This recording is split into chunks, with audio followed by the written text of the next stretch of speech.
because, God, did he just hit me? And I said, Johnny, you hit me.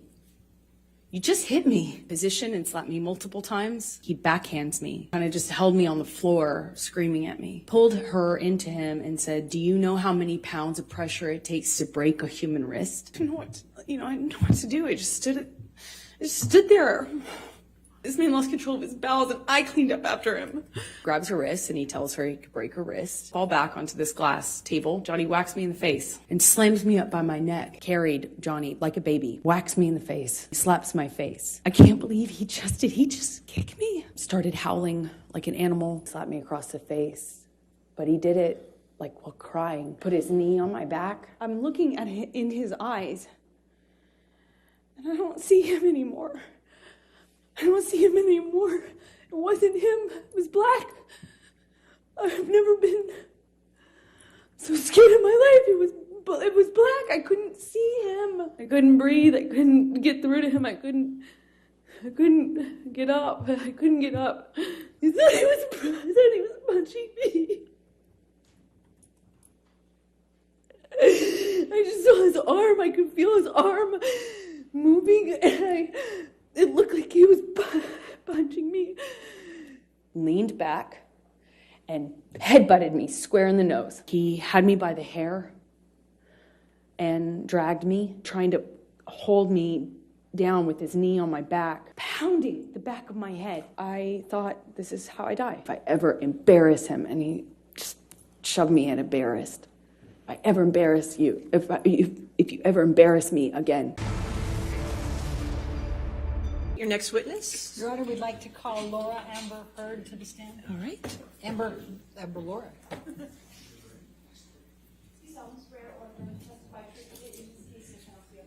I do.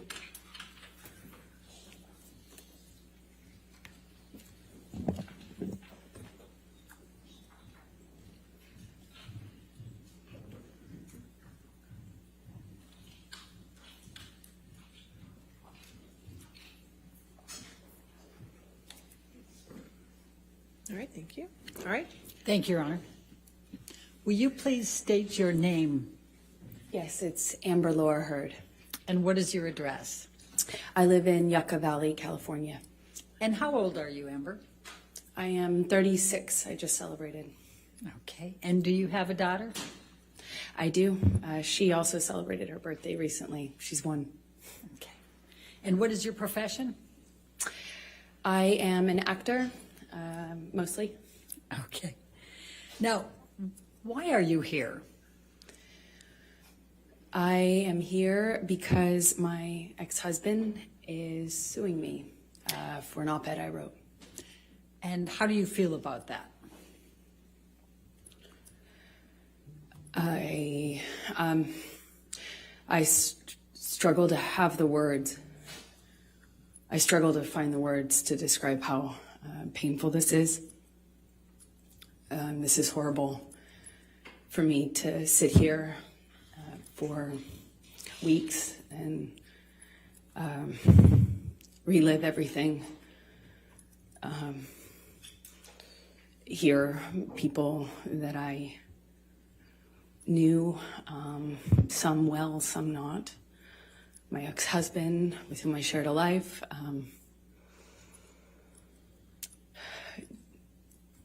Speak about our lives in the way that they have. This is the most painful and difficult thing I've ever gone through, for sure. Now, there was a trial in the UK in July of 2020 where Mr. Depp had sued the Sun newspaper and Dan Wooten. Do you recall that? Yes. And what was your level of participation in that lawsuit, in that trial? Well, I was not party to that lawsuit. I was a witness, I suppose the primary witness, since it dealt with the truth of the relationship that I shared with Johnny. And what, if any, role did you have to play with respect to, for example, witness statements and testifying? Objection, compound. I said, for example. Overruled. I had to write, I think I gave 7 witness statements under oath testimony. I sat on the stand for 4 days under mostly cross-examination. And up until this point, it was the hardest thing I had ever had to do. Thank you, Amber. I'm going to take you back, and if you can just tell the jury a little bit about your background. Tell us where you grew up. I come from Austin, Texas, a small town outside of Austin that you probably haven't heard of. No one has. It's called Maynard. And I was raised by my mother and my father, and I grew up with a little sister, although I have a big sister as well. And your little sister's name is? Her name is Whit Hurd. And how much of an age difference is there between the two of you? Whitney and I are about 1 year, I think we're 16 months apart, so right next to each other. And what did your father do for a living? My father broke horses and did construction, he painted houses, and hunted and fished, but that was for fun. And what did your mom do? She worked for the state of Texas. Let me just, since you talked about the breaking horses, can you just tell the jury what your role is in assisting your dad on that and what is involved in breaking horses? Objection leading. Can you just tell me about? Overruled. Good. You just got to stay on, basically. I would help him. I was more of a crash test dummy. You know, when you train a horse, it's a wild animal. It doesn't necessarily like to be ridden.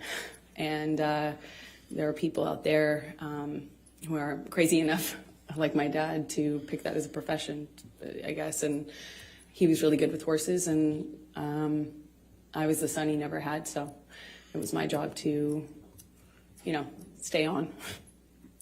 And what, if anything, did you learn from your father about how to react to the horses?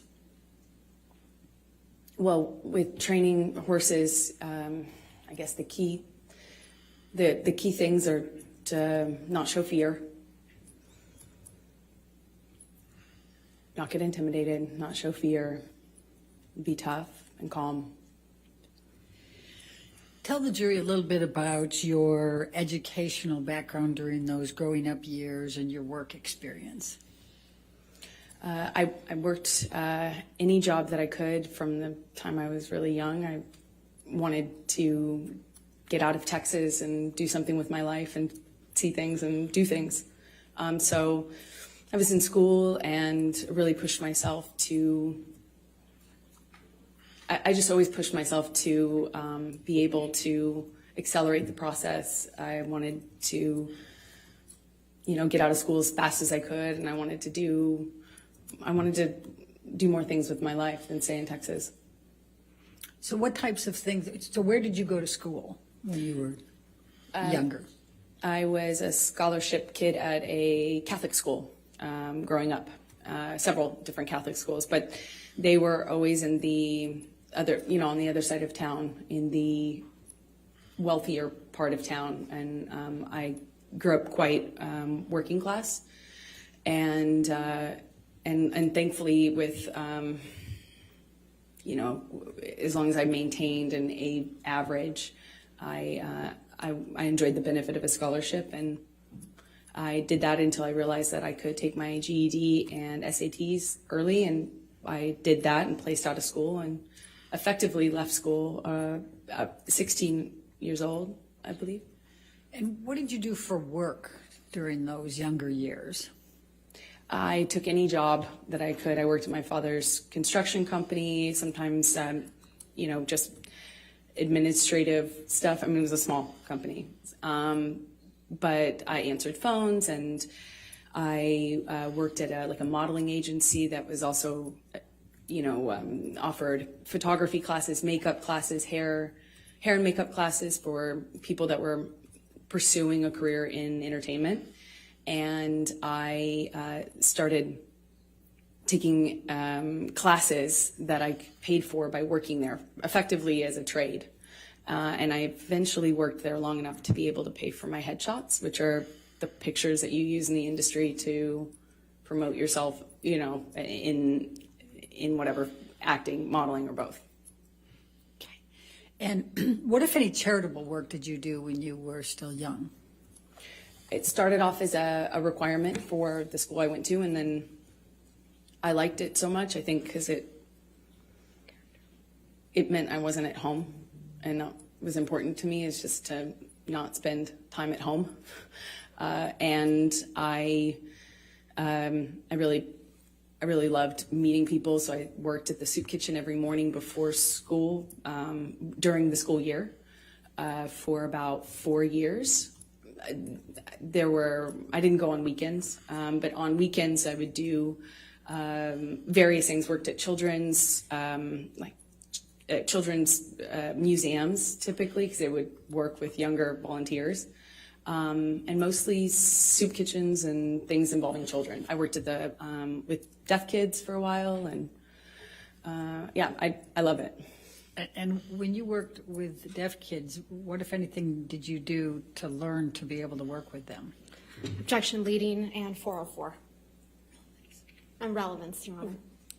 Overruled. Well, I taught myself how to sign basic sign language, and then I pursued it. I audited a course at the community college, which I ended up going to get out of high school early later on. But I would audit classes. The teachers never wanted to kick the random 12-year-old out of their class, I suppose. So I remarkably was able to audit, I think, the majority of 2 semesters, and that's also helped me learn. So how did you end up in Los Angeles? I did a small job in Texas where I played a part in a movie, and the actor in the movie that I was playing opposite had an agent visiting him from LA, and I met her on set, and she said that she had heard about me from another bit part I did. I was taking jobs in Austin for really anything, to be an extra, to apply I did makeup once. Nothing, no job was too small or, for me. So I put myself out there, and she had heard about me, and she said, I have heard about you in this town, and I'd love to meet you in LA if you're ever out in LA. And I was like, when can I come? And she made an appointment with me for the following week, and I used all but $180 or something to get out there, and I landed. I didn't know anyone. I was 17, and I've effectively been there ever since, I suppose. So when you arrived in Hollywood, please tell the jury what you did to get moving there, get going. I went to every audition, every casting, every meeting, every appointment that I could. I put myself out there. I didn't have a car because those were expensive.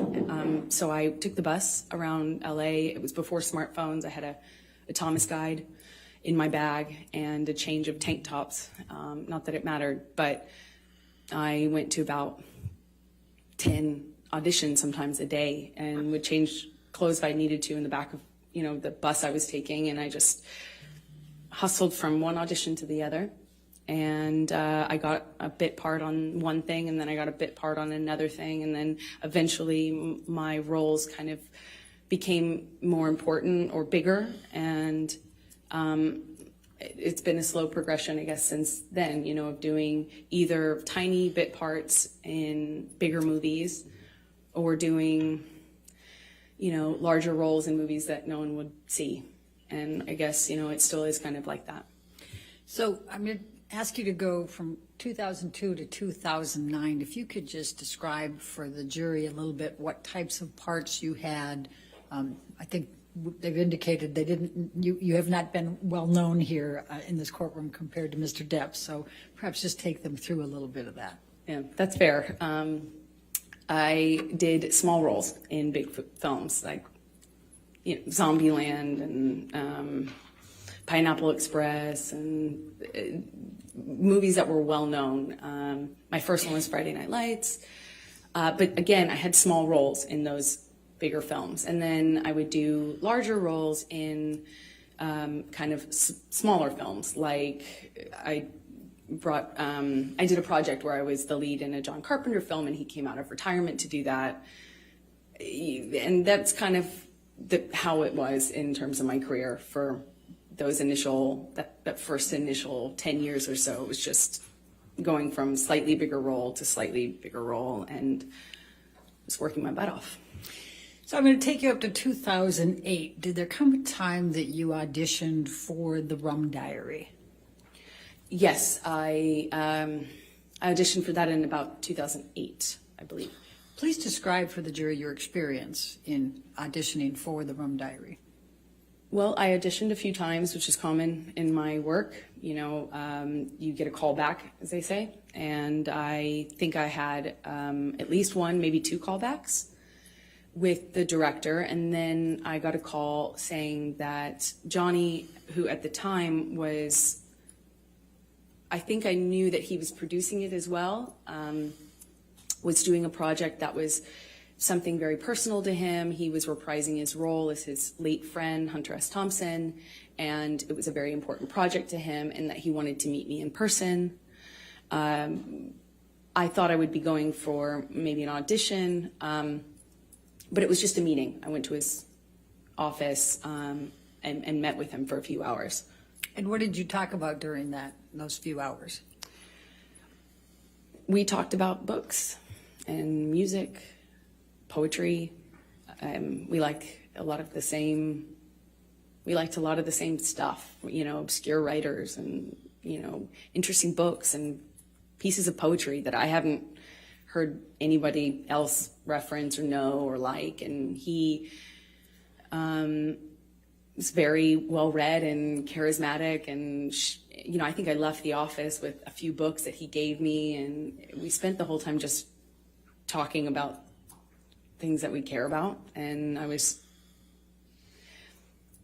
so surprised that somebody, I knew who he was. I wasn't familiar, I wasn't a fan of his work. I wasn't familiar with him, but I knew who he was. He's one of the most famous people in the world. So it was already a weird thing to go and get called into his office. And, I'm a no-name actor. I was 22, I think. And I thought it was unusual. It was weird because he was twice my age, and he's this world-famous actor, and here we are getting along about obscure books and weird, old blues, and I thought it was remarkable. I thought it was unusual and remarkable.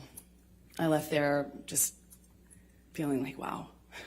So did there come a time that you learned that you were going to be cast for the role in The Rum Diary? Yes, a few days later, my agent said that Johnny's going to call you. We gave him your phone number. I was like, oh, okay. And shortly after, my phone rings, I pick it up, and I hear, this like deep voice on the other line, and he said, "You got you're it, kid. You're the dream. Hunter wrote this part, and you're the dream. You're it, kid." I was like, amazed. Please describe for the jury what that means. What was the Rum Diary and this Hunter Thompson? What was the concept here, and what role were you playing? Well, it was my understanding that he was bringing to life his late friend, and what he told me was that this character is supposed to be the dream woman, like the dream, American dream, and so I knew what he meant. He indicated to me when he told me I got the role that I was that, I was the dream kid. That's what he said. So did there come a time that you started filming the Rum Diary? Yes, I'm not quite sure how much. I think we started filming in maybe March of 2009. And where did you film the Rum Diary? We shot it in Puerto Rico. And describe, if you can, the events of the filming and your interactions with Mr. Depp during that time. It was a bit surreal, filming in a place like Puerto Rico. It was beautiful. It takes place in the 50s, so everything really looked beautiful, and cars and clothing, the music. It was a very colorful shoot in general. I couldn't have asked for a better scenario. I was on film. I mean, I was on set reading my books, and occasionally Johnny would talk to me, and then he started to be really kind to me, like more open with me. When we'd have hot days filming, there'd be this big SUV pull up, and a security guard would kind of usher me into this car, and it would have the AC blasting, and I'd be sitting in the back of the SUV just thinking what a strange experience the whole thing was. And we didn't really have a whole lot of interaction on set until we did a scene that involved kissing. We had a kissing scene, and it didn't feel like a normal scene anymore. It felt more real. There are certain things that you do in the job to be professional, like when you have to do that sort of scene, and you don't you don't use your tongue if you can avoid it. There's certain things that you do to just maintain a certain line, and it just felt like those lines were blurred. I mean, he grabbed my face and pulled me into him and really kissed me. But we were filming a scene. Did he use his tongue? Yes. Okay. Did you celebrate your birthday while you were in Puerto Rico? I did. I celebrated, I think, maybe my 23rd birthday there. And what, if anything, did Mr. Depp do for your birthday? Well, we were already kind of talking about books and poetry and things like that. He gave me a few really beautiful poetry books. And he gave me a bicycle, like a vintage bicycle, because at the time I was riding around on a bike, and I had a lot of time off since I was a smaller role in the movie. And yeah, I think that was it. Okay. Now, did there come a time that you ended up visiting him in his trailer? Yes, I think we would hang out after or in between scenes or in between setups. We often were, talking about things, and would continue the conversation into the trailer, often with the director. Bruce Robinson was his name. And then at one point we talk about wine. It's another thing that Johnny and I shared in common, a love for wine, red wine. And we were talking about a kind of wine that I enjoyed, and I was, going on about how great this bargain wine was, and I didn't understand, how much more sophisticated Johnny's taste in wine was. So I was going on about the virtues of Malbec or something, and I brought him a bottle of this wine, and I set it down. And at some point, I'm going back to get back to set, and he kind of kicked his foot up in the air and basically kind of lifted the back of my bathrobe up. And can I just stop you there? Why were you wearing a bathrobe? Because I was doing a scene. It was a period film, so it took place in the 50s. And so I had all of this old undergarments that are for that time era on. And the scene involved me changing. So I had all the costume on. And he kind of picked up the back of my robe with his boot. And I kind of turned around and laughed, giggled, I didn't know what to make of it at the time, and I just kind of giggled and batted it away playfully, and he kind of playfully kind of pushed me down on this like bed sofa that was in his trailer, just playful and flirtatious, and he said, "Yum," and he kind of like lifted up his eyebrows like that, and I just giggled, laughed it off, kind of batted him away, and, moved on, went back to set. And were you in a relationship at that time? I was. Okay. And was Mr. Depp in a relationship at that time? That was my understanding, yeah. Okay.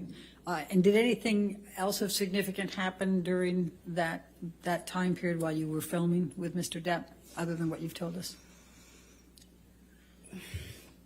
We just had this, it was a friendship, a flirtatious thing. I felt chemistry. I felt this other thing that went beyond the pale of my job, for sure.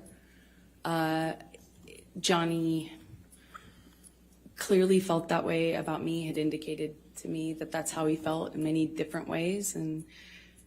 But at the same time, we were both in relationships, and it is a job, and,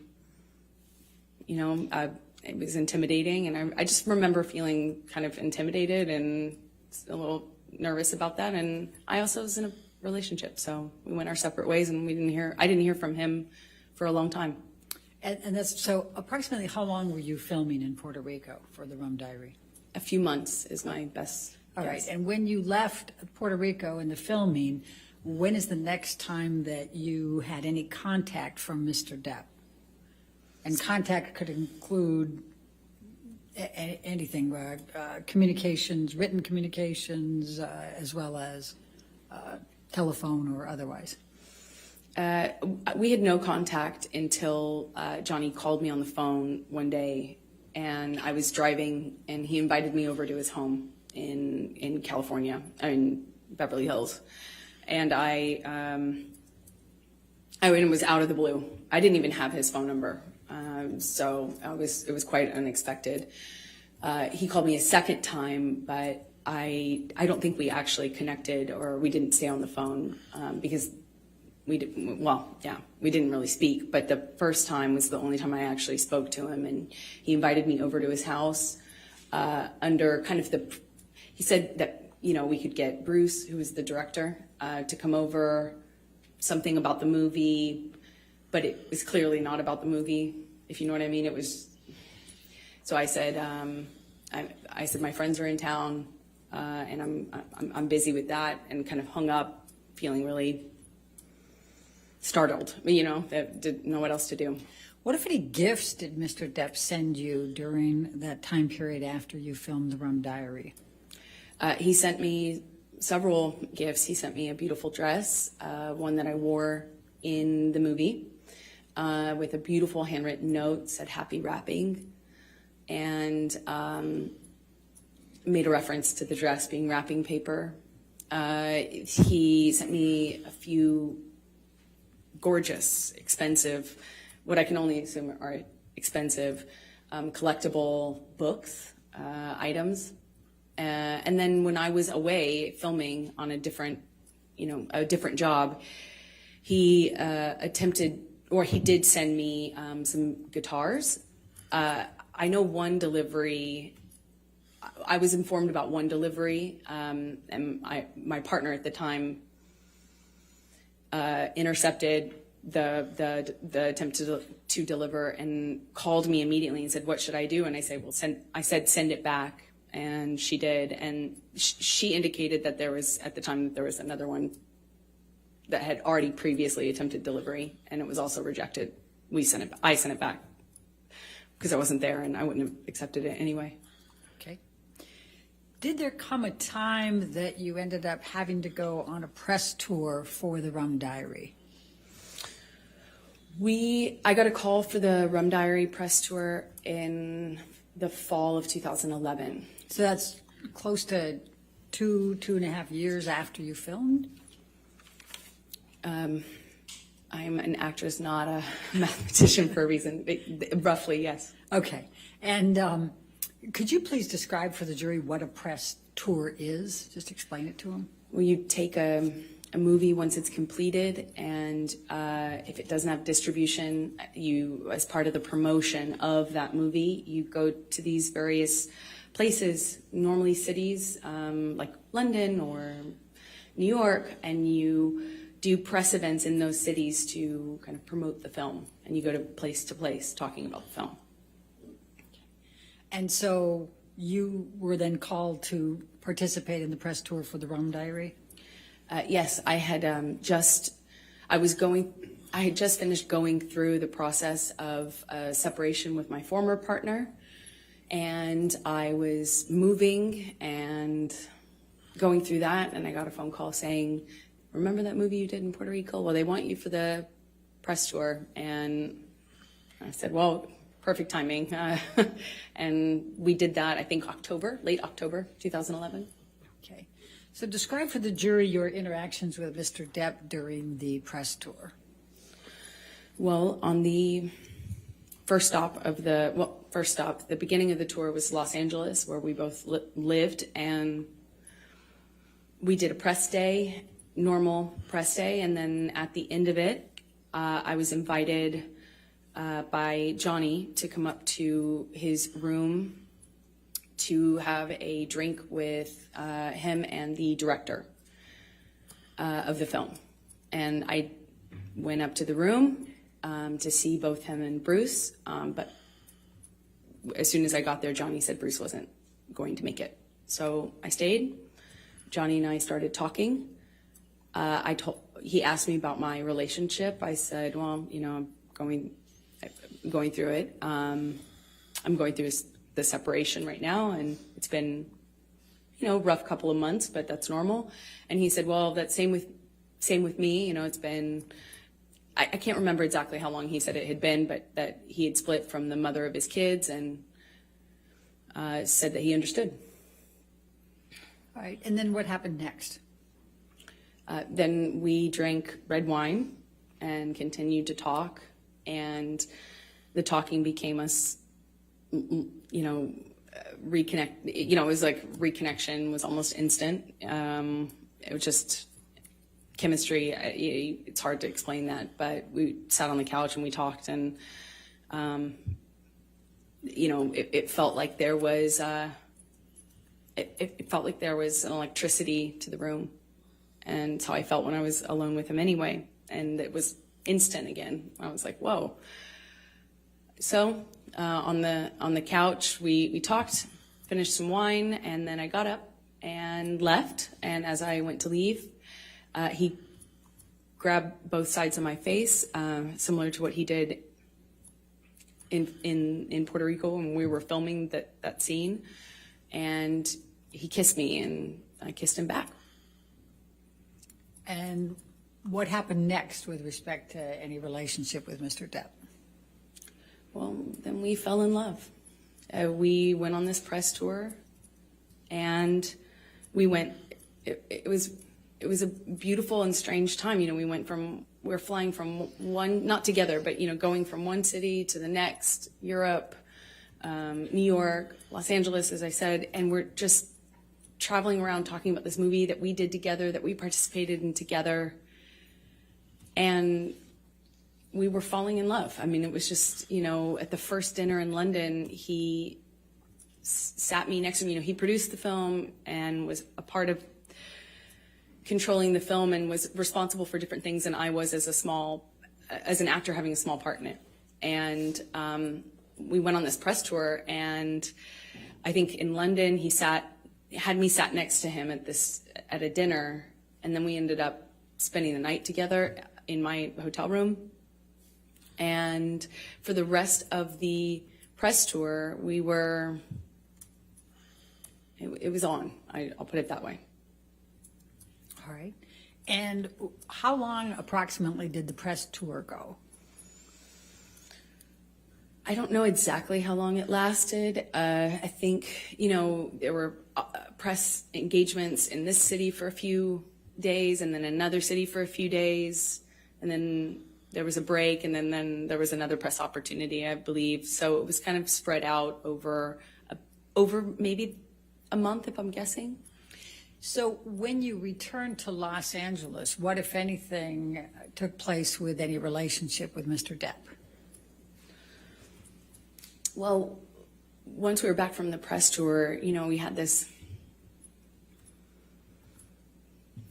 whirlwind romance kind of just in these like beautiful places all over, and we're falling in love and not able to really show it because the world didn't know about the split between he and his former partner. And of course, as a woman, I was like, is that troubling? And I'd ask him, no, he swore to me that they hadn't even shared a bed for a year, and that they were protecting the kids and not publicizing it. So, or not making it known to the press. And so we kind of had to be a little bit under the radar, not a little bit, we had to be really under the radar. Because as Johnny pointed out, that the world would blame me and call me a homewrecker, even though I had nothing to do with it. So we were secretly dating, and then, it was beautiful. It was, I felt like this man knew me and saw me in a way that no one else had. I felt he understood me. I felt he understood where I came from. I felt that, like, when I was around Johnny, I felt like the most beautiful person in the whole world. It made me feel seen, it made me feel like $1 million. And that kind of feeling where, he's just lavish gifts and lavish expressions of love, and how he had never met a woman like me. I remember he took the foil off of this bottle and put it on my ring finger, and I had only been with him like days, or maybe it was weeks at the time. Yeah, it was probably about a few weeks, but it just felt very intense. But we weren't doing normal life stuff. We weren't like stuck in traffic with each other. We weren't going to the grocery store and doing life. We were like hiding in these places around the world. He has so many homes. And so we'd be in one of those homes, or my home at the time, and it would be like a bubble, like we were in this little bubble of secrecy, and it felt like a warm glow, as we would say. Just music and the kind of books that we both loved, and poetry that we both knew by heart, and it felt like a dream. It felt like absolute magic. So while you're dating, I take it you're dating at this point, right? Yes. While you're falling in love, you're also dating, right? Okay. Yes. Did there come a time early on that you ended up going to his Bahamas island? Yes. So shortly after, I think started dating October of 2011, and as I mentioned, this bubble, where he'd come over to my house and not leave for like 3 or 4 days, just smoking cigarettes and playing music and reading poetry to me, or painting me, or, just talking. And then he would disappear. And there'd be just no way to get a hold of him, no way to contact him. At first, I didn't really think anything about it, but he disappeared at one point, and then came back and said he was dealing with some health issue, and would I join him in the Bahamas? And I think that's when I learned he had an island, and I was on a trip with a friend of mine in Spain, and it was for the holidays, and I kind of rerouted my trip so I could come and land in LA landing in Miami instead of LA, so I could go and meet him on the island. And he had Keenan come and meet me on that on that trip, like in Miami, I get off one plane, get onto another, and go and join him on his private island. And I noticed he was drinking Beck's and tea, like lots of tea. And I didn't foolishly think anything of it. I just, thought the man really, seriously, I missed it before, but really, really loves tea. And we had this beautiful, I don't know, less than a week probably, trip in the Bahamas, a private island, beautiful sandy beaches. It's a scene that you just don't, I had never experienced anything like that. It was a beautiful place, a beautiful time. And I fell head over heels in love with this man.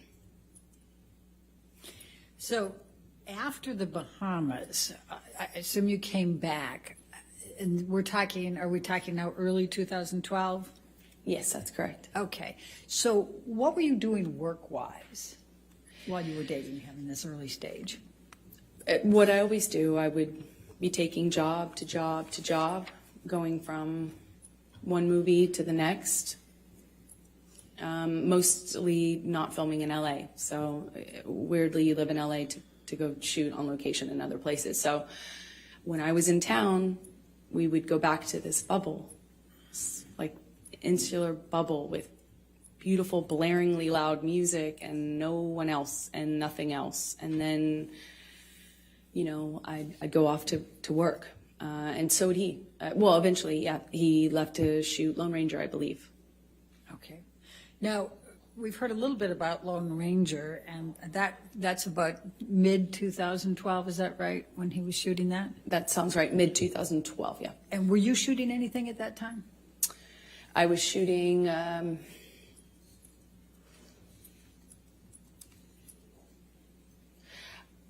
Machete Kills? I believe I was shooting Machete Kills in Austin. I had a small part in a Robert Rodriguez film that shot in Austin. But I think Johnny was shooting and then having some time off, and there was just a lot of travel, a lot of movement. So, and so, what if any visiting did you do with Johnny while he was on his set for Lone Ranger, and where was he? Well, he was filming all over the Southwest, and at some point I came to visit him, and on one of his locations, and I would stay in the house because I couldn't really, occasionally I would leave with his security guards, but I didn't really have anything to do but visit him for a few days. So I'd cook and kind of stay at home and paint or whatever and wait for him to come home and have dinner ready. And we would have these little bubbles, but kind of scattered throughout the Southwest as he was filming. And at the time, Johnny had, when I first arrived at one of these locations, it was the first time that Johnny told me that he had a health issue, something with his liver, and that he wasn't, that's why he was not drinking. He was drinking a lot of tea, like a lot of tea. Okay. And so we've heard a little testimony about boots. What, if anything, did you do to help Johnny with his boots? Well, I mean, I suppose that I took off his boots, and it made an impression on him, and I was happy to, anything I can do to show love. Certainly how I felt about him. But if he wanted to take off his own boots, he certainly could. Did you buy Mr. Depp any knives during that time period? Objection leading. Sustained. What if anything did you do with respect to knives during the time period you were with him in the Lone Ranger? Objection leading. What if anything? Overruled. Johnny had a thing for turquoise, and that eventually, being in the Southwest, it can happen really quickly. I also too really love turquoise, and he has he loved knives. He loves a lot of things. When Johnny loves things, he does it a lot, and lots of it. So he had these daggers that he had given me that they were beautiful in design. And they're long, curved daggers. And he just talked a lot about knives, had a knife and gun collection, and was quite proud of it. And at some point, I don't really remember exactly when it was, but at some point I picked up what I thought was a really beautiful turquoise handled knife. And I had it engraved with a saying that Johnny would say to me all the time, which I, thought was romantic, as funny as that is to say now. And what was the expression, the saying? Until death, hasta la muerte in Spanish. Now, by the time that you're visiting Mr. Depp during his shooting of Lone Ranger in the June through August 2012 timeframe, what, if any, relationship has he developed with your family? Oh, well, starting really early on, Johnny was so kind, so generous to my family, but especially my mom and dad. He met my dad, and my dad's a big personality. He's a rowdy guy, and Johnny just all of a sudden, I had never noticed, Johnny have a all of a sudden Johnny had this southern accent and was really like buddies with him, and they really seemed to get along very well. They're, just like instantly he was giving my dad gifts, he gave him guns, he gave him knives. They had this, Johnny just really just showered my dad, and my dad's a working man, salt of the earth guy, and he was just like, floored. He's getting all these amazing gifts and being invited to come onto these locations, and Johnny's this big movie star, and my dad was just like, I think my dad would have married him himself, not if I hadn't. And he just instantly, he gave my mom jewelry, brought her out to come and see me while I was visiting Johnny on Lone Ranger in some part of the Southwest. I think it was Colorado. He gave her this beautiful turquoise necklace, and they were definitely taken by him. And what, if any, relationship had Mr. Depp forged with Whitney by this time, your sister? I believe the relationship came a little bit later as they got to know each other, but he did the same thing with my sister and just really found a bond with them that, was he tried to do anything and everything he could to make them feel like special, and they did. My mom, my dad, and my sister. And what, if any, relationships did Mr. Depp form with your friends? Well, Johnny's so generous and can be this really like overly generous almost, like showering you with gifts and compliments and just, and he has access and means to really, we're not talking about giving you a card. We're like talking about just these like extravagant trips or these extravagant gestures, and it's a lot. And he did that with my close friends. I relied heavily on my friends and had a pretty strong support network with them, and he really just showered them with generosity and love and light, and invited them to come to these exotic places and flew people here and there. He's incredibly generous. So going back to the filming of The Lone Ranger, what, if anything, did Mr. Depp do with respect to a horse? Objection leading. What, if anything? Overruled.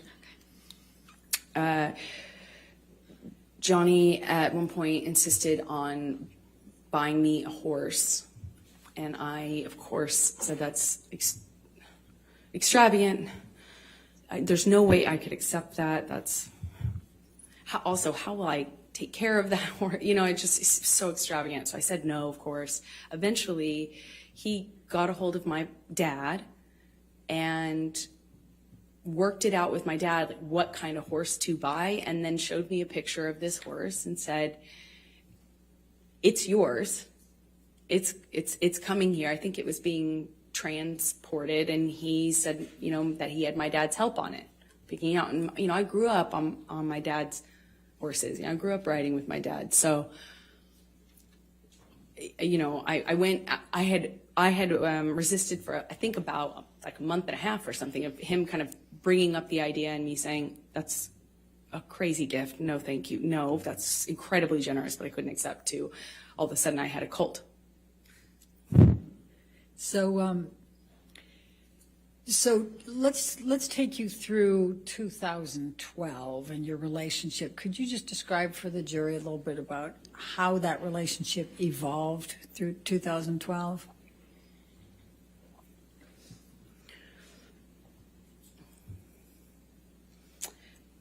It was always intense. It didn't become intense. It almost started that way. When I was with him, you know, I felt that electricity in my body. I felt like butterflies. I couldn't, you know, I couldn't see straight practically. It was just, you know, I was head over heels in love. And he felt like that to me. He felt like he was also in love. I didn't feel like he was faking it. I felt like what we had, it felt like to me at the time, there wasn't any love like that, you know? I mean, and then he started to kind of do this thing again where he'd disappear and he'd come back. And I remember at first when he first started drinking, I didn't really think much of it, but all of a sudden the behavior kind of started to go in line with the disappearing, and he'd come back and he'd just be different. And I'd say something and he'd accuse me of saying something else or saying it in a different way, or he would, it was mostly my clothing at the time and me working. That was the main thing. Like, I found myself trying to not talk about auditions because it would change the mood so dramatically. I tried to, you know, he would make these comments about, you know, whoring myself out, but do so in the context of me acting, you know, and he would talk about other actresses who do my role in this way where they were worthless whores, that they were, you know, fame hungry, you know, expletive, you know, just this. The point is, it felt really dirty to be an actor. Never mind that he was one. It was dirty that I wanted to do this job that I wanted to do, and I was doing the job of an actress. It was everything every time I was walking out of the house, he would ask me, "That's really what you're wearing, kid? Oh, I see." You know, I wore a dress to an event once, and I felt beautiful in it. Like, stupid as that sounds, I felt pretty in this dress I picked out, and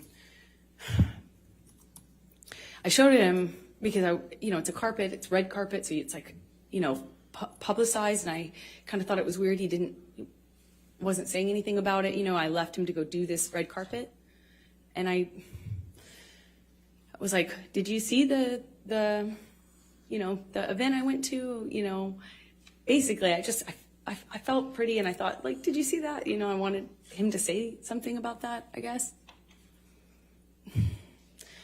And he said, well, this is after he stopped talking to me for some time, didn't tell me why. When he came back in my life, he wouldn't explain why he was acting different. He just kind of acted mad at me, didn't know what I had done wrong.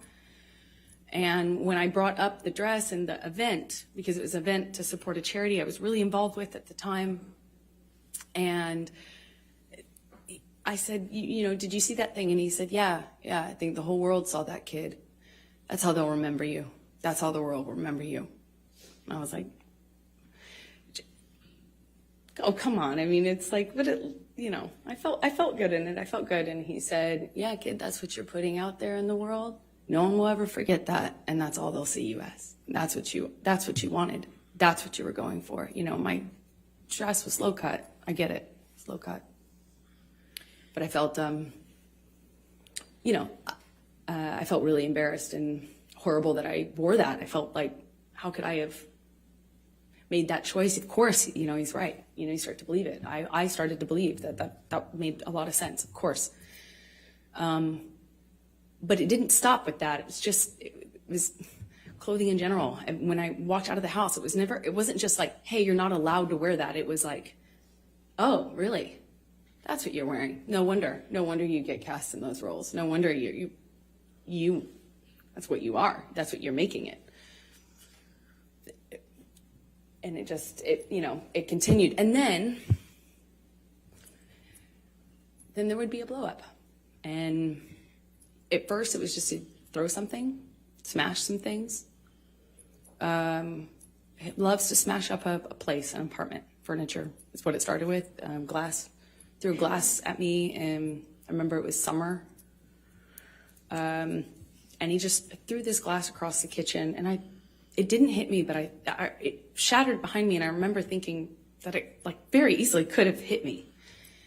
And that calling me a whore, it didn't start with using the whore word. It was just comments until it would escalate.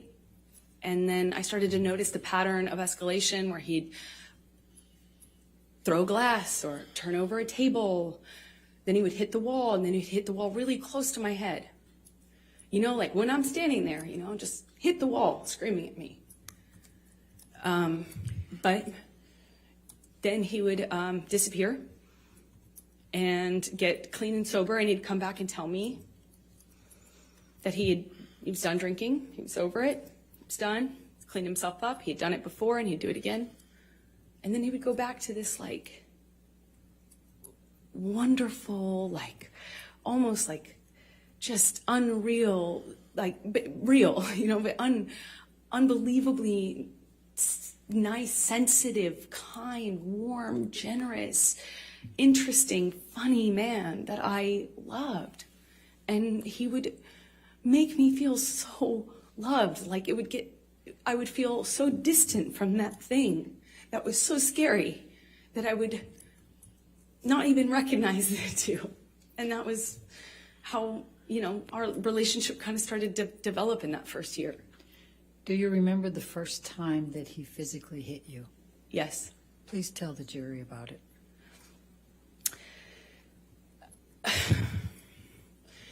It was it's seemingly so stupid, so insignificant. I will never forget it. It changed my life. I was sitting on the couch, and we were talking. We were having a normal conversation, you know, just there was no fighting, no argument, nothing. And he was drinking, and I didn't realize at the time, but I think he was using cocaine because it was like there was a jar of cocaine out on the table. I realize that sounds weird, but it was like an actual vintage jar of it. But I didn't see him use it at the time, so I didn't really factor that in. I just, you know, he's drinking and we're talking, and there's music playing, and he's smoking cigarettes, and we're sitting next to each other on the couch. And I asked him about the tattoo he has on his arm. And to me, it just looked like black marks. I didn't know what it said. It just looked like muddled, faded tattoo that was hard to read. And I said, what does it say? And he said it says wino. It says wino. And I didn't see that. I thought he was joking because it didn't look like it said that at all. And I laughed. It was that simple. I just laughed because I thought he was joking. And slapped me across the face. And I laughed. I laughed because I didn't know what else to do. I thought, this must be a joke. This must be a joke. because I didn't know what was going on. I just stared at him, kind of laughing still, thinking that he was going to start laughing too to tell me it was a joke, but he didn't. He said, "You think it's so funny? You think it's funny, bitch? You think you're a funny bitch?" And he slapped me again. Like, it was clear it wasn't a joke anymore. And I stopped laughing, but I didn't know what else to do. You know, I didn't know what to do. You would think you would have a response, but I, as a woman, had never been hit like that. I'm an adult, and I'm sitting next to the man I love, and he slapped me for no reason, it seemed like, and I missed the point. It was that stupid. Second slap, I know he's not kidding, but I don't know what else to say or do, so I just stared at him. I didn't say anything. I didn't react. I didn't move or freak out or defend myself or say, "What are you doing? You're crazy." I just stared at him because I didn't know what else to do. And he slaps me one more time. Hard. I lose my balance. At this point, we're sitting next to each other on the edge of the couch, or I was on the edge of the couch. And I'm all of a sudden realizing that the worst thing has just happened to me that could possibly happen to you. I realized that I wish so much he had said he was joking, because it didn't hurt. It didn't physically hurt me. I was just sitting there on this carpet, looking at the dirty carpet, wondering how I wound up on this carpet and why I never noticed that the carpet was so filthy before, and I just didn't know what else to do. I didn't know what to say. I didn't know how to react. I just sat there thinking, how much time do I have till I figure out what I need to do? Because, God, did he just hit me? No, I didn't want to leave him. I didn't want this to be the reality. I didn't want to have the man I was in love with. I know you don't come back from that. You know, I'm not dumb. I know you can't hit a woman.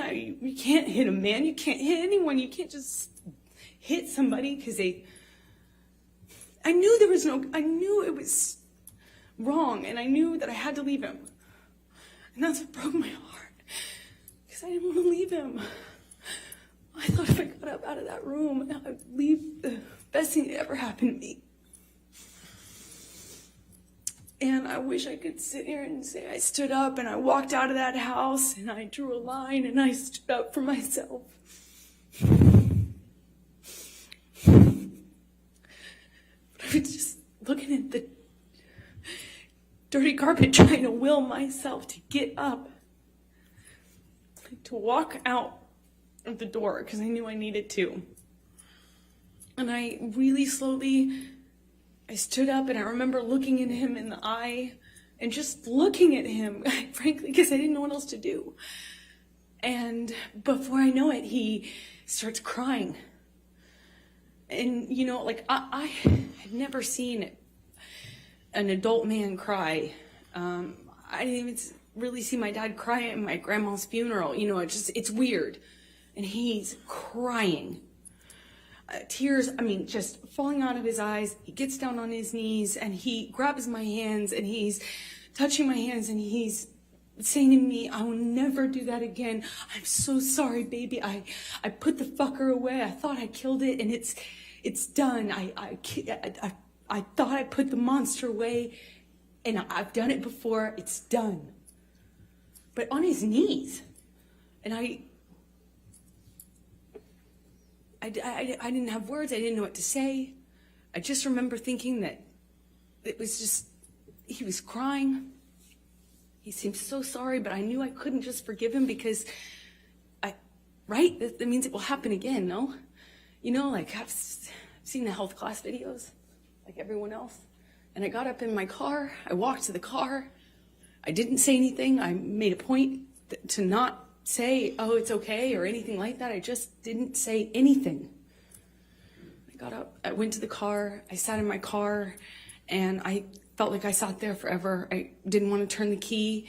I just leaned my head up against the window, and I remember just seeing my breath on the windshield, you know, on the glass of the window of the door, just seeing my breath and trying to will myself to have the strength to know what I should do in this moment, because I was heartbroken. And I sat there for a long time, and I eventually turned the key and drove home.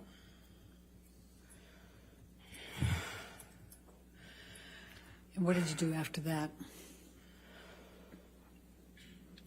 I don't know. I don't remember what I did when I got home. I don't remember.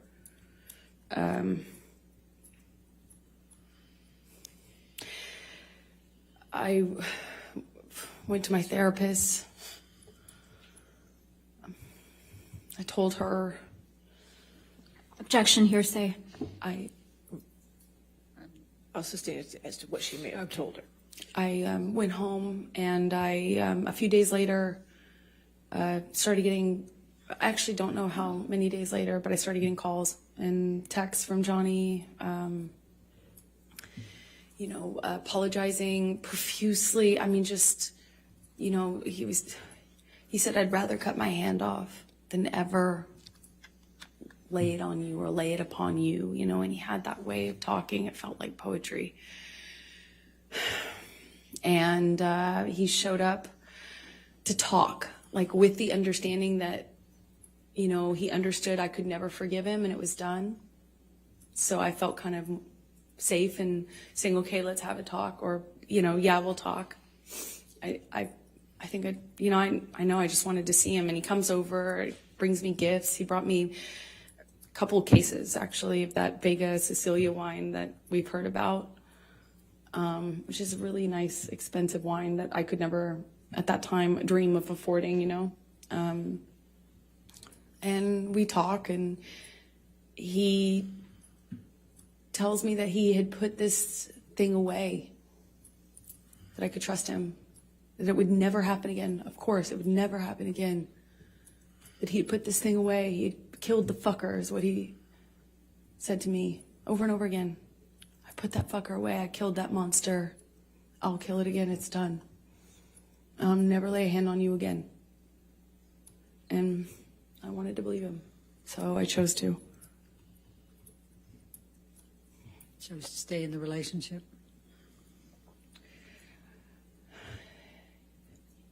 Yeah, I did. I believed it, but, you know, I believed it wouldn't. I believed that there was a line he wouldn't cross again, and that was it.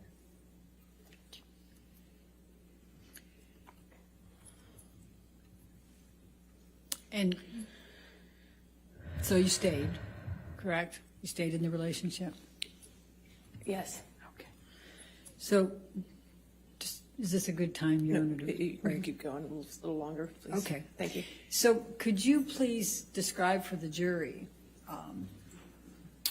the evolution of your relationship after that time with Johnny?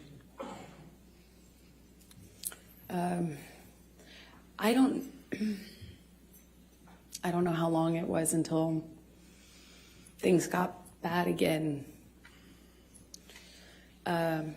He did start drinking again. I remember it was almost, you know, he'd start drinking again, the disappearing thing, the coming back. He'd come back like in the middle of the night to my house. And it would be unclear to me, you know, drunk, often really drunk, and kind of accusing me, but not directly. Nothing was very direct. It was a lot of accusations, but they were veiled. You know, what I was wearing, who I was with, why didn't I text him back? I didn't text him back right away. This is when I was at my place in Orange. Sometimes he would show up to catch me. Like that was a pretext for coming over. And by the time we were done talking, I would have thought I had convinced him that I loved him, that I only loved him, there was no one else. And then that we were back in an upswing and would go back to good, loving, like sick, romantic love, like kind, sweet, velvety love. And then it would be something I said, why did you say it that way? You know, if I had to leave for an audition, I could guarantee that when couldn't guarantee, but 2 of those in a row, and when I came back, he was angry at me, you know, and I wouldn't necessarily know why. And then he started accusing me of things, probably, like, at first it was indirect, and then it became really direct. Then the punching of the walls next to my head, which is a constant at that time in 2012 when he was drinking. Eventually that became, you know, him accusing me of cheating. I'd defend myself. I'd say, you know, that's crazy, you're wrong, I would never, the normal things. And it would escalate to the point where he would push me or shove me down, and then I'd get back up. And this happened several times, that's why it's not more specific, I suppose. When I'd get back up, I'd look him in the eye. I made a point of getting up and looking him in the eye. It's my way of defending myself at that time. And I'd look at him, and he'd ask me if I wanted to go again, and shove me back down. Eventually, he just hit me. Remember, he hit me in the face when I denied having an affair with my ex-wife, my ex-partner at the time. And he said he had proof. I denied it. And I was walking out of the bedroom, slapped me across the face. I turned to look at him. And I said, Johnny, you hit me. You just hit me. I'm going to ask you, Michelle, can you bring up 1783, please? What number again, please? I'm sorry. What number? Defendants 1783. 1783, thank you.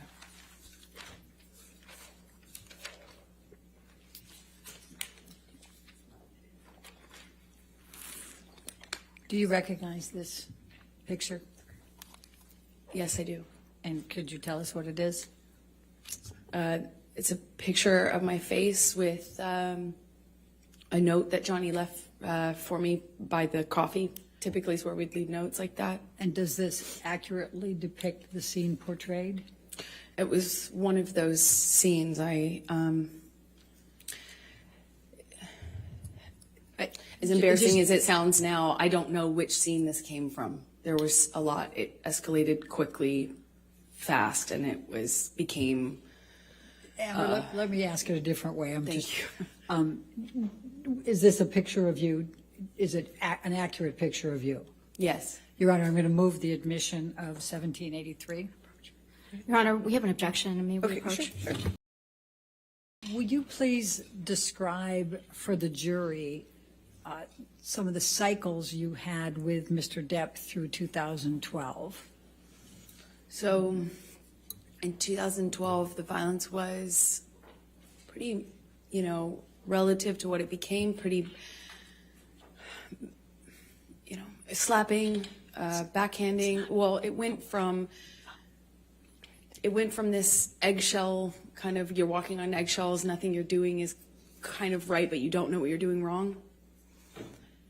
And then I was doing something wrong clearly, but it was unclear within the scope of an argument what I was defending myself against. So it would shift from a rumor he had heard that I was with a friend, or I had been photographed standing too close to a male person. That was a person I had had something with, and I was lying to him about, and it would be eggshells, accusations, and then he would explode.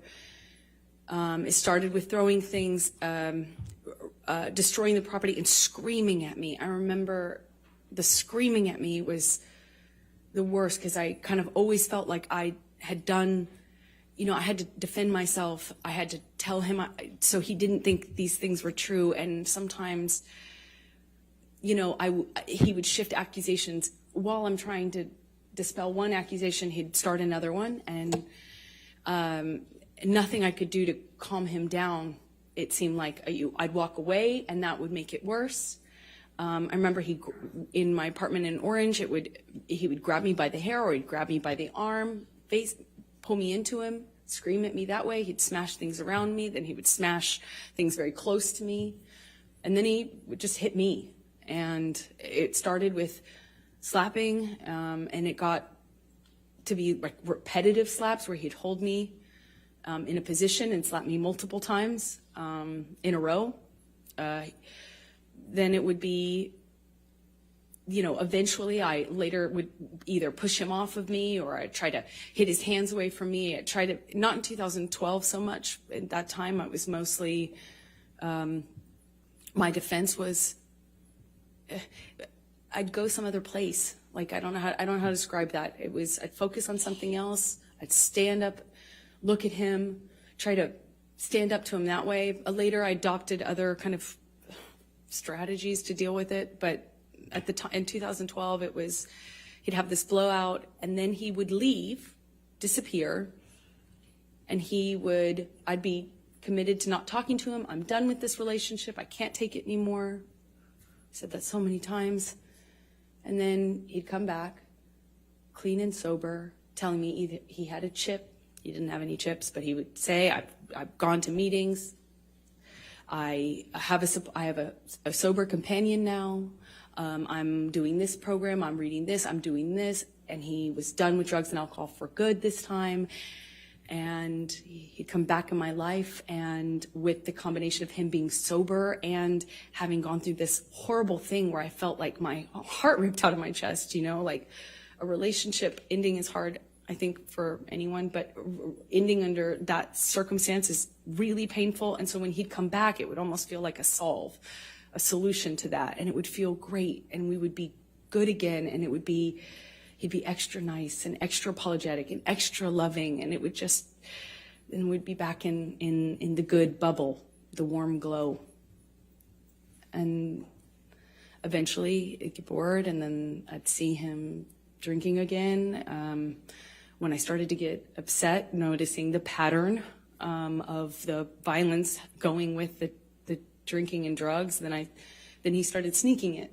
So it became less clear, and I'd have to look for clues as to what he was on. So I just knew how to react, Johnny on speed is very different from Johnny on opiates. Johnny on opiates, very different from Adderall and cocaine Johnny, which is very different from Quaaludes Johnny. But I had to get good at paying attention to the different versions of him. 2012, I was in the beginning stages of this, just learning these patterns. I was just learning that drinking kind of correlated with the violence. And did you confide in anyone about these issues you were having? I think she can Objection, say hearsay? I think she can say if she told anybody. As long as she doesn't say what she said. Right, right. So did you tell anyone? Yes, I did. Who did you tell? I told my therapist. I eventually told my mom. And let's go ahead and take a look at Defendant's Exhibit 150. 150.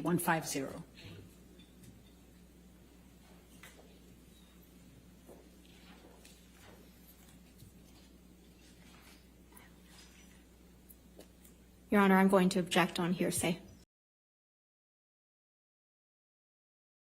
Why did you decide to confide in your mother about the issues you were having with Mr. Depp?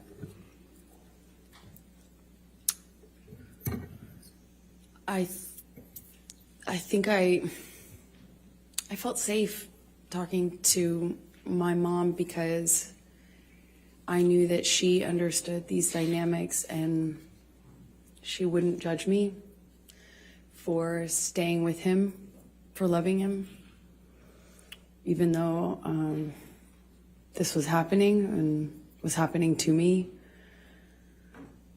I knew she would understand. And when approximately did you start confiding in your mom about your issues with Mr. Depp and the physical abuse? Objection, hearsay, compound. I sustain as to compound. When did you start confiding in your mother about the abuse you were suffering at the hands of Mr. Depp? I was confiding in her from the very beginning about the abuse, the psychological abuse, the kind of control, the disappearing, the not knowing where he was, then he'd come back and sometimes in the middle of the night, the constant accusations, like that sort of thing. I talked to her about probably from the very beginning. The fact that I was secret, I had to hide.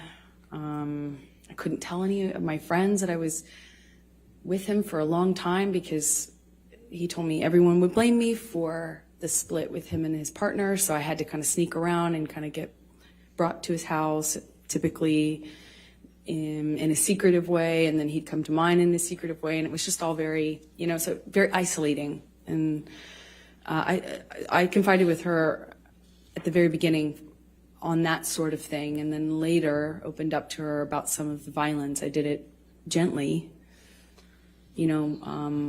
First I just wanted to have someone to talk to about how scary it was. The rage and the uncontrolled violence, the rage that this man had, and why it was Objection, pointed Your at Honor. me. Hearsay. May we approach, please? Okay. Ladies and gentlemen, we're going to go ahead and take our 15-minute afternoon break. Your next question. Thank you, Your Honor. Amber, I'm going to take you up to March of 2013. Can you describe your relationship with Mr. Depp during that month? And we'll start there. I remember that was after a period of some peace, and then and sobriety. Johnny was sober, drinking Beck's, and my dad, who was struggling with alcohol and drug addiction at the time, had fallen off the wagon, and I remember he said, "Why don't we I want to send a picture to your dad of support," because my sister was upset with my dad, and so he poured a shot and kind of said, "Let's take a picture." I don't drink spirits, but I know that, I kind of held up in that picture. It's kind of eerie because I just think it's bizarre. He had broken this long period of sobriety that I thought was going to be the end of him drinking forever. Sounds foolish now, but I, held up this kind of glass with him, and we sent the picture to my dad because, I didn't know what else to do. And I remember thinking it was weird that he was drinking. And then the month got really crazy from that point on. It was a bit of a revolving door of accusations. He was accusing me of having affairs with, frankly, just one person. I had an acquaintance with somebody, and he was accusing me of being with them, and then he was accusing me of being with my friend, the one I had seen in Spain. I'm, in these kind of arguments, nothing I do is working. Walking out of the room is me leaving him, walking away from me. Hey, where are you going? I'm talking to you. That it went from that to pulling me in by my arm, still shouting about the accusations. I'm trying to diffuse the situation by trying to tell him I'm not sleeping with this person and I'm not sleeping with that person. And it was kind of, as soon as it seemed as though I had convinced him of one, there was somebody else he was sure I was sleeping with. And it was a revolving door at that time. A painting I had hanging on the wall, done by my ex, who's an artist. That was, one day he was convinced that was proof I was sleeping with her or having an affair with her. I didn't really love him, and all the while I'm madly in love with him and trying to convince him. So March started with this picture of him doing a shot, and he's kind of saying, let's send it to your dad to show support. And what I remember of March is just like an almost, it's almost like it was a never-ending fight. It was just, there were breaks in it. What kept me in it is because I kept waiting for the other shoe to drop, you know, the sobriety shoe, if you will. I kept waiting for him to get to the point where it's not supportable or anymore, and he's done with it and he's ready to get clean and sober again, because there commences a period of like pure joy.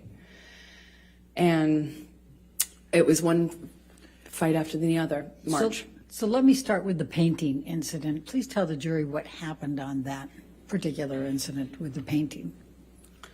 As I mentioned, the painting, which had been hanging there for months,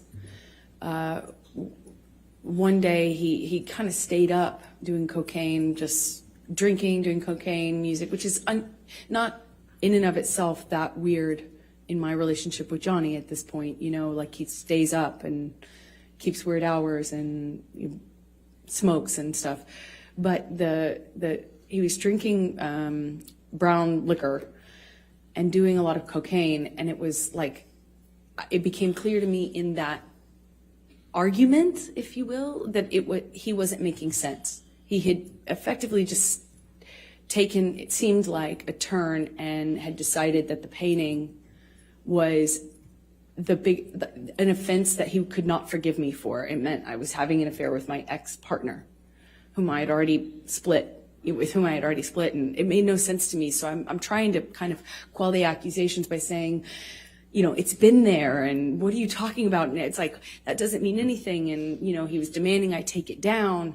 He eventually takes it down and tries to burn it, but it was unsuccessful, luckily, because he was not, he wasn't with one of those normal, what do you call them, Bic lighters. He wasn't very successful at doing it while drinking, to the extent he was. But I remember it was this kind of ridiculous fight, like didn't feel like it needed to be an argument, but it seemed like nothing I could do, nothing I could say.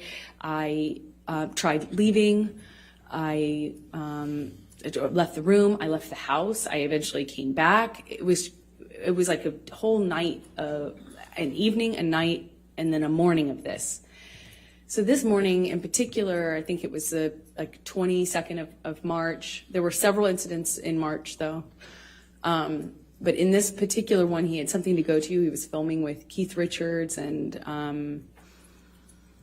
Tom Waits. Well, let me, before you go into that part, let's pull up Defendant's Exhibit 161, which is already admitted into evidence, I believe, Your Honor. Yes, 161 with redactions. Thank you.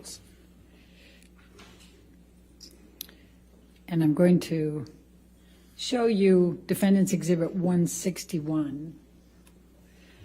And the date on this is 3/12/2013, and it's a text exchange between you and Mr. Depp. Do you see that? I do. Okay. And the first one is from you to Mr. Depp. Just thought you should know there exists a book. Is that to you? Is it to Mr. Depp from you, or it's vice versa? Isn't it? It's Johnny texting me. Just thought you should know there exists a book titled Disco Bloodbath. And then you say, we need that book. And you say, is this about last Friday night by any chance? And he says, how can you make me smile about such a hideous moment? And I'm not going to repeat the rest of it.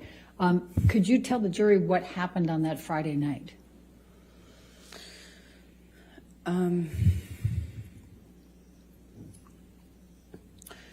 There were, like I said, there was a few different incidents in March. I believe this one happened in the Eastern Columbia building, which are one of Johnny's penthouses. They're in downtown, so a different part of Los Angeles. And we'd sometimes go there. I remember he was accusing me again of sleeping with this artist, this musician who I'd never slept with. I was denying it. I barely knew the person. And then he was accusing me of sleeping with my friend in Spain, And I remember nothing I could do. He like called this person on the phone and screamed at him. He didn't speak English, so he was really confused as to what he was being yelled at by Johnny. But I remember those were the accusations. That was the fight. But it was one to the next accusation. And I remember I was kind of doing that juggling act. I was in one of these fights, I believe it's this one, in his downtown ECB, we call it, loft. And we're in the kitchen living room area, and he backhands me. And, it was, he wears a lot of rings. I remember kind of just feeling like my lip went into my teeth. And it got a little blood on the wall. Just that simple, a little bit of blood on the wall. As hard as it is to explain this,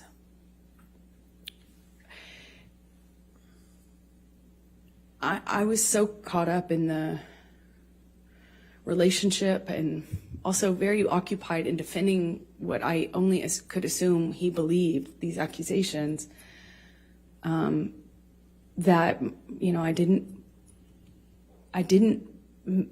internalize, like, I didn't make that big of a deal of it. I kind of pride myself on being tough, and, I don't make a big deal out of, smaller injuries. And I know that sounds horrible because and hard maybe to understand, but my best way to cope with it is I kind of, minimize it, make sure no one, make sure he knows that I'm tough and can't knock me down, and I make a joke of it, clearly. Make light. I'm going to, Michelle, if you can take this one down and bring up 170A. Did there come a time in March, Amber, where you sent a picture to your mom? Yes, this is sometime in March 2013. I sent it to her because I had been texting about some of the craziness, and Objection, hearsay. I'll sustain as to what she may have texted. All right, next question. Without saying what you said in the text, explain why you were sending it to your mom. I was reaching out. I was very lonely in what I was living in, and I wanted help. I wanted advice, help. I just wanted to talk to somebody and figure out how I could make this stop. And is this a picture that you took of yourself in March of 2013? I did. Your Honor, I'm going to move the admission of Defendant's Exhibit 170A. Any objection? No objection, Your All right, Honor. 170A in evidence. You can publish the picture. Thank you, Your Honor.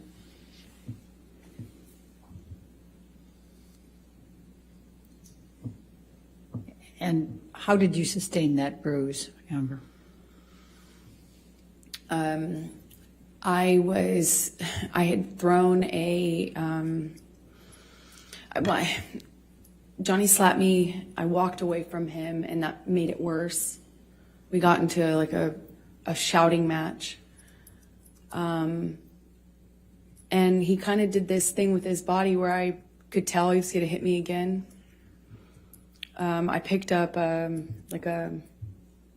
I remember it kind of like a little pot, not a pot, but like a vase.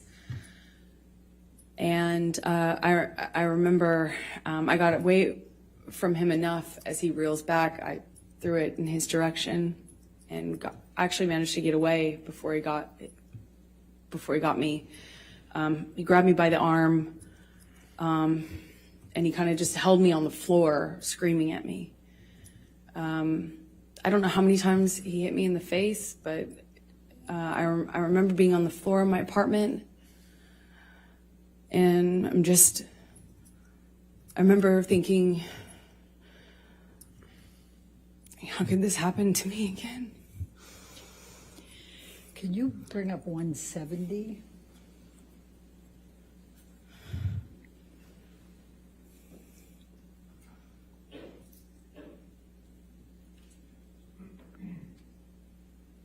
Thank you, Michelle. And if we can, and just to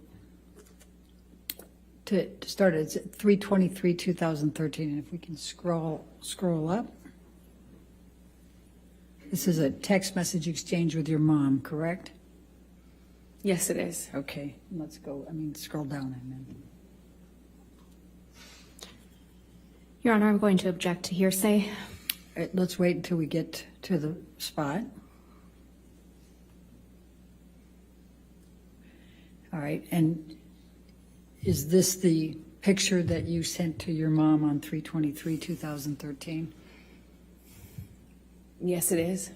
Your Honor, I'm going to move the admission of 170, just that picture that's on the text.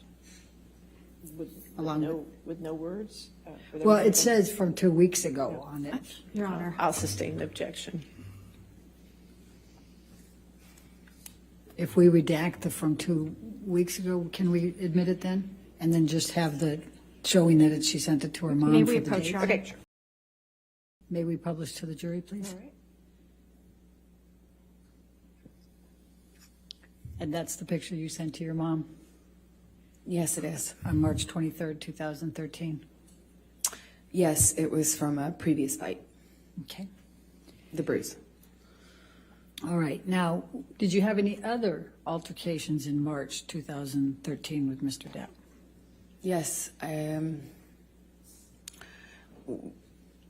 we had a couple of these fights in Orange that were around this time, one of which I started to tell you about the painting. You know, and I know I've interrupted you now twice on that, but I realize the jury doesn't.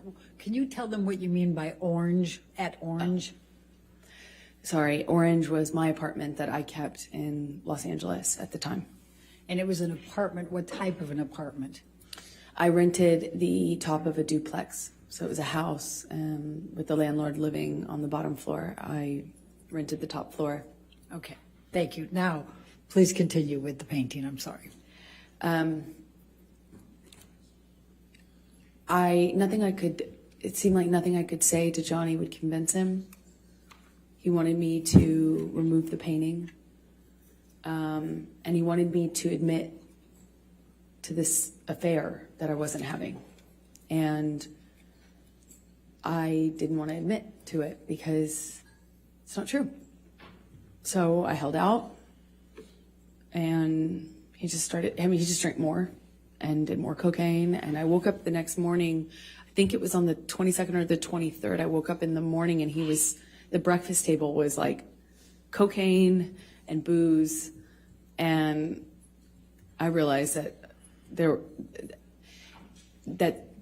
I wasn't going to be able to talk I wasn't going to be able to talk our situation down. I wasn't going to be able to talk him out of it. And he was just so convinced that I was fighting with him or at the reason that he wouldn't leave the house, and he had something to go film that was important, and there were important people waiting for him. And I remember people were reaching out, his assistants, his manager sister, everyone was wondering where he was. And I kept feeling embarrassed and unable to move this person out of my house. I couldn't calm him down. I couldn't change. He was just so intent on me admitting the details of this affair that I wasn't having. And me pointing out that the cocaine wasn't making his situation any better made me the bad cop. Then I'm the nag. So eventually I called my sister. He had a kind of a buddy-buddy relationship with her at the time. And at the time, she occasionally did cocaine. I didn't, but she did. So I was like, hey, come take over. Maybe you can buddy him and talk him into leaving the house, just getting out of the house. and she did. I remember his assistants trying to get him out. Like, we eventually in the evening, I think early evening, he finally agrees to leave, but I can't tell our relationship status. I can't tell if he still is convinced of these things or if he's just going to sleep it off and it's going to go back to normal sobriety, sorry kind of phase. And he was still upset, but like seemingly calming down. So I agreed to go with him. He wanted me to go to the shoot. I had plans, so I kind of reluctantly agreed, but didn't want to set anything off. I didn't want to engage anymore. I didn't want to do anything that could be perceived as antagonizing him or engaging more. So I went with him. We grabbed the dogs. We get in the car. We're on the way there. We're headed up Sweetzer's the street. It's a major street that leads up to Johnny's houses. He effectively owns the end of the street. It's like a cul-de-sac. So we're nowhere near his home, but we were driving up this street, and he has the window down. He's smoking. It wasn't all the way down, but you know, he's constantly smoking. And at some point, he starts howling out of the window, and then grabs two small dogs. Well, one was Johnny's dog, and one was my dog. But he grabs, if I remember correctly, Boo, his dog, slightly chunkier teacup Yorkie, and he grabs this teacup Yorkie and holds Boo out of the window of the moving car, and he's howling like an animal while holding the dog out of the window. And everyone in the car, I'll never forget it, everyone just froze. No one did anything. And I too was like torn as to what I should do, because I didn't want to do anything to cause him to react, drop the dog. You know, it was just this eerie moment where he's howling and holding this animal outside of the car window. And more than that weird memory is I have a memory of everyone just kind of not really reacting to him. Like, no one really kind of did anything. I eventually kind of pulled his arms gently back into the vehicle and kind of got the dog back on the seat, and we continued driving, but no one reacted.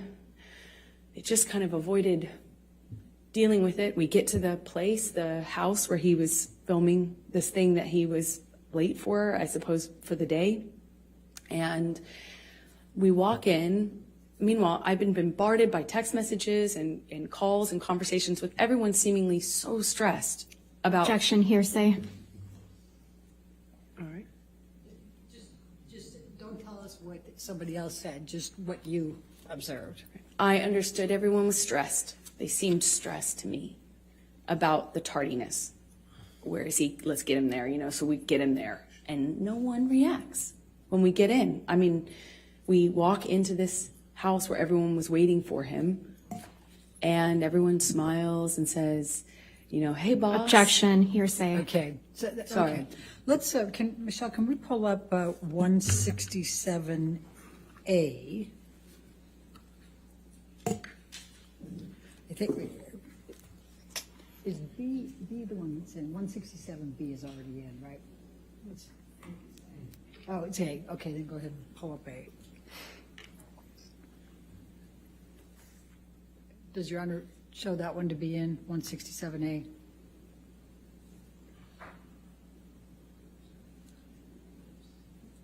Defendants. Sorry. Well, this might be your 167A, but it's an evidence as a plaintiff's number, and I'm not sure which plaintiff's number it is. I don't need it in twice, so. I would agree. Do we?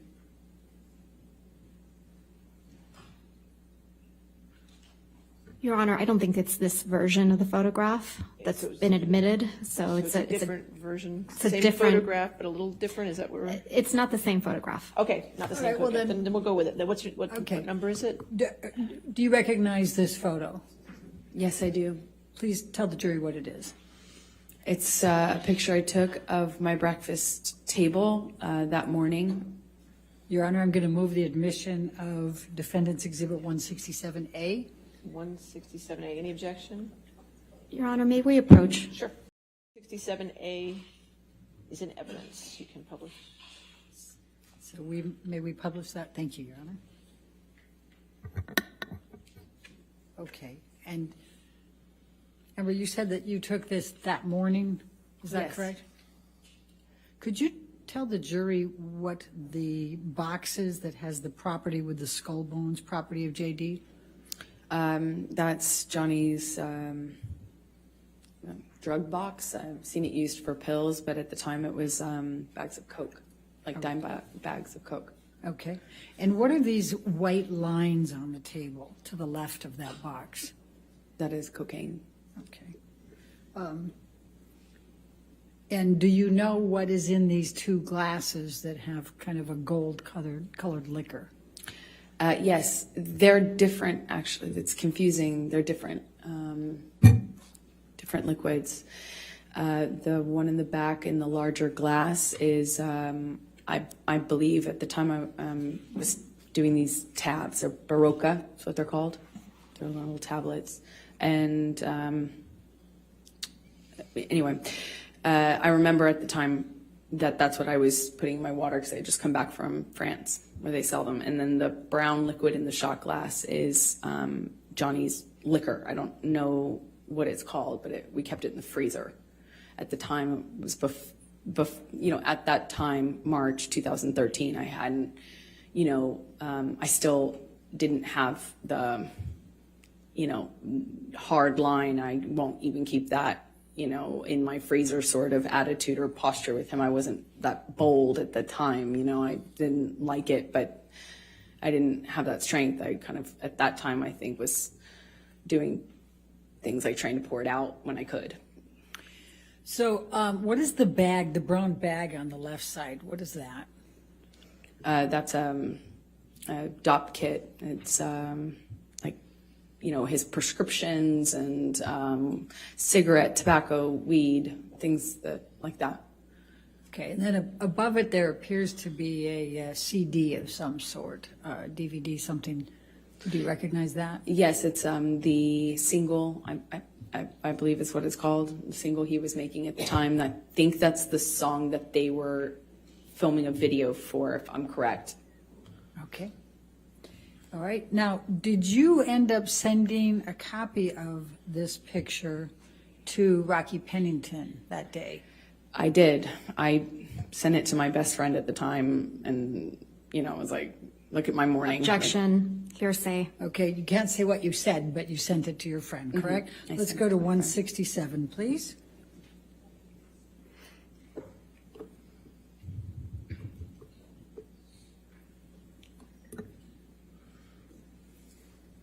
And is that the email in which you sent this picture to Rocky Pennington on 3/22? Yes. 2013? Your Honor, I'd like to move the admission of the picture with the redaction of the message on it, with the top with identifier redactions, and we take out the rest of it. All right, any objection? No objection. All right, so we'll do those redactions, 167 in evidence with redactions.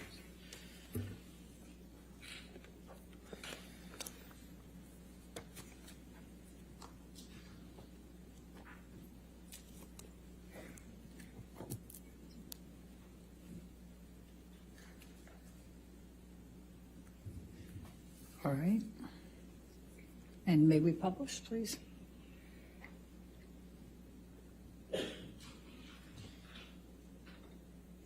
All right, and is this the text message, the email that you sent to Rocky with this picture?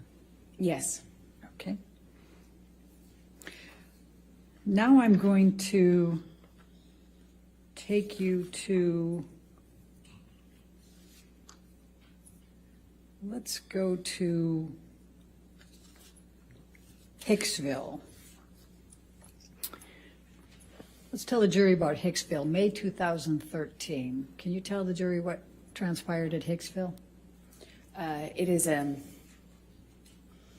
It's a fancy trailer park, like a little hotel in the middle of nowhere, set up with these little trailers, and we had made a plan to go there with friends, and we were going to do, like laughy, as we said, laughy drugs, like mushrooms, eat mushrooms, sit by a campfire.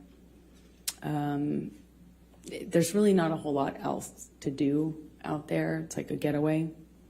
We had made this plan, and it was going fine. It was like a, kind of like a party out in the desert, with a few friends and campfire and music. And I don't know somebody brought MDMA. It was being passed around, and somebody who took it kind of was starting to feel the effects of it, I guess is the best way to describe. She kind of reacted in this way where when the MDMA hit her, she kind of, we were sitting around a campfire, all of us, and she kind of just leaned into me and put her, head on my shoulder and kind of grabbed my arm. I took it, to be the effects of the drug.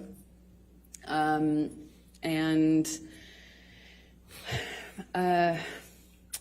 think I had eaten a mushroom cap, but was not feeling anything at the time. I don't remember feeling anything because the night just kind of changed pretty dramatically before I really felt anything of the effects of that. But that was the environment we were in, and as soon as she kind of did this thing where she leaned into me, Johnny gets really activated. He gets really upset, and he starts, well, at first she thought he was kidding too. She thought he was kind of making a joke. I think we all did. Everyone kind of responded at first, like it was a joke, but he was like, hey man, what are you doing? What do you think you're doing? And she kind of giggled and kind of leaned into me more. And I knew in my body just instantly that it wasn't a joke, but she didn't. So she's kind of still attached to my arm when he says it again to her louder. He says, hey man, you think you're touching my fucking girl? You think you're touching my fucking girl? That's my fucking girl. And he gets louder and louder.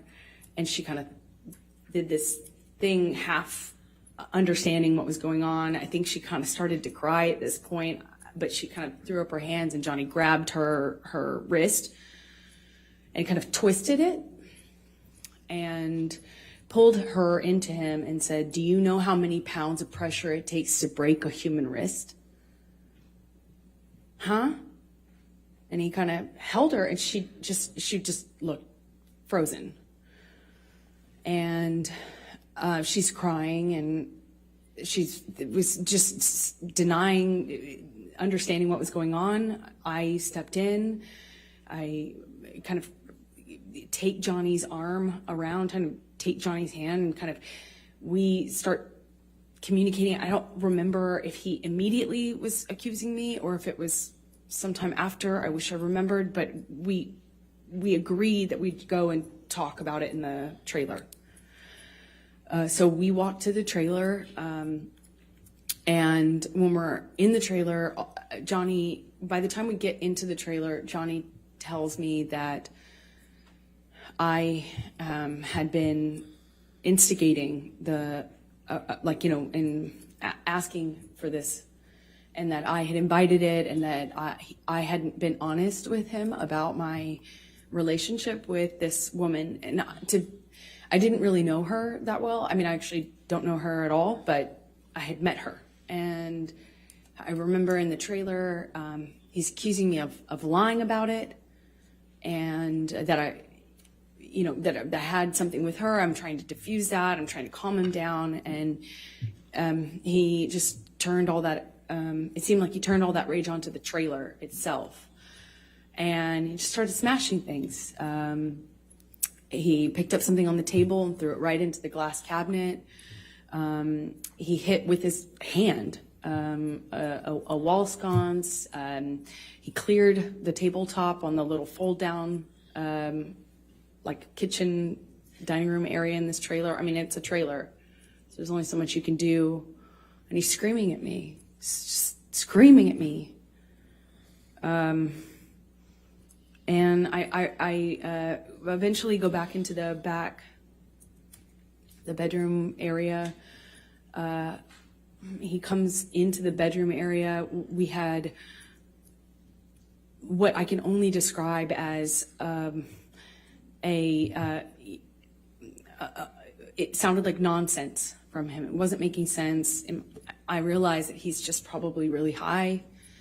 Because it wasn't making sense anymore. It wasn't like a direct accusation. He wasn't hearing me when I was saying I wasn't involved, wasn't cheating on him. I wasn't secretly trying to engage this woman in some sort of sexual affair. And then it became clear to me he was like looking for something. He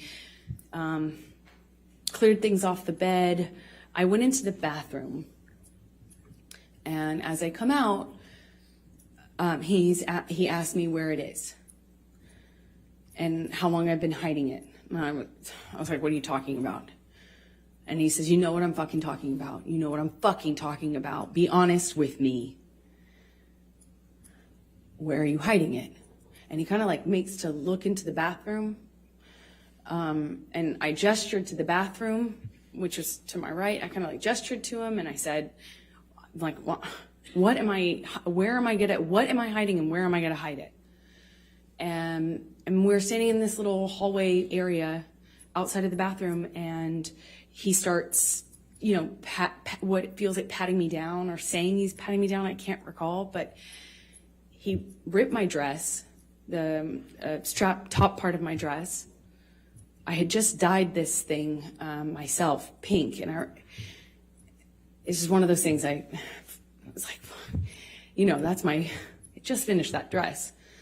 And he's like grabbing my breasts, he's touching my thighs, he rips my underwear off, and then he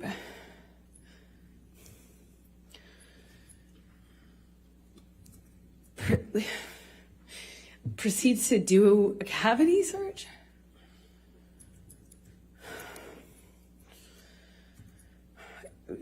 He said he was looking for his drugs, his cocaine, his coke.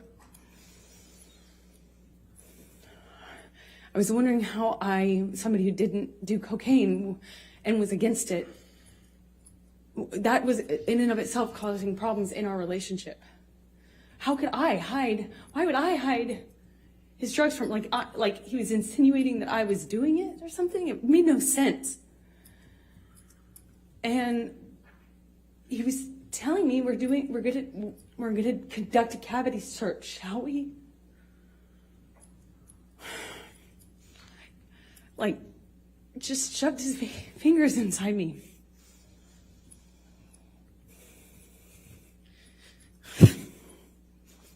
And I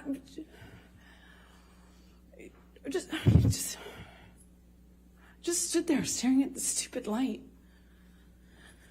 I didn't know what to do. I just stood there.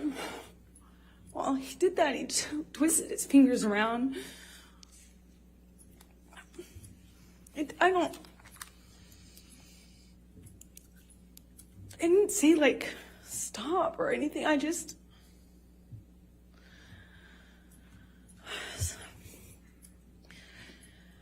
So the next morning,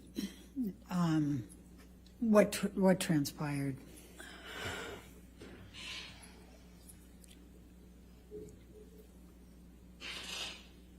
I remember thinking that Johnny would change his mind. And it would be, I thought it would end differently. I kind of froze. I don't know how we went to bed that night. I don't know how I went to bed. I don't know how I slept. I don't know how we woke up. I don't remember having a conversation with him the next day. I don't remember talking to him about it or confronting him about it. I remember wanting it to be okay. I remember just wanting whatever fucking weird trip, whatever trip that was to end, just to be over and for it to just go back to normal. And I remember my friends were out by the pool. Like there was a pool in the center of the trailer park, and I remember putting on my, just putting on my face and going back into this like crap, and I remember seeing my friends by the pool thinking they were just having a great time, and no one knew what was, I felt so lonely, like no one knows everyone was just having a good time, like normal stuff. So I just smiled and made a joke about how trashed the trailer got, and we had to get the manager, who started off furious that Johnny had wrecked the thing. And then he had this like black mesh not tank top, it was like a meshy kind of shirt on. And I remember he came into the trailer and looked around and was like, whoa, what happened here? Whoa. And Johnny had an exchange with him. And I remember watching this man be so charmed. It was just a kind of a surreal experience. And, it just went away. That just got fixed. We walked out of the trailer at some point. My dog stepped on a bee. We went to the vet and went on with our, vacation. We actually went to another location after that, and then eventually went home and went about our life. I'm going to ask you to take a look. Michelle, can you bring up Defendant's Exhibit 176?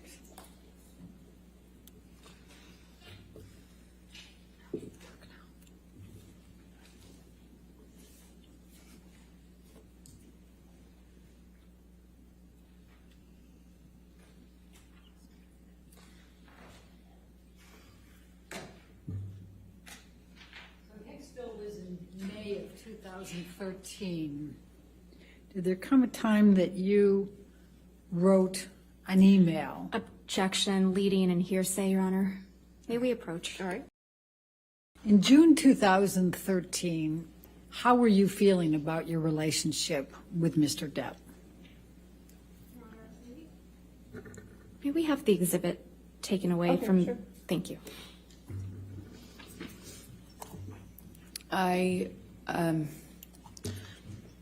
By June, I was so torn. I was so in love with this person. Because when it was good, it was so good. You've never felt love like that. At least that's how it felt. So much.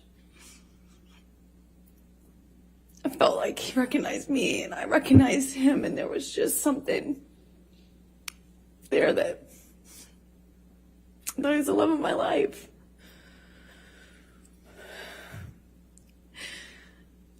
And he was, but he was also this other thing. He was also this other thing. And that other thing was awful thing that would come out and take over, and it was, you couldn't see the Johnny I loved underneath it. It was this other thing. And no one told him, no one was honest with him, no one, he'd pass out in his own vomit, he'd lose control of his body, he'd lose control, and everyone would clean up after him. I cleaned up after him. I mean, this man lost control of his bowels, and I cleaned up after him.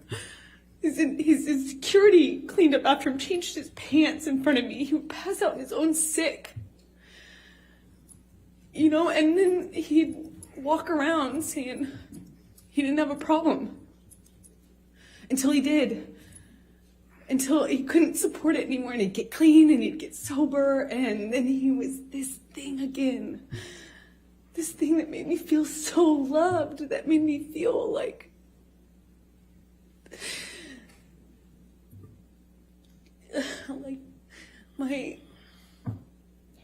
my soulmate, as cheesy as that sounds. I just felt like he knew me. And I recognized something in him, either some part of my makeup and my background or something, that I just got it. And I loved him and understood him. It just got so scary, the other part of him. And in June, I wanted to leave him. I didn't want to leave him. I wanted to leave him. I wanted him to get better. And he expressed to me so many times when he was in that period of getting clean and sober, he would tell me, "You saved my life. Baby girl, you saved my life." Everyone else was saying that to me, and I believed it. You know, if everyone else was saying it, he was saying it. I thought, just like his other friends who had gotten clean and sober and stayed that way, his older friends, these rock stars that he hung out with that had like gotten clean and sober and they had 20, 30 years, something, you know, I thought, and Johnny told me he would be that person, that he was going to be that person, and I believed it. I had so much, I looked at that man twice my age, you know, I was 25, looking at this man twice my age, and I saw hope and like promise. I had so much hope. You know, the whole thing, kids and growing old together, sort of hope. If it was just for this one thing that he could do, which would save his life, which would be to get clean and sober. And I believed it. And I wrote this letter to myself, among many letters to myself. Objection, because I hearsay. thought, All she did was refer to that she wrote it. She isn't saying what she said. I'll overrule for that. Thank you. Okay. I wrote that letter because I thought it would be read to him. I could read it to him. I could say it to him in intervention, you know, in help. And he would later thank me for, as he did, as he used to thank me all the time for saving his life.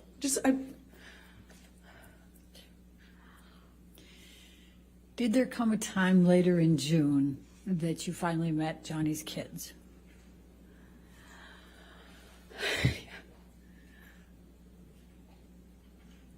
I'm sorry.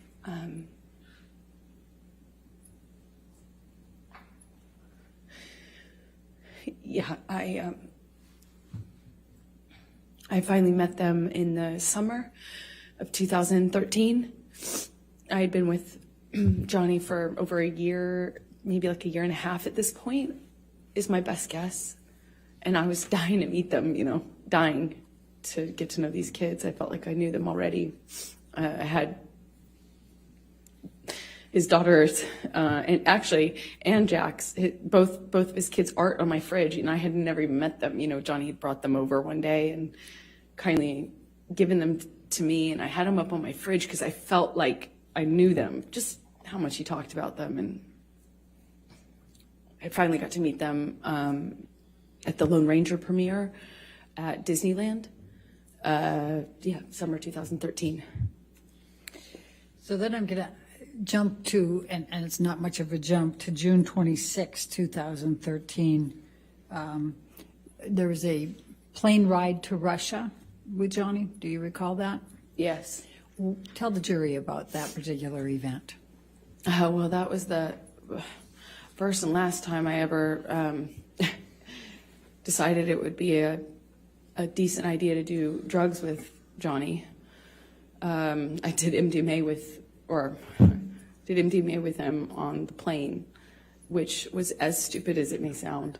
I just had never, I was very against, obviously the cocaine had been a problem. I was very much against him using cocaine. I was against the drinking, supportive of the sobriety, but I'm 26 maybe, ish. And I wanted, I had never heard of anyone making MDMA like what I had done MDMA before. I thought it's a lovey drug. It's a, it's like a kind of, I never knew anyone to get violent on it. And, I thought, well, this is a relatively contained environment. Maybe this will be different. Maybe I can be a good cop and be part of the, I don't have to be the lesbian counselor all the time, as you would say. I can maybe be the fun girlfriend. And I learned the hard way that was not happening. So what happened? Well, we took MDMA. I took a capsule. It's like a powder in a capsule. I took a capsule, and Johnny took several. I didn't count, but it's very different when you see someone take one versus a handful of something. But nothing that seemed to set any alarm bells off, and things were going fine until the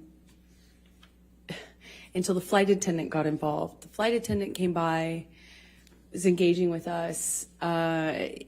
I don't think that they're really, it felt like it was before the effects of the drug took over. It was relatively quick, soon after we first took our dose, if you can say. And the flight attendant, Johnny offered her some. She, of course, said no. And then after some back and forth between them, Johnny convinced her that it would be fine. So she acquiesced and took MDMA with us.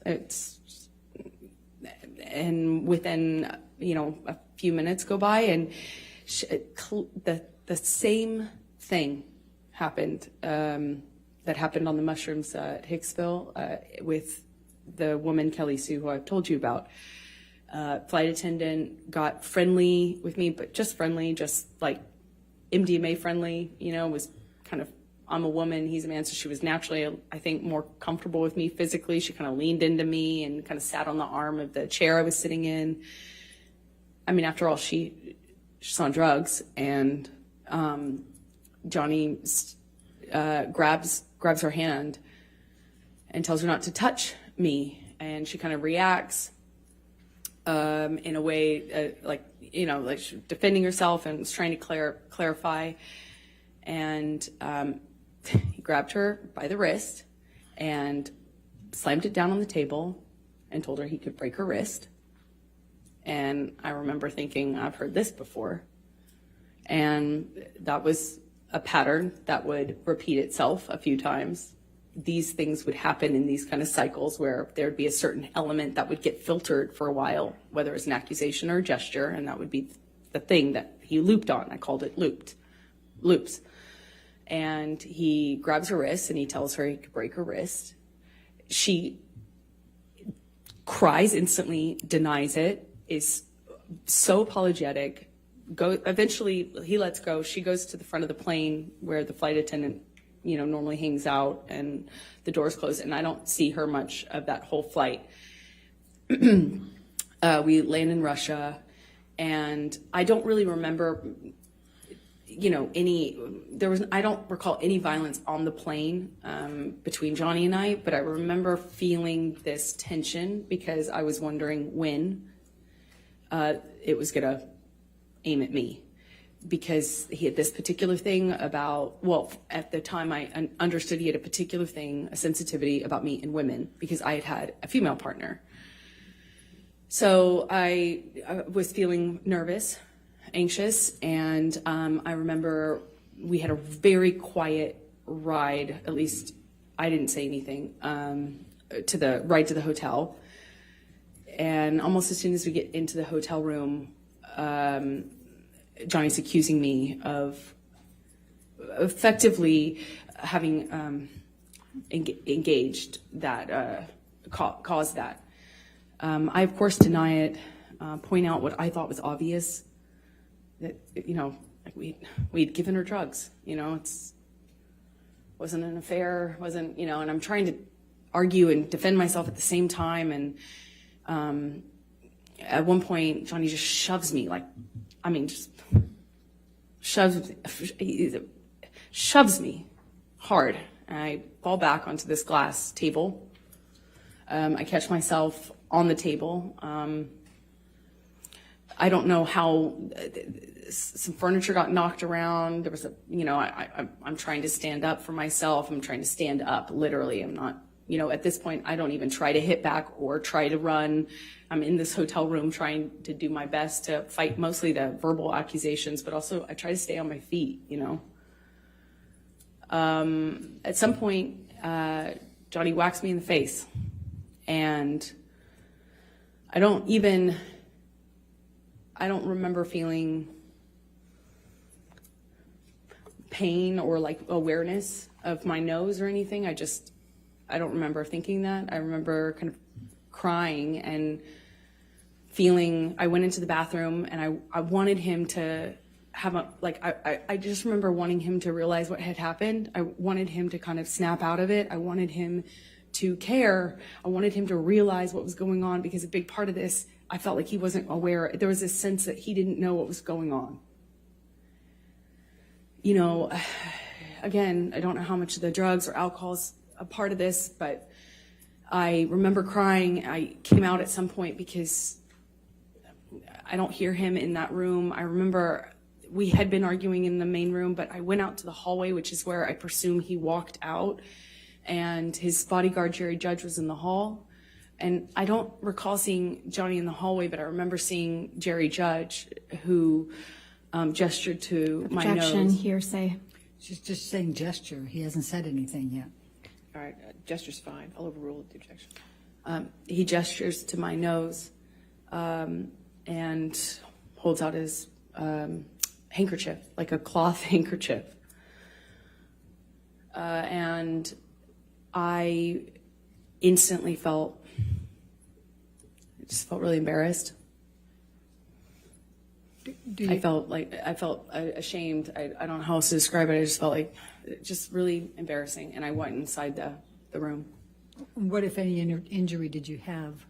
I had a little blood coming out of my nose. I didn't know it. I didn't feel it at the time until Jerry Jerry let me know.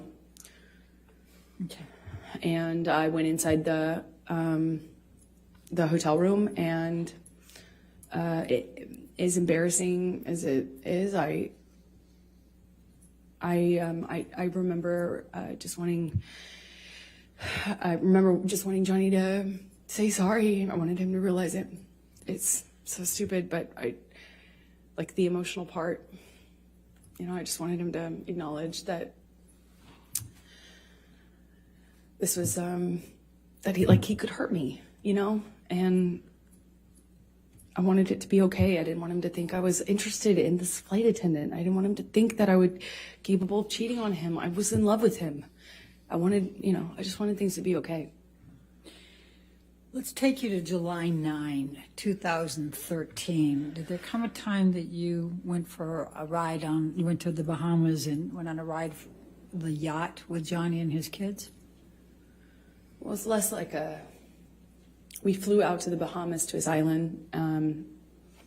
He was selling the yacht to J.K. Rowling, and he wanted to kind of have a goodbye trip on the yacht. So it was docked off the island, and I went with him and his kids, who I had quickly developed a bond with and loved. And we brought a friend along with us, I think, to kind of help. And yeah. Okay. Tell the jury what happened on that trip. Johnny was upset that he had to sell the boat. And he was off the wagon again, but he didn't want to tell his kids, so he was hiding it from them. He was putting it in coffee cups and drinking, and the behavior just kind of he was upset, he was emotional, and he just that's how he dealt with it, just drink. But there's just no off button with Johnny. So he just kept drinking, and the behavior kept getting more obviously drunk. And Lily Rose, his daughter at the time, was young, just maybe 14. And she started to get panicky and started to ask me questions about his drinking. Objection, hearsay. Without saying what Lily Rose was saying, please continue on. Sustain the objection. Thank you.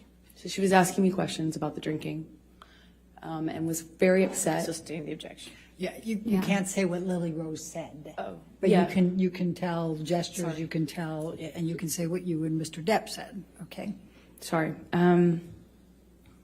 So she was upset, and Johnny we were with the kids, and he kind of threw himself off the boat in a half playful way, like a dead fish kind of way. I don't know how to describe it, almost like a belly flop. But we were on a skip, like a smaller boat parked next to the yacht, and he's jumping.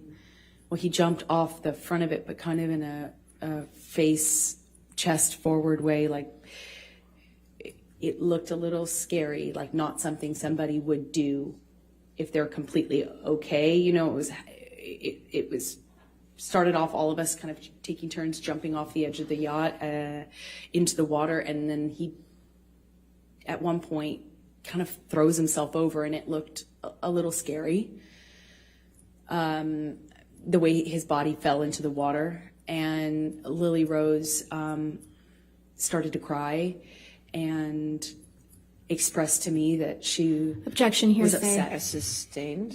You can't say what she said. You can tell expressions or observations, but you can't say what Lily Rose said.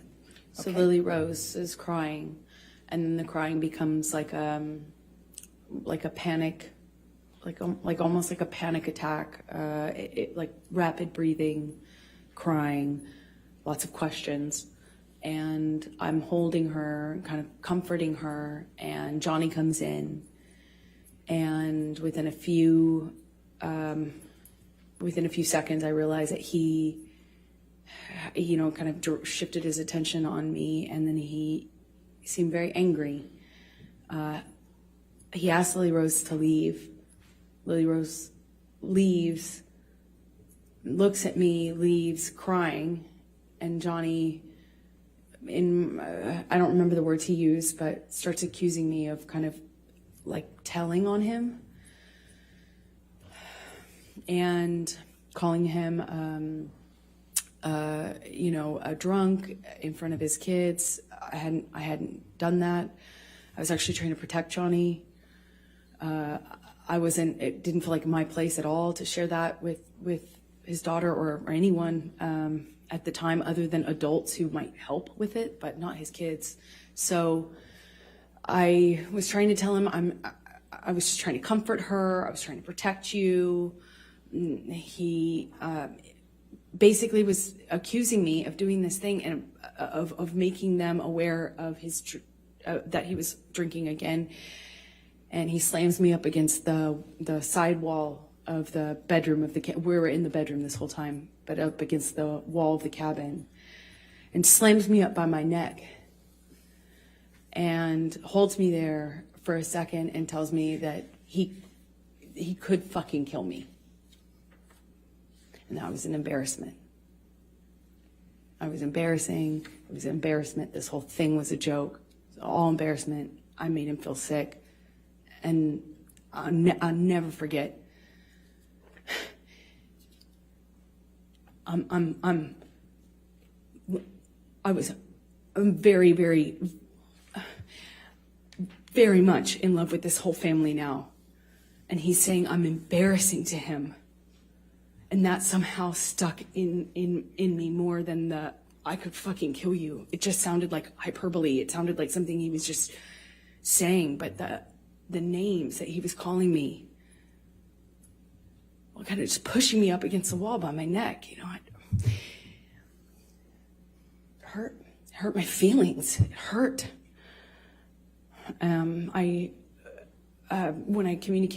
I saw Lily Rose again, we get, I won't say what she told me, but the next thing we do is we call for a helicopter to come and take us off of the boat or off of the island. So we leave the boat, go to the landing of a part of the island, or maybe it was a different, island we had to get to leave, and we take off. I'm holding Lily Rose literally holding her under my arm while she's crying, and we're lifting off. And Jack ended up not coming with us at the last minute. He stayed behind. And we were taking off, and I remember being really torn about leaving. I felt bad about leaving, even though that had happened. I still felt awful leaving. I felt awful leaving him. I also felt like I had done something wrong. He was mad at me. I wasn't sure, or what I had done, but I remember not being, I'm getting all these text messages from him calling me all these names, and it barely coherent, barely. And I'm holding his daughter crying. And let me just stop you for a moment. Michelle, can you pull up Defendant's Exhibit 180? Do you believe that's already in there? It is already into evidence, Your Honor, so if we may publish it to the jury. And Amber, I'm going to ask you to take a look at 180. And this is text messages from Mr. Depp to you. Do you recall these? Yes, I do. And are these the text messages? Yes, that's what he was sending me while I was taking care of his daughter.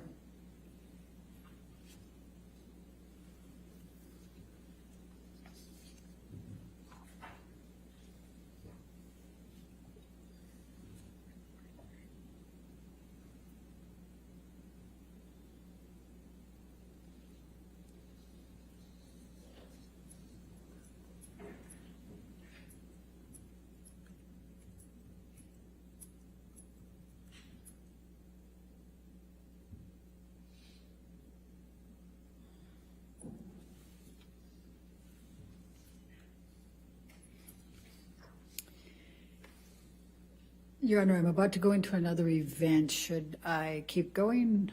I mean, that's fine if you think this is a good point to is break probably- for the day. I think it's probably good. All right, ladies and gentlemen, we'll go ahead and conclude for today. Do you recognize this picture? Yes, that looks like the picture I took of Johnny in around July 2013. Okay, and why did you take this picture? Because at the time,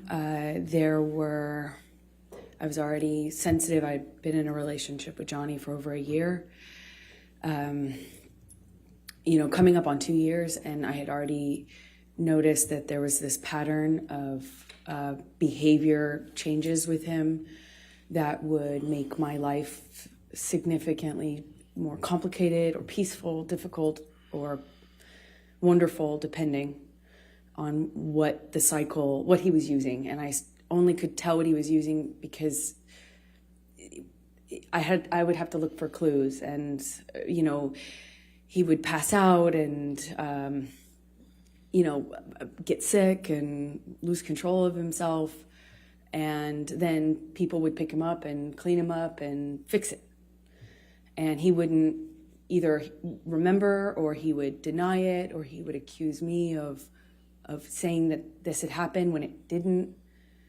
And there was no one to back me up. There was just his employees and everyone who had been taking care of him versus my word. And so I started to take pictures to say, look, this is happening. This is, I understood enough about addiction to know that you have to hit rock bottom. Like, you have to have some consequence for your actions or for your behavior if you ever change to get better. And it seemed to me like that was not happening. So I noticed a behavior pattern change, and he started to, instead of, fits of rage, he started to pass out a lot and fall asleep, and kind of fall asleep mid-conversation. And it was just a pattern change. So I started to pick up on the clues so I could figure out what I was dealing with. Your Honor, I'd like to move the admission of Exhibit 1091. Any objection? No objection, Your Honor. 1091 in evidence, you can publish. Thank you, Your Honor. And Ms. Heard, and what is depicted in this picture? Please tell the jury. Johnny passed out on the island where we were vacationing. He had had a bit of a stint of sobriety right before this, and it started to change with his friend Paul Bettany. And yeah. Okay. Now I'm going to ask you, Michelle, can you bring up Defendant's Exhibit 1095? We talked about March 2013 yesterday, and I just wanted to bring this up quickly.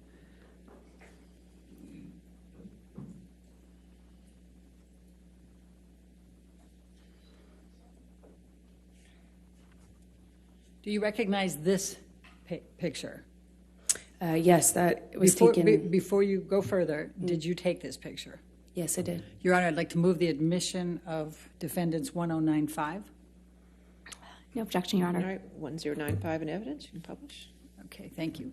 Okay, now, Amber, will you please tell the jury why you took this and when you took this?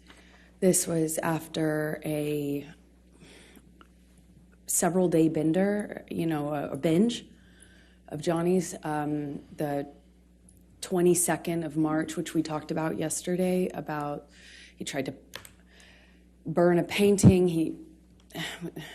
It was accusing me of having affairs with a musician, my ex-partner, and he was on these, a drug binge where I saw him no eating, little to no sleep, and he would just use cocaine and drink all day long. Okay. And that would go for a period of time, and then a major blowout, and then he'd get sick and pass out, and then feel really awful, and often, including this time, would start a period of sobriety after that. Okay. Now I'm going to take you to mid-July 2013, the Tokyo press tour for Lone Ranger. Can you please tell the jury about that particular trip and the events relating to Mr. Depp? Sure. He was promoting Lone Ranger, and I had just met his kids at the premiere in Los Angeles shortly before this tour started. They found out about me. Amber, I'm going to just ask you not to go through that. Sure. Just take us to Tokyo, please. Okay. So I believe we went from that stop to Tokyo with the kids, and he had difficulty with drinking in front of them. He was trying to hide it, and yet he was dealing with some stress around his career. I didn't have a lot of details, but he was drinking at the restaurant, and the kids were kind of, noticing, but not really sure what to make of it. Objection calls for speculation and hearsay. She didn't say what they said. I'll sustain us to the last part of the answer. Okay, please continue, but don't say what they said. Okay, the kids said. Anyway, Johnny became upset with me for judging him. He was, I couldn't. It was like I couldn't win if I didn't do anything. If I didn't say anything to him about the drinking, if I didn't acknowledge it, it got worse. If I did acknowledge it, it was my fault, and I was nagging. And I get it. I wouldn't like to be told what to do either. So, but it made him really angry, and the kids were on this press tour, and I was just concerned about them. I was concerned about them hearing us. Johnny screamed at me in the hotel room, and all I could think were the kids were in an adjoining room. What if they could hear us? I had just met them, and I didn't want them to think poorly of me and hate me, not knowing what was going on, in our behind closed doors. I remember him, it was name calling, and he eventually passed out. Do you recall what names he called you? Do you recall what he said? I heard at this time, nagging bitch all the time, called me a cunt. He even said that he made a mistake with me, and that he didn't want to, that when we touched back down, he'd get rid of me and I'd go back to, he said some disgusting things to me. I don't know if I need to repeat it. Okay, let's go. Michelle, can you bring up Defendant's Exhibit 1090? You indicated, I think, that he passed out at the end of that. Did you take this picture? I did. Okay. Your Honor, I'd like to move the admission of Defendant's Exhibit 1090. No objection, Your Honor. Thank you. 1090 in evidence. You can publish. Thank you. And where was Mr. Depp when you took this picture? He was passed out with his head in a table in the hotel room, in our hotel room, not the kids' hotel room, in Tokyo, on that press tour. All right. Now I'm going to take you to August 2013. What, if any, discussions did you start having with Mr. Depp about moving in with him? Well, after this, I was getting close to his kids, and he had a stint of sobriety shortly after that, and it felt really good again. And shortly after that, he started suggesting that I let him rent my apartment for the vultures. That's what he called the press. And he said now that we were like a known couple, now that it was out in the press, that my apartment wasn't like safe effectively for me. And I had a modest apartment in Los Angeles. And so he started saying I needed to have security on me, or we'd rent out the neighboring houses because of the vultures. And it was a conversation, and then that conversation evolved into I should move in with him. Always wanted me to go with his security guards, wanted me to have his credit card. Obviously, I wouldn't accept that, but the conversation about moving in became, hard to resist because I was increasingly becoming a part of his life, and also loving his family and feeling like, more stability would mean more stability with him and his struggles with drug and alcohol use. And I thought I would minimize some of the jealousy and insecurity that he had. It was hard for me to justify working. Every audition, every meeting, every script I got was a negotiation or a fight. I had to justify it like as if I was saying, hey, let's have an open relationship. It was, and I thought that would be minimized if I could make him feel more secure. By, if we live together, certainly there would be more security, right? And that was my reasoning. So you talked about still reading scripts and things. What, if anything, did you do differently in terms of pursuing your acting career? Well, I've always been really independent, and I've never imagined not working. I've worked from the earliest time I can imagine. I come from, parents who worked until they literally couldn't anymore. I never imagined myself having to explain my job or justify my job, but I did, and I am independent, and I see myself as independent and strong-willed, and I had to bargain. Every time I'd get a script, it would be, I thought you weren't taking another job. I'd always say, are you kidding me? That's crazy. I have to work. I support my family. When I moved out to LA, I'd get a check for, a gig, $600 or something. I'd save half for me, send half to my family. I kept having to justify taking work by saying, I'm supporting my parents, I'm supporting my sister, I'm supporting my family, I have to work.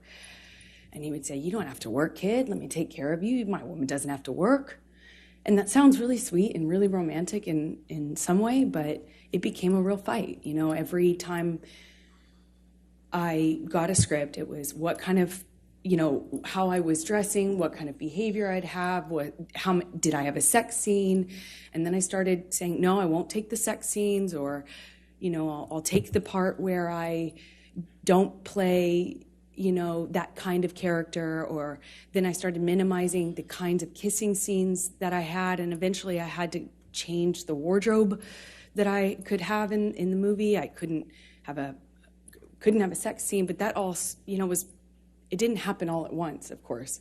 It was little thing after little thing after little thing. And eventually I found myself pushing as many scripts off my desk as I could, picking the ones that had minimal makeup, dressed as conservative as possible, finding ways to minimize the scenes I had where I had a romantic involvement of any kind. It was a constant battle and negotiation. So let me take you back. Did you, as a result of your discussions with Mr. Depp about moving in, did there come a time that you did move in with him? Objection leading. Overruled. Thank you. Yes. Please, and let me ask you this. You've talked about penthouse, we've heard a little bit about penthouse appointments and suites here. Could you just explain to the jury the different places that Mr. Depp had in Los Angeles and what they were called, just so we have some context here when we're going through all this? It's a little confusing, I imagine. He had about, I think, 4 or 5 mansions in this beautiful, border of Beverly Hills and West Hollywood, and they were all in a cul-de-sac, and we called it Sweetser, because that was the name of the street. And there are 5 houses, I think 5 houses, it could be 4, all, effectively, he had the whole street. Then he had about 5 penthouses downtown on the same floor of the Eastern Columbia building, which you've heard about, the ECB. And Sweetser was, Johnny's kingdom. One of those houses was like a whole house was his man cave. It was a studio, and it was where he made music and hung out. And we spent some time in there, but that was effectively Johnny's, place. And then there was the downtown places, and they were effectively empty save for some furniture and one of Johnny's friends, Isaac, who you met, and he lived there at some point before Johnny and I eventually decided to move in together. Let me just stop you there. I just want to make sure we're clear. Are we talking about the penthouses, or are we talking about the Sweetser? Isaac lived in the penthouses.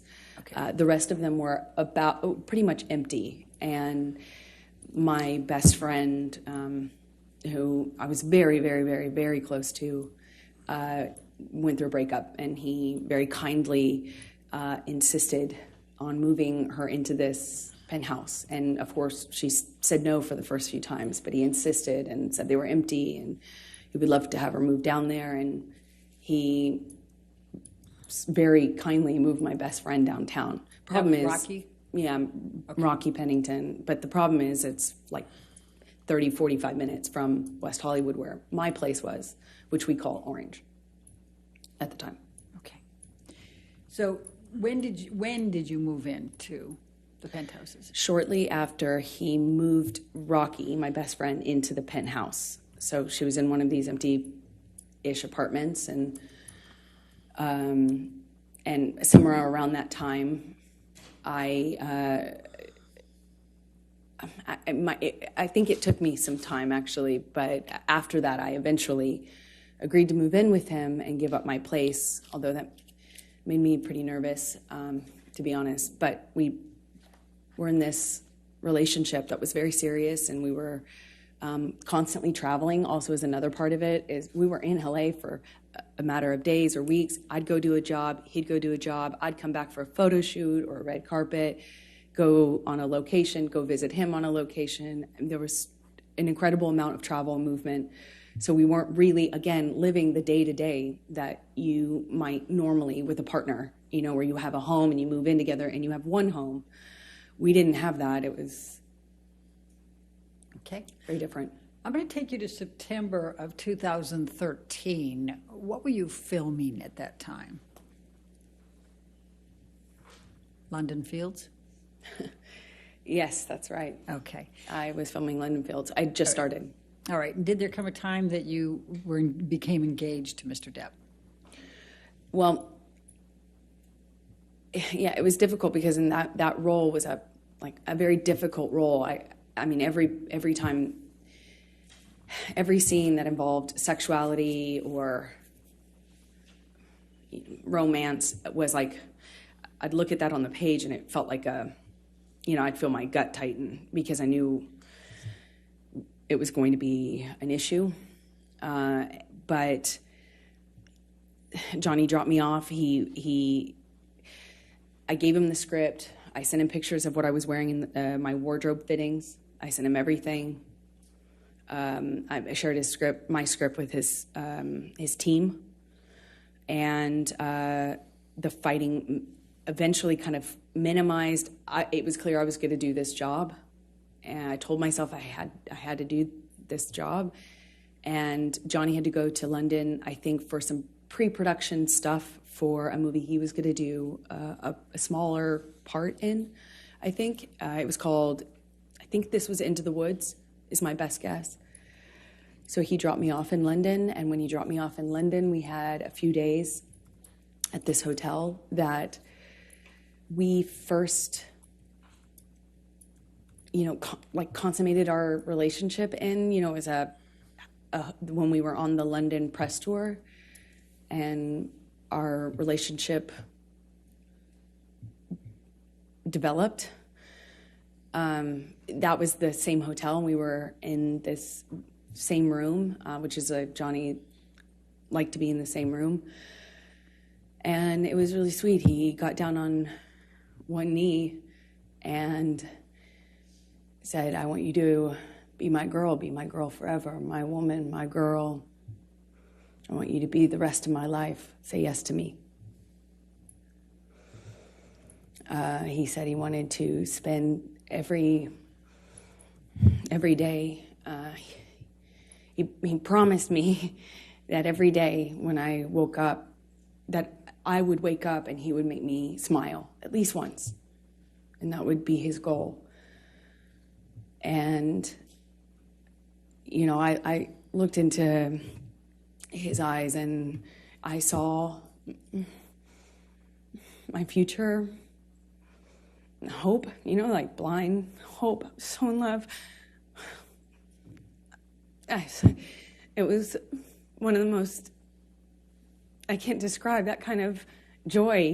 I thought, if we were married, then this is real. This is real. This isn't a thing of,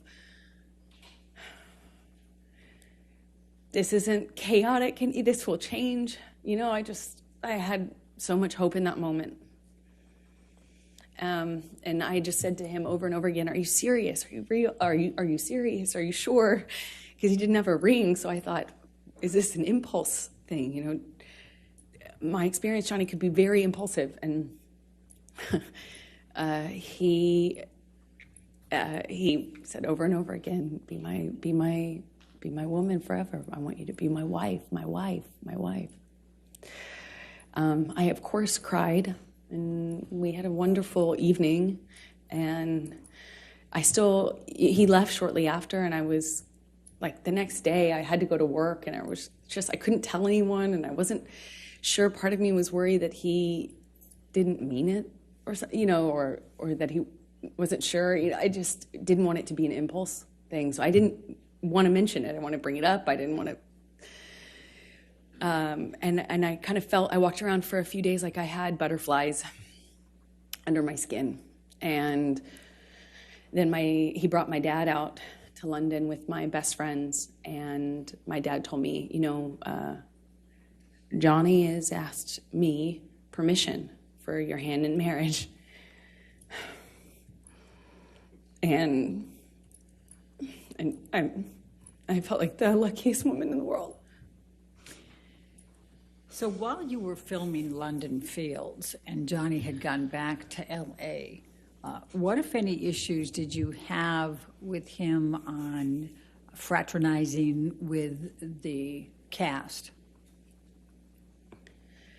I'm going to ask, Michelle, can you pull up Defendant's Exhibit 188, please?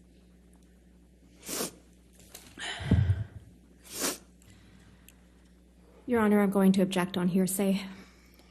Your Honor, I'm going to, let's pull up 188A. I've redacted everything but what Mr. Depp says. All right, let me On just take a look 188A. at 188A. That's submission against interest.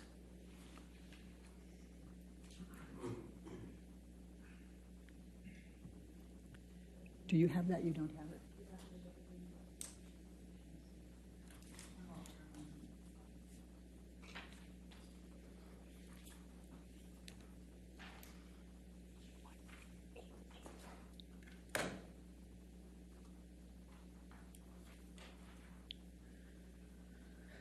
Give that a minute. While they're working on that, can you tell us what transpired between you and Mr. Depp when you wanted to do something with a cast member?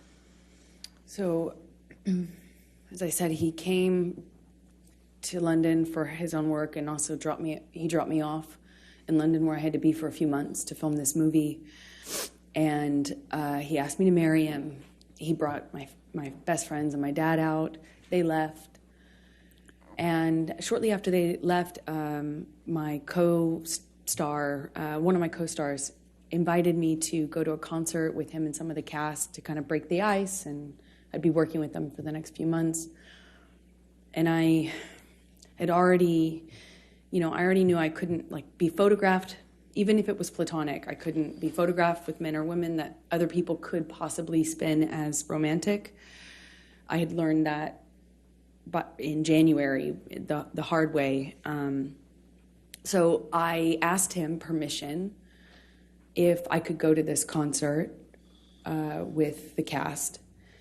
And I said, Johnny, that he's my co-star. Objection, Your Honor, hearsay.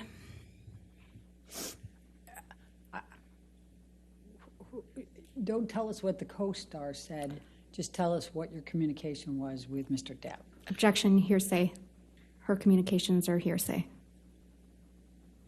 I'll sustain the objection. I'm not sure I understand. If you want to approach this. Yes.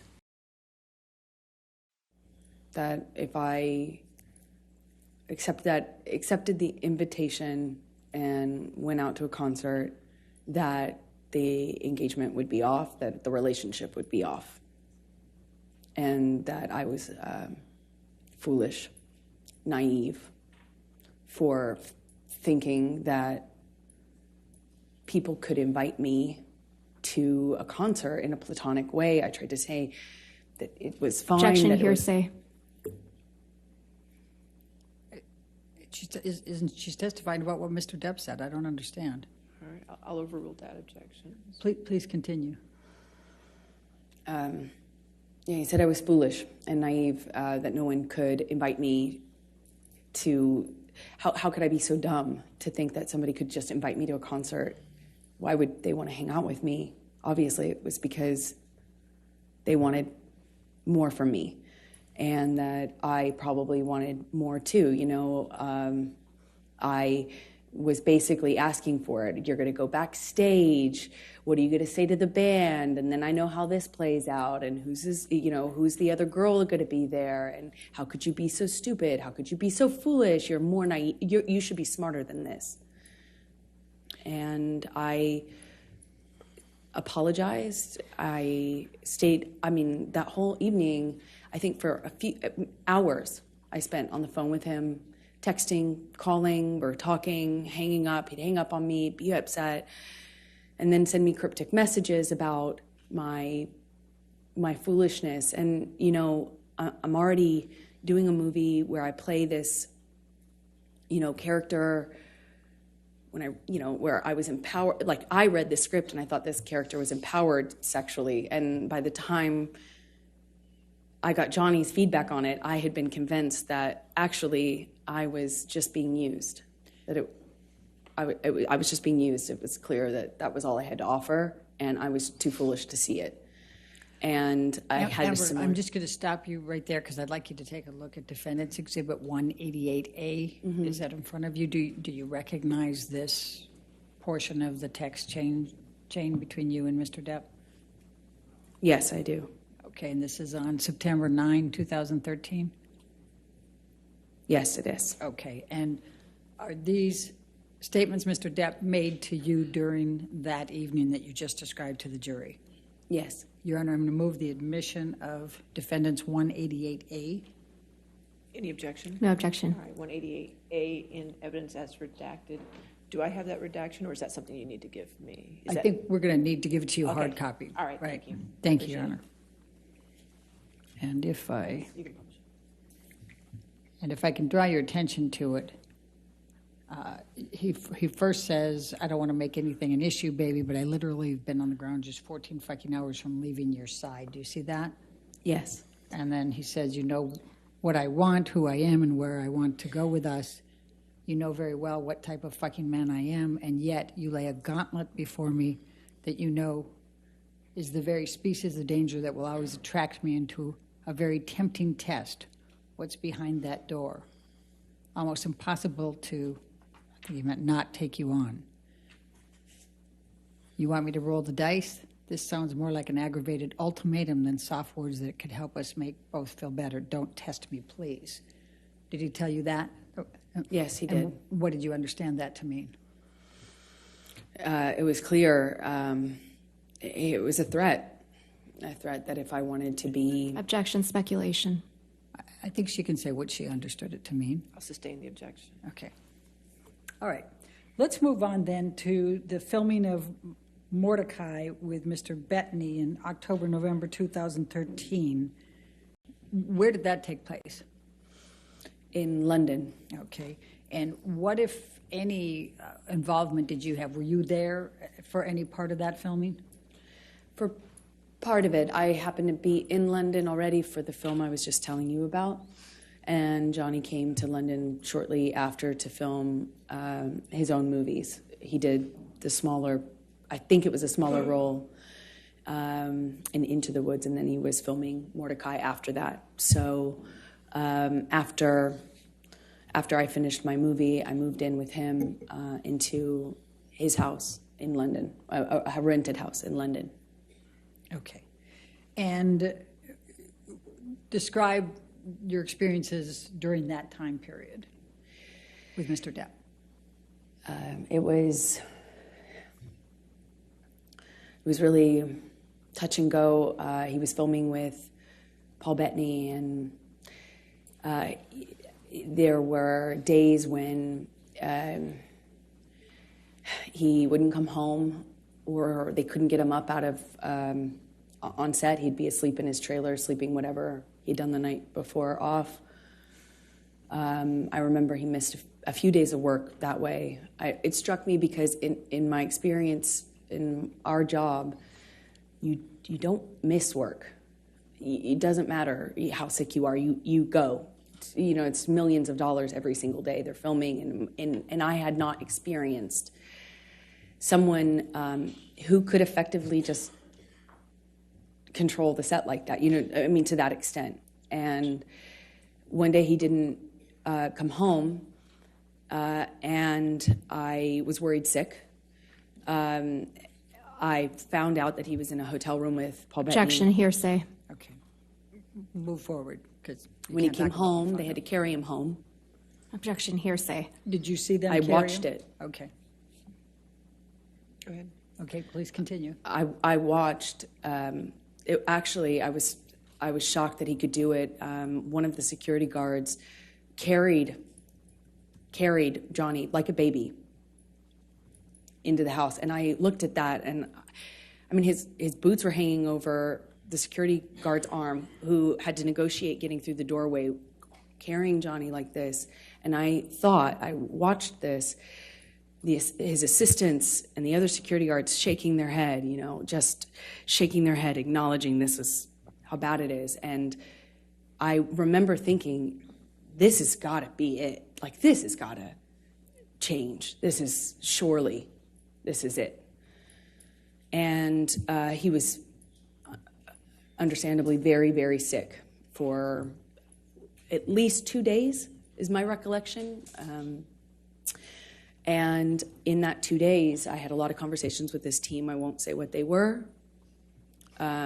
But I felt at that juncture very encouraged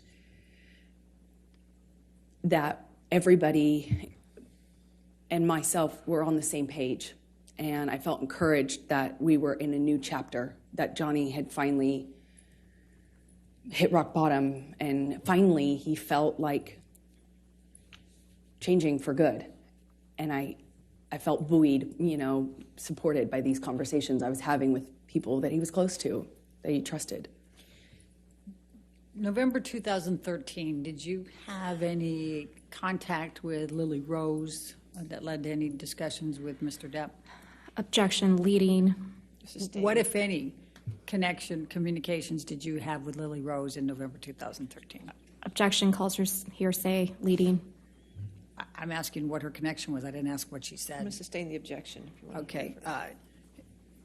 November 2013, what, if any, interaction did you have with Lily Rose without saying anything she said? Objection, hearsay. It's interaction, Your Honor. I'm not asking for what she said. If you can lay a foundation out. Okay. Did there come a time in November 2013 that you saw Lily Rose? Yes, they came to stay with us for some time in the winter. Yeah, around November, I believe, 2013. When you said they, who were you referring to? Johnny's kids, Jack and Lily Rose. All right. And was there a particular incident that led to a disagreement with Mr. Depp? Objection, leading. Sustained. What, if any, interaction did you have with Lily Rose that led to an argument with Mr. Depp? Objection, leading. That, what, if any? If we approach her. Did you have an argument with Mr. Depp relating to Lily Rose in November 2013? Yes. Can you please describe that? Well, I was, these kids were, I found them to be these beautiful, wildly intelligent little weirdos in the best way. They were, I was falling in love with them. And, they were in my life at that time, a short amount of time, but I loved it, and I started to feel very protective, and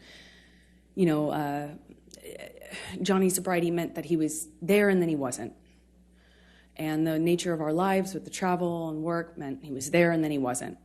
And Lily Rose at some point had a crush on a Objection, hearsay, and lack of foundation. I'll overrule for them. Thank you. Please continue. This argument happened because Johnny was. I didn't agree that this gentleman, it was a famous musician, over the age of 18, spent the night at the house, and I felt protective over Lily Rose and concerned. And naturally, they were not my children. It's not my place, and I understand that. I know it's a sensitive subject, so I understand why Johnny got so upset with me. But that and the introduction of the weed with his daughter, she was so young, I just felt protective. Again, it's not my place. I understand that, and I made him really angry by weighing in on that. Did there come a time that there was a family engagement gathering? Well, we celebrated Thanksgiving out in London. The kids were there. There was a stint of sobriety following how sick he got on set with Paul Bettany after one of his drug binges, and he kind of just came alive again. He even played a prank on me about having relapsed when he hadn't relapsed. It was, I started to kind of feel that with the kids being around, I did think that maybe this was it. We were on a good path, meaning to sobriety, that this was it. And our life was peaceful for a minute. It went back to being wonderful. There were these moments that just felt so wonderful. Objection, Your Honor, non-responsive. All right. I'll just sustain the objection. Okay. Take us to the engagement. There was this engagement party, correct? Then, yes, come Christmas of 2013, Johnny had rented this beautiful mansion in Malibu on the beach. It was gorgeous. And he brought my family out, and his family was out, obviously, in LA. And we stayed in this rented mansion, and we're all together for the holidays. And one evening, we were going to his mother's house. His mother, who you've heard about, was older and sick, but at home being cared for. And one evening we're going to have dinner, Christmas dinner there with her around the time of her birthday as well. And my best friend said, "You should." Objection, hearsay. Sorry. It wasn't offered to prove the truth of the matter, but go ahead. Go past that. What did you do? We went to Betty Sue's house, his mother's house, and Johnny proposed in front of our families in this big, surprise. He surprised me, got down on one knee, and I cried and hugged my mother and hugged his mother, and he gave me this enormous diamond ring, and it was a nice time. I'm going to take you into January, February 2014. You employed a woman named Kate James, is that correct? Objection, leading. What, if any, relationship did you have with Kate James? She was my assistant at the time. I hired her sometime in 2012 and had as minimal contact with her as I possibly could. So. And why is that? She was difficult, troubled, and inconsistent. She drank on the job and stuff like that, and her behavior was Objection, relevance. horrible. She's already testified. Kate James has testified, and I think the bias, we can... All right, I'll allow that. Go ahead. Thank you. Okay. Please describe for the jury what job responsibilities Kate had and how you communicated with her and kind of how that worked. Objection, compound. Overruled. Thank you. We had minimal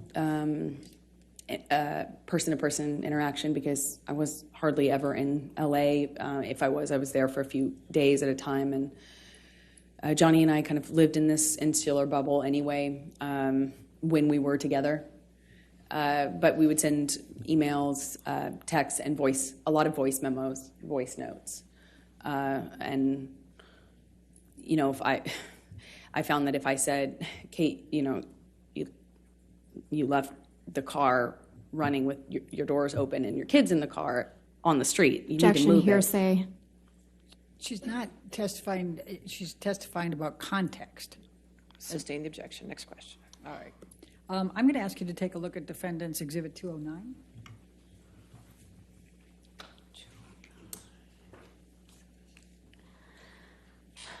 Your Honor, I'm going to object on hearsay grounds. All right. It's still hearsay. May we Ms. Hurd, approach? did you? May I lay the foundation first? Ms. Hurd, did you communicate with Kate James by email in the ordinary course of your business? Yes, I did. Okay. And I'm going to ask you to take a look at Defendant's 209. Is this a communication that was between you and Kate James that was in the ordinary course of business with her as an employee? Yes, it is. So, Your Honor, I'm going to move the admission of Defendant's Exhibit 209, business records exception. Still hearsay, Your Honor. Business record exception gets the business record, but it's hearsay. If there's hearsay involved inside the business record, there's still objection to hearsay. Your Honor, the business records exception, I mean, I don't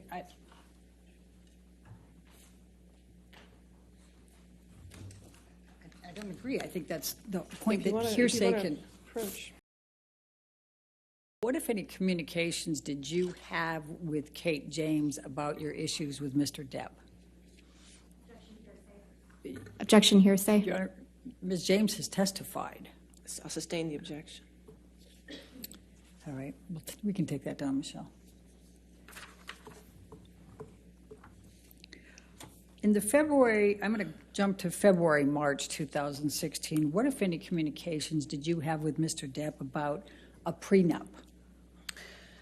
Well, after the engagement, but before the engagement party, I started to feel like it would make, I know that he earned significantly more than me. He's a successful actor. I wanted to eliminate any doubt in his mind and in other people's minds, so I brought it up to him and brought it up to my therapist. Objection hearsay. She's just saying that she brought it up to her therapist. She's not saying what she said. But please focus on Mr. Depp, okay? Of course. Johnny said he would tear it up. He said, if you ever brought one up to me, or if I ever saw one, got my hands on it, I'd tear it up. Only way out of this is death. Only way out of this is death. And I thought it would, like, I didn't care either way, but I did feel that it would eliminate suspicion or doubt, and it would make things easier. And I told him over and over again, are you sure? Are you sure? Maybe we should do this. And one time he said to me, he's like, kid, are you already thinking of how you're getting out of this? Are you already planning to get out of this, kid? You already planning on leaving? It was around the same time as the moving in together conversation. He accused me of having 1 foot out. And they kind of were happening around the same time. I still had my apartment and we're engaged now. He was asking me to redecorate Sweetser, his main house, and kind of move into the ECB building downtown where my best friend was living at this time. While the decorations and the remodeling had been done on Sweetser. And so these conversations were kind of happening about how to build our future together and how we were going to move forward together. And I would have forgotten about the extent that we had those conversations early on in the engagement if it hadn't been for my therapist's notes. I'm sorry, if it hadn't been for your what? If it hadn't been for my therapist's notes, which were taken at the time when I was talking to her about this and my conversations with Objection Johnny. hearsay. Okay.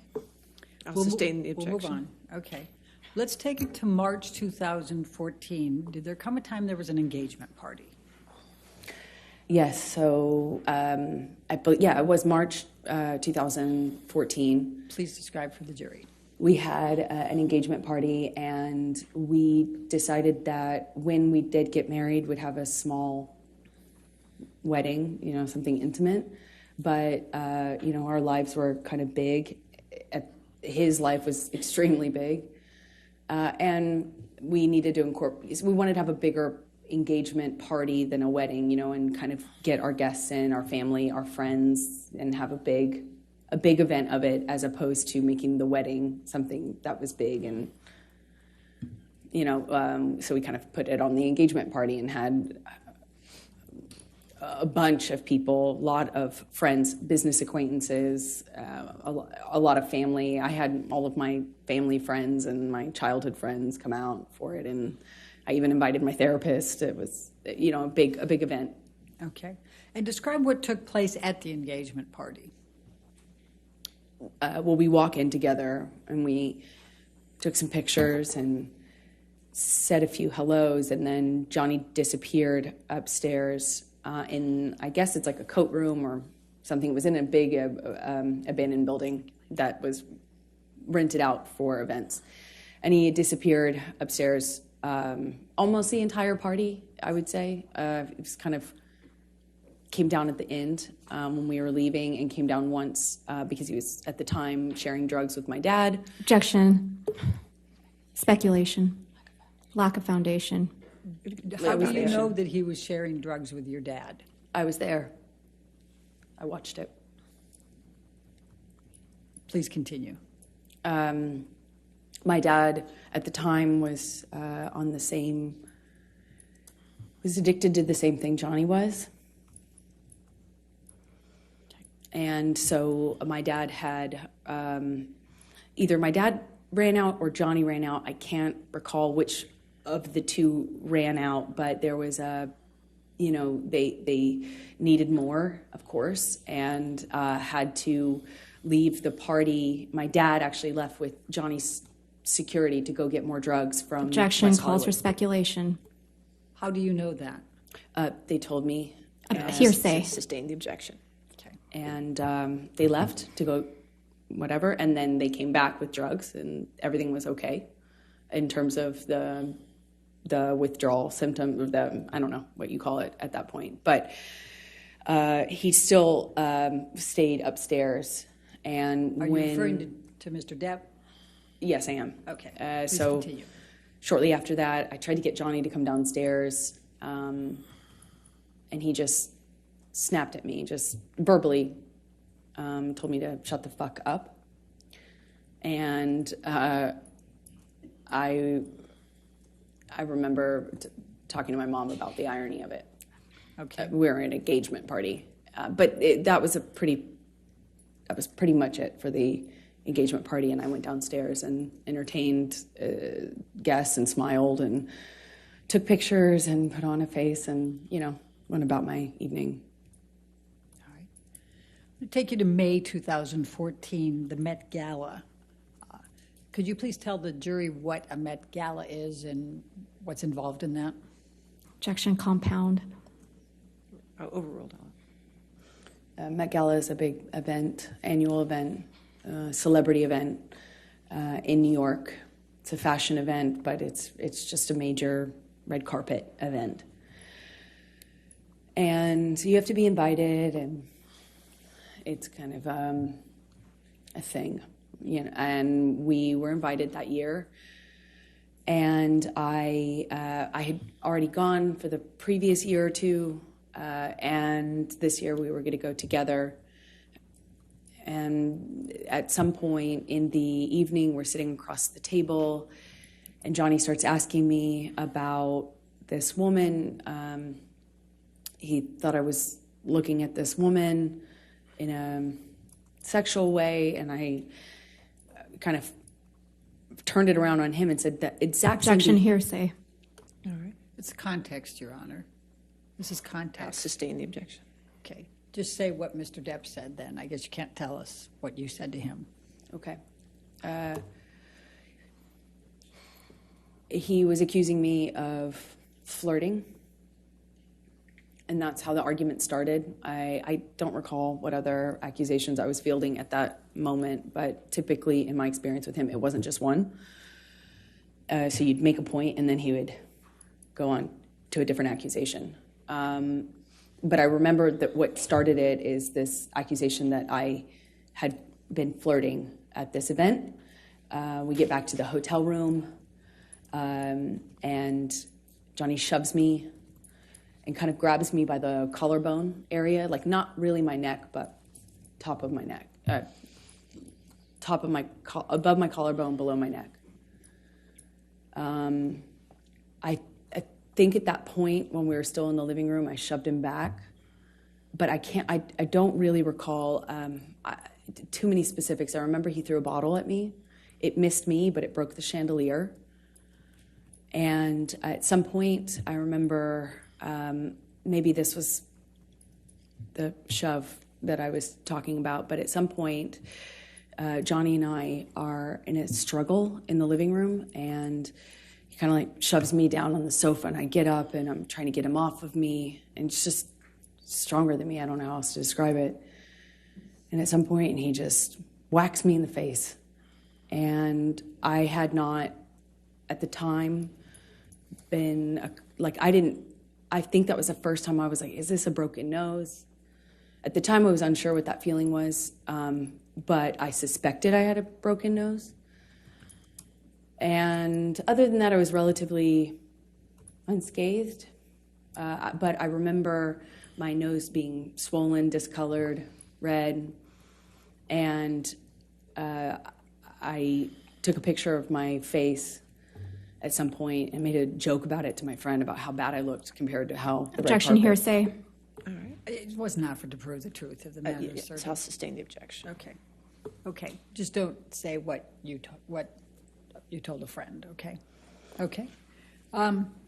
Let's take you to the Adderall Diaries. When did you start filming the Adderall Diaries? Believe May. I filmed another movie in New York, March, April, May. I went straight from that movie to another movie, an independent film with James Franco.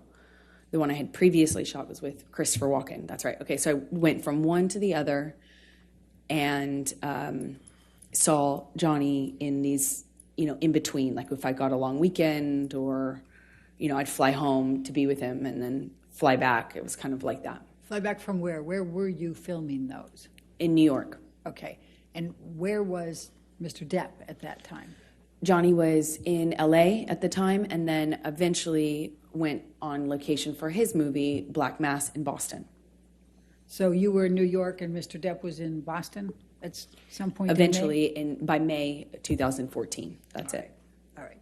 And what, if any, discussions or arguments did you have with Mr. Depp relating to James Franco in that time frame of May 2014?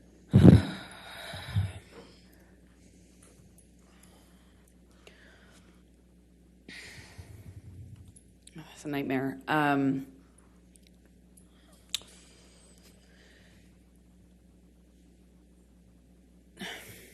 I wanted to do this independent film. I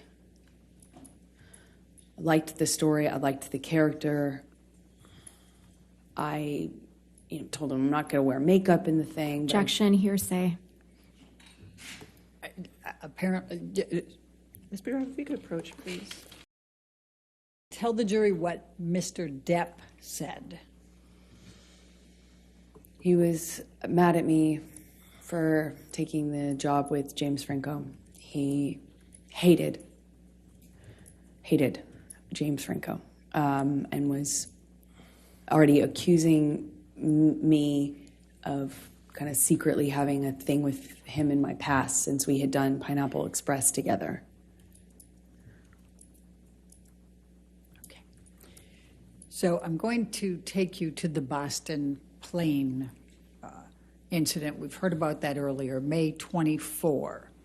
Can you please describe for the jury what took place on May 24 relating to the plane incident?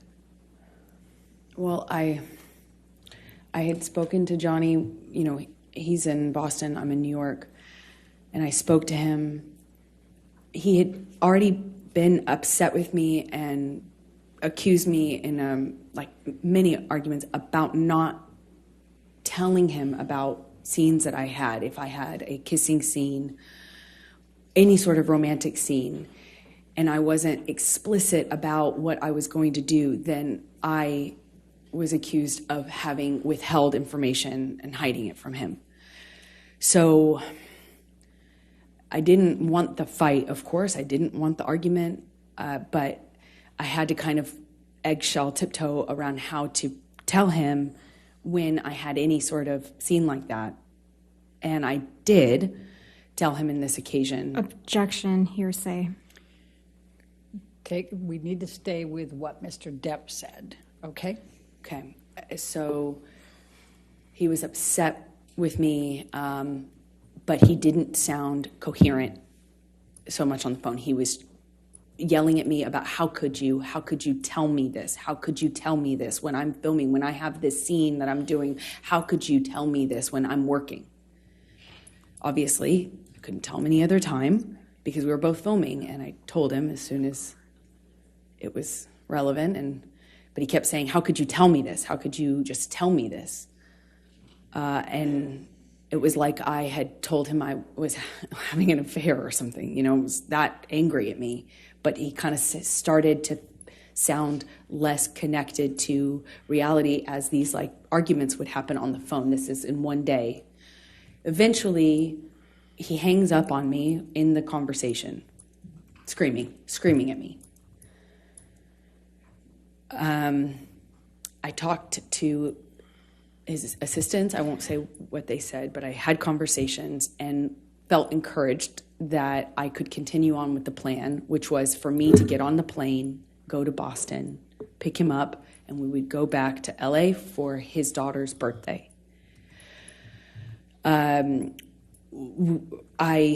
was nervous because the conversation I had had with him, and he was so upset with me on that conversation, but I figured I assumed he had passed out and that he would have been kind of sobered up the next day, assuming that the work would mean that he felt pressured to kind of pull it together.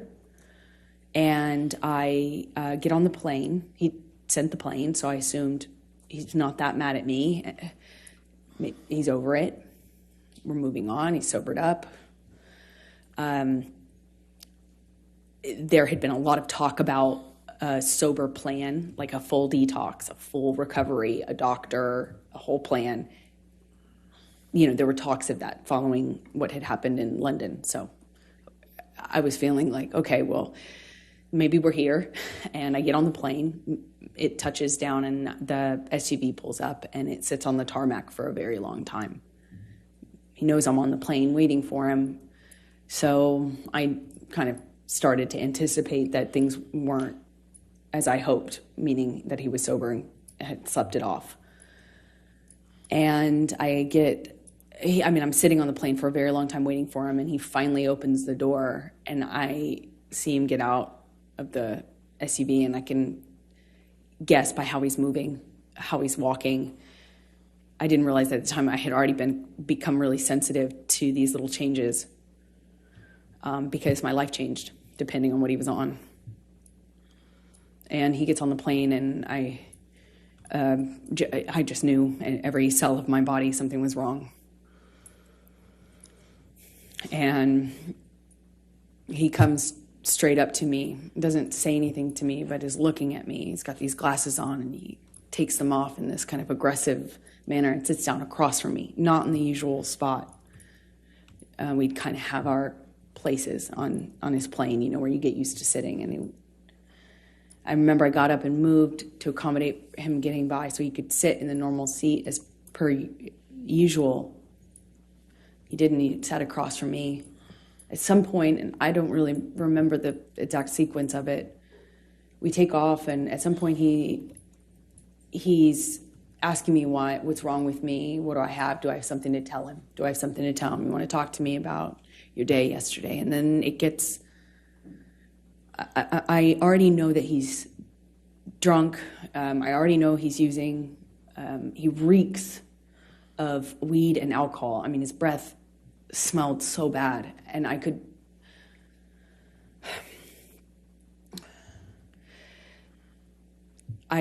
anticipate that there was a no-win situation here. There was no me talking myself out of this or talking him down or any, a lot of my arguments and my involvement in them are me trying to diffuse by explaining or Objection, non-responsive.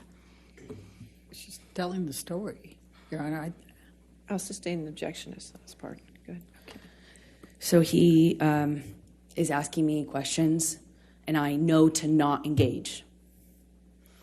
I was polite. I made sure to answer minimal amount of, the minimal amount that I could. I moved slowly. I was trying to be polite, but not engage because there was no win. And he kept going, kept asking me. Eventually he went from, do you have something to tell me, to, you want to tell me how much you liked it? Tell me, did he slip a tongue? It got worse and worse, just more. It went from asking me about how my kissing scene went or how the sex scene went to asking me what James Franco had done in the scene, to being really explicit about my body. He was talking about he was saying really disgusting things about my body, about how I liked it, how I responded, and then he started just straight up taunting me. I know you liked it. He called me a go-getter. He called me a slut in front, and also this is happening with security and his assistants on the plane. And I remember I felt I struggle to be able to tell you how embarrassed I was, because he was speaking to me in front of people in this way, asking me if I liked it and if I was wet, and why I wasn't looking at him, and that was proof I wasn't looking at him. That was proof that I was asking for it. Did I ask James to do this and this to me? And how about if he does those things to me? Insert sexually explicit descriptions of what he accused me of wanting or deserving. And I, at some point in this, get up and move to the front of the plane. And I remember getting up so slowly. I didn't want to aggravate him. I didn't want to give him any excuse to pounce on. I didn't want to upset him. I didn't want him to flip a switch and get worse. I just remember very slow movements, and I slowly get up and move to the front of the plane, and he starts throwing things at me. Ice cubes, utensils. He's calling me a go-getter, and then an embarrassment, talking about what an embarrassment I am. I don't know how many times I moved seats. I wish I did.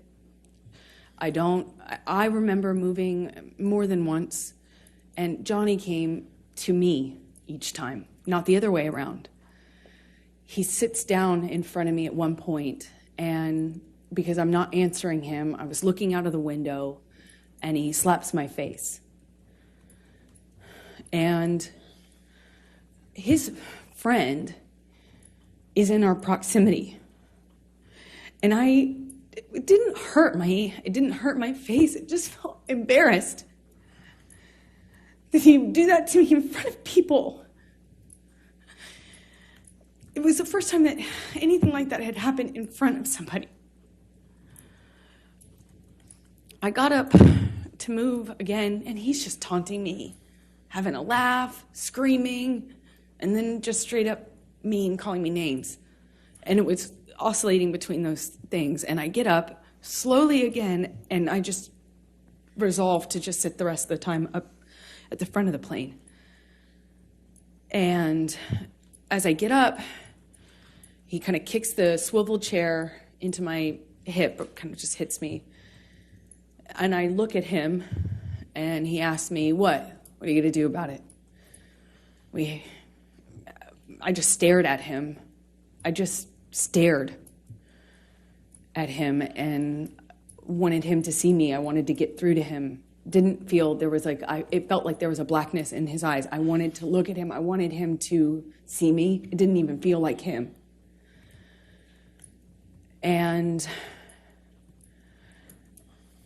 as I'm walking away, slowly, trying not to be, I was being very deliberate about my movements, wasn't saying anything, I wasn't engaging. I am walking away from him slowly, and he tells me to hurry the fuck up. Hurry up. And I just look at him one more time, wanting to penetrate the monster to see the man that I love underneath that. The man I loved. And he tells me to hurry up again. And I pull my gaze away from him. I walk away from him. My back is turned to him, and I feel this boot in my back. He just kicked me in the back. I fell to the floor. I caught myself on the floor, and I just felt like I was looking at the floor of the plane felt like a long time. And I thought to myself, I don't know what to do. I can't believe did he just kick me? No one said anything. No one did anything. It was like you could hear a pin drop on that plane. You could feel the tension, but no one did anything. And I just remember feeling so embarrassed. I felt so embarrassed that he could kick me to the ground in front of people. And more embarrassing, I didn't know what to do about it. I got up and I walked to the front of the plane. I sat down and I just looked out of the window. And Jerry Judge's security and my friend both kind of under their breath asked me, "Are you okay?" Objection, hearsay. I spent the rest of the time looking out of the window. Sustain the objection. And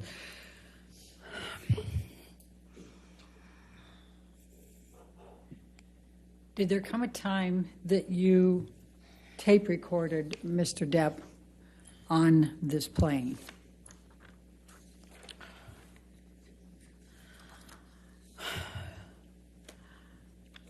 I want to sit here and say that I was telling myself I needed to leave him. But as he got worse, he demanded the oxygen tank from the flight attendant, excuse me. And he continued to drink and then eventually started howling like an animal and passed out in the bathroom with the door locked. And was howling, and I at some point pushed record on my phone because there was that 5% part of me. Objection, non-responsive. I don't think it's non-responsive. She's explaining what led up to her tape recording him and why. I mean, I can ask her, Okay. will that solve it? All right. Why did you tape record him? Because I knew that Johnny wouldn't remember what he had done. I knew he would not remember. And if Calls for speculation. She can say why she did it and what she thought. But that last part called for speculation. I'll sustain the Don't objection. say I knew. Why did you tape record? in my experience, when Johnny was that inebriated, he would not remember what he had done. Calls for speculation. How can that call for speculation? I'll sustain the objection. All right, let's go to defendants 221. And I'm going to play 3 different parts for it. Your Honor, And if may we we can- approach, please? Okay. With the first one with 0 to 1 minute. And can we turn up the volume just, I mean, there's part of it that the noise of the airplane is a little bit loud, but to be able to pick up the noise. Keep an eye on it.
the second one is from 2:50 to 3:20, 30 seconds.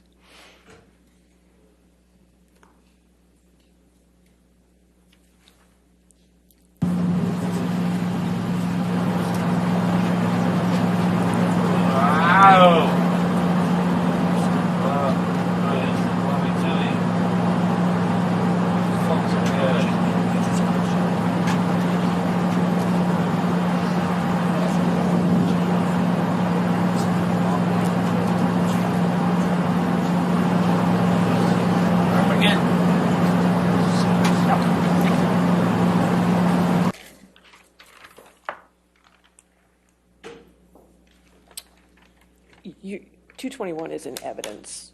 All of 221 is already in evidence. So may I play the third one then, and then we Yes. can take the break? Yes. Thank can you. play- That would be at You can play 9. all of it if you'd like. That's fine, thank I you. think that'll torture the jury if I Okay. do that, Your Honor. 9:30 to 10, just 30 seconds more.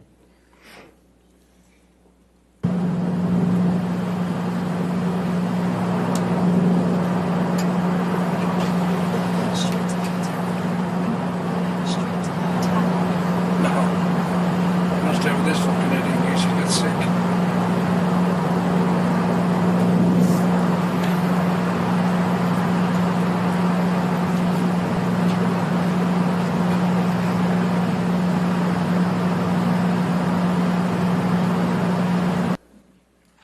All right, and you can be changing gears after that, or do you have any more questions for this issue?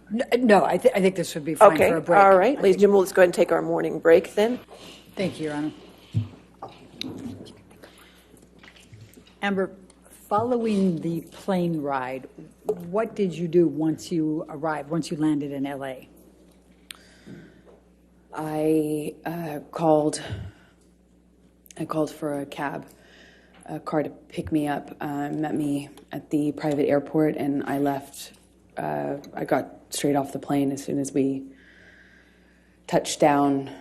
Johnny had been saying what he would do to me once we got on the ground, and I didn't know how long this cycle would last, so I wanted to just get out of there. I went to a hotel and called my friends to join me, which was my coping strategy at the time. Okay.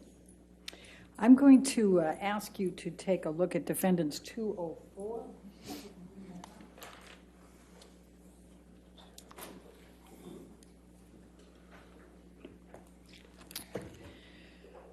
Did you reach out to, Objection, Your Honor, hearsay and leading.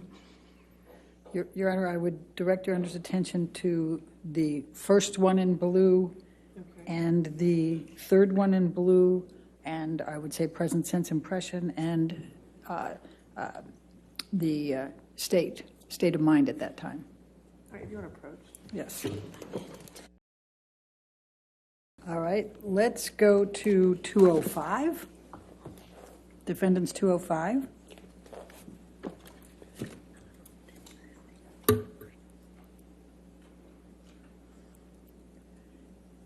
And this is a communication between you and Rocky Pennington, your best friend, is that correct?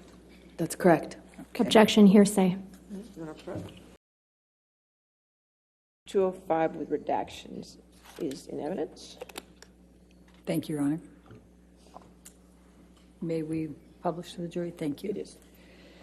So, Rocky on this is Rocky Pennington, your best friend, is that correct? Yes, it is. Okay. And when did you send this communication to Rocky? Once I had touched down in L.A., Okay. And you said, I'm not good. What did you mean by that? that I needed help, that I was scared. I was scared of what had just happened to me. I was scared of what was going to happen to me. I was scared if I left him. I was scared if I didn't. And I needed help. I just needed support. I didn't feel safe going home. I still had my place in Orange. He had keys. I was scared. Did you text your mother and your father about this incident? Objection, hearsay. If you want to What, if any, communication did you have with your mother or your father following this incident? Objection, hearsay. Sustain that objection. Well, let's go to defendants 222, and Your Honor, I suspect we're going to be back up at the All right, you want bench to on this one. approach? That's fine. What, if any, communications did you have with Kate James following the Boston plane incident? Objection, hearsay. Your Honor, if we go to 224, Okay. 224. my argument would be business records exception. All right, you want to come forward? We can do it. What, if anything, did you do the evening of the 24th of May?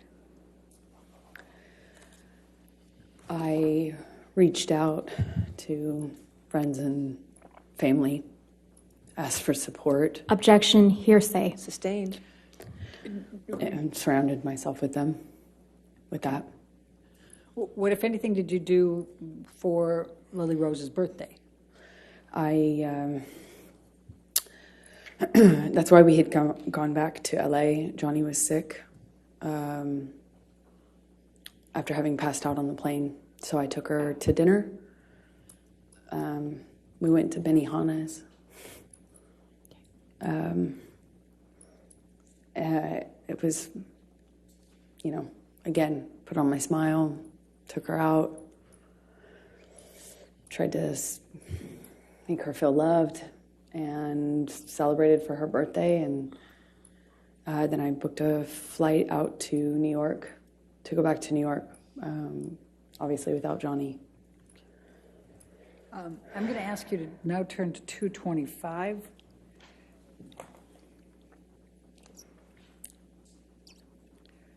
And, Your Honor, I'm going to be referring to the last two blue spots on that page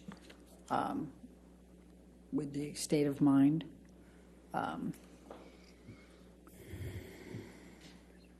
Mental condition. All right. It doesn't, it's still hearsay, Your Honor. May we approach? Yeah, you want to approach? Please tell the jury what you did then over that night, the next day, and at the hotel.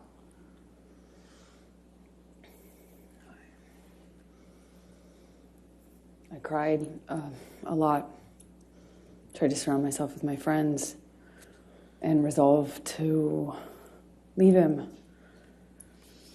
I felt powerless. Nothing I did made a difference. On the plane, I was so careful. Objection, non-responsive. Please just tell us what you did, and you can tell how you feel, but don't go backwards, okay? I resolved, tried to, the strength to commit to leaving him. I knew I had to. I knew nothing else would make a difference. So I got myself back to LA.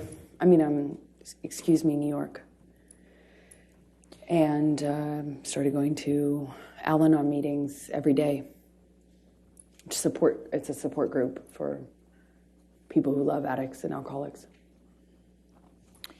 What, if any, communications did you have with Stephen Duders? Objection, hearsay. Your Honor, let me ask it this way. What, if any, communications did you have with Mr. Duders communicating on behalf of Mr. Depp? Objection, hearsay. I would say agency on that, Your Honor. You have to lay a foundation for that. Okay.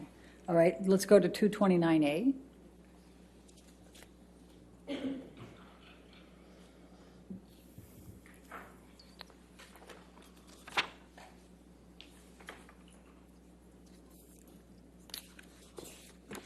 And could you, without saying what the content is, can you tell us who this text message is with?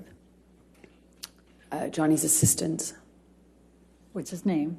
His name is Stephen Duders. Okay. And what, if any, communication were you having with him following the Boston plane incident. Objection, hearsay. May we approach? All right. Did you communicate at all with Mr. Depp in the days following the Boston plane incident?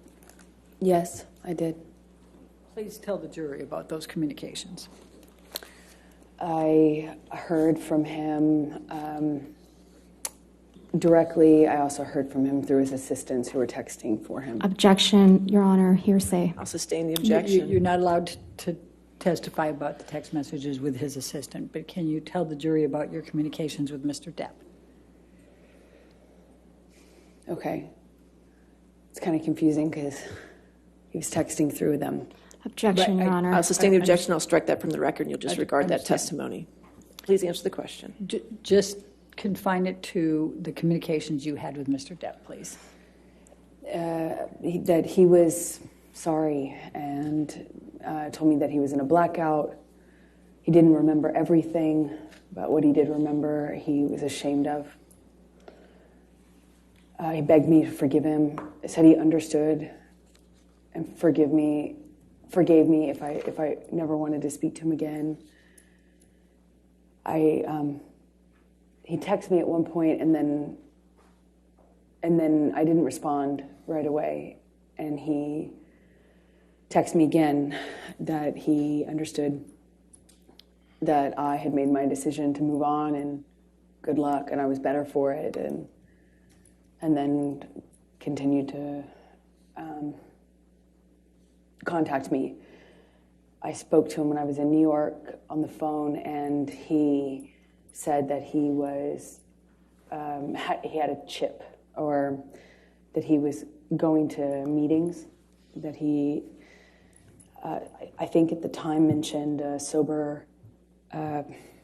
another celebrity that was kind of advising him on sobriety, or not advising him, but encouraging him. And he was saying, well, look, me and this person, we even went to a meeting. I've got 3 days sober, 4 days sober, and that was the last time. The monster will never come back. Monster will never come back. And because it felt like it felt so much worse than it had ever been before. And because I had, I went to New York, and I was trying to get my strength to leave him, I actually thought that it kind of would be the turning point. I thought I had effectively... Objection, Your Honor, non-responsive. Overruled. Oh, go Thank you. Go ahead. Please continue. I thought things would change. Okay. Did you draft any kind of email to Mr. Depp to express your emotions and how you felt about all this? Objection, hearsay.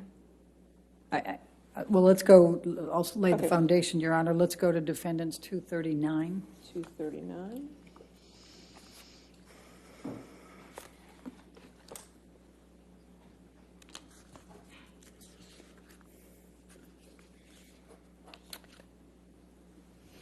Objection, hearsay, Your Honor.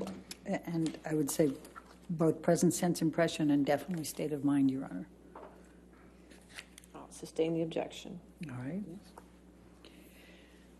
So did you ultimately communicate to Mr. Depp what you first drafted up in an email without saying anything about what's in the email? That calls for hearsay, Your Honor. I'm just asking if she did. No, what she said. Correct. Okay. Overruled. Did you communicate to Mr. Depp what you had drafted in the email? And you don't get to say what you said. Yes. Okay. And what, if any, response did Mr. Depp have to your sending that email to him?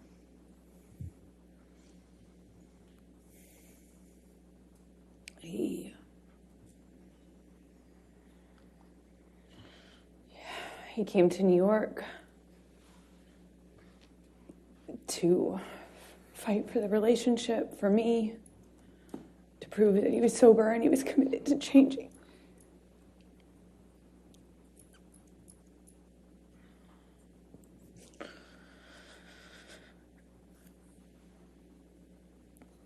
I believed he was embarrassed and sorry. He said he was, and I believed him. So I took him back, or I got back with him on the condition that he would uphold his promise to do the treatment, to do the full detox, clean up, and never go back.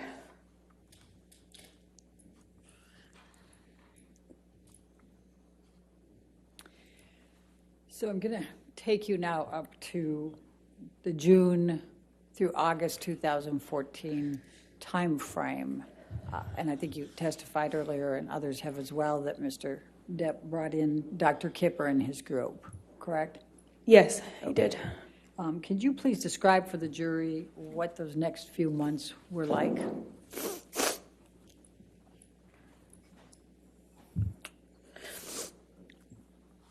All of a sudden, this doctor gets brought on that we had been talking about. I had heard this name before.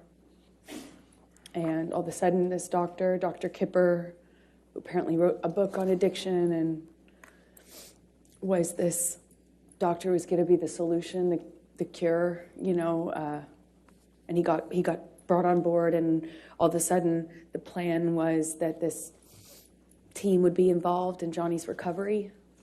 So it felt real, it felt serious, I felt like protected. I had already by this point heard a million times, it seems like, promises to get clean and sober, but this felt like a change.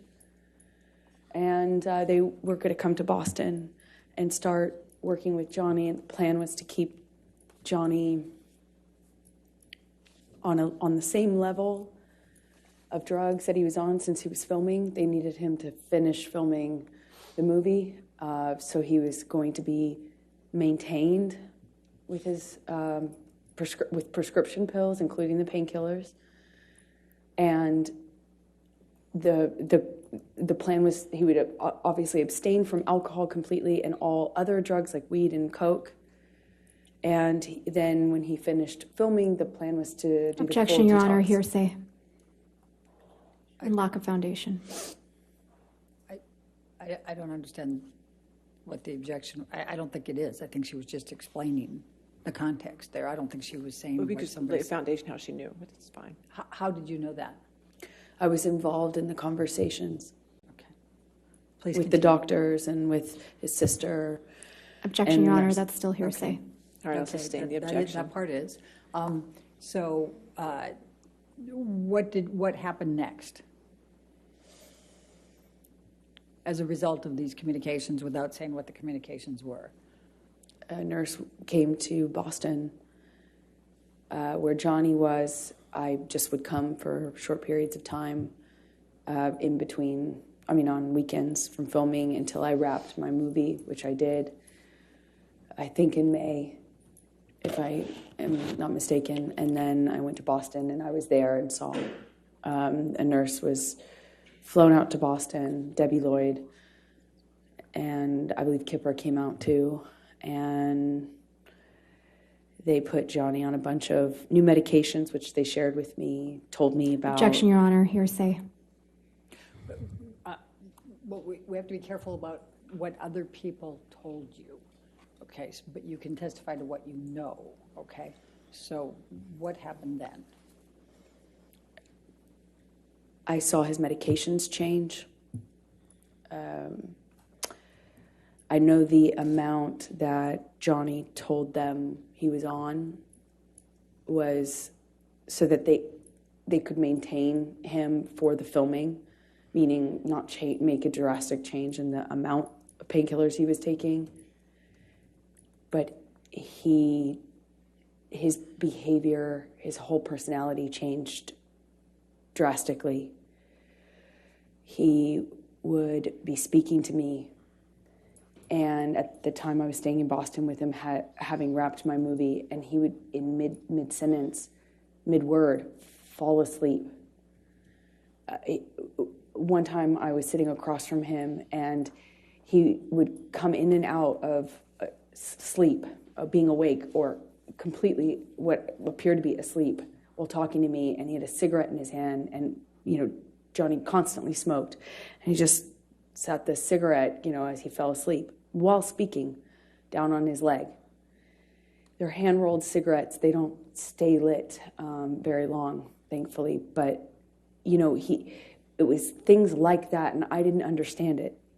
Even though I had experience with drug use in my family, I hadn't seen anything like this. And it was so dramatic, the change, that I was trying to figure out with the nurses and doctors what happened, what changed, how we could explain the change and what medications were causing it. I knew there were new medications involved, so, I was constantly worried and in communication, and Johnny's behavior got worse and worse, more of this passing out, nodding off, waking up in the middle of the night, screaming, waking up in the middle of the night, sometimes crying, and the emotions would change from one to the next, like by the second. I remember we were on a long weekend when he was filming in Boston, and we went to this like a resort retreat hotel, and he was just bawling. It broke my heart. There was just a lot of changes, and I really didn't know. I felt so bad for him, and I thought maybe it was just what Kipper had introduced into the regime, the medications, but what I found out in that time is that he was taking about double the amount. Objection, Your Honor, hearsay. Was this your observation? I saw it. Okay, overruled. Thank you. Please continue. It was taking about double the amount that he told them was his normal when he started the process with the doctors. So after a few, it's, I think, months of going, what is wrong? And, turning him over when he vomited at night or checking his pulse. There were, all of a sudden, when I realized the amount was about double, I realized then he had been lying to them and me about the amount so that he could get extra high before he had a detox. But that I can't, it was such an agonizing weeks, months. It was so agonizing. I don't know how long it lasted, but I was so concerned for this person, and he had just been doubling up his meds because he didn't. So, Michelle, can you pull up 1092, Defendant's Exhibit 1092?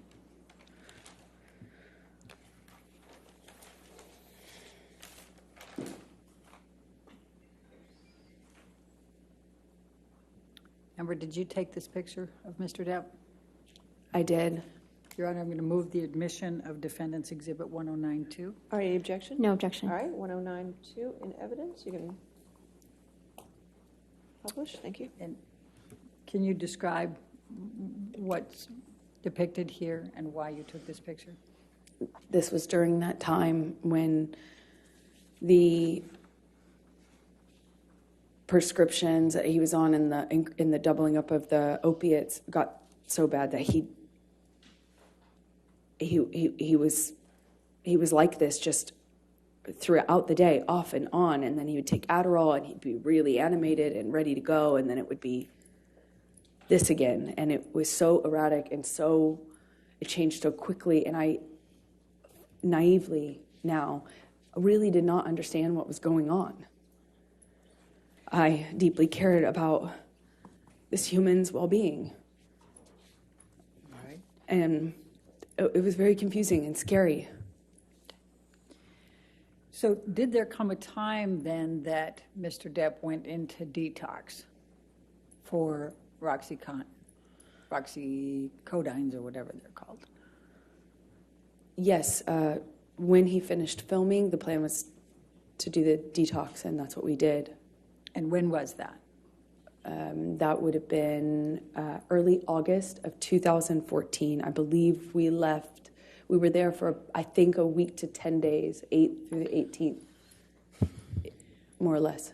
And we've heard some testimony about this, but can you please describe for the jury what took place during this detox on the Bahama Islands in August 2014? It was, for the first few days, okay, peaceful. The nurse, and then later nurse and doctor, were staying on a different part of the island, a few minutes drive by ATV, like 10, 15 minute, by one of those ATV vehicles. But we communicated via walkie-talkie and occasionally through text. And it was okay at first, and then the behavior, then it just really wasn't okay. It was up, down, he'd be mad at me. Then he was wanting a hug. He cried a lot, and then he, wanted to have sex a lot, which is just not like Johnny at all. And it was just like that. It was just up, down, mood, and it was like I felt like I constantly was catering to the mood, that whatever he was going through at the time. I was just trying to adapt and kind of roll with it and provide support. I was taking his blood pressure. I was on a schedule and constant communication with the nurses about delivering the meds, giving him his meds at a certain time. I was just trying to take care of him. And a few days in, the effects of the detox really started to change. And it went from this erratic behavior up and down to just really down or mad. He would burst into anger at me, yelling at me. I crossed the table. I walked away from it at the table. I crossed the table in a certain way, and he screamed at me about that and tried to overturn this table. Luckily, it was bolted down to the deck, but I remember him shaking it and screaming. And at a different point, he was really calm and sweet and thanking me. And then another, he looked like he was balancing out, and we had a conversation, and he was saying he wanted to quit the detox, and he couldn't do it anymore. And I was trying to find the language to encourage him. I was trying to remind him how much he wanted that, how much he had told me he wanted that, how much I was reminding him, he told me all the time I saved his life, and he wouldn't be doing this without me.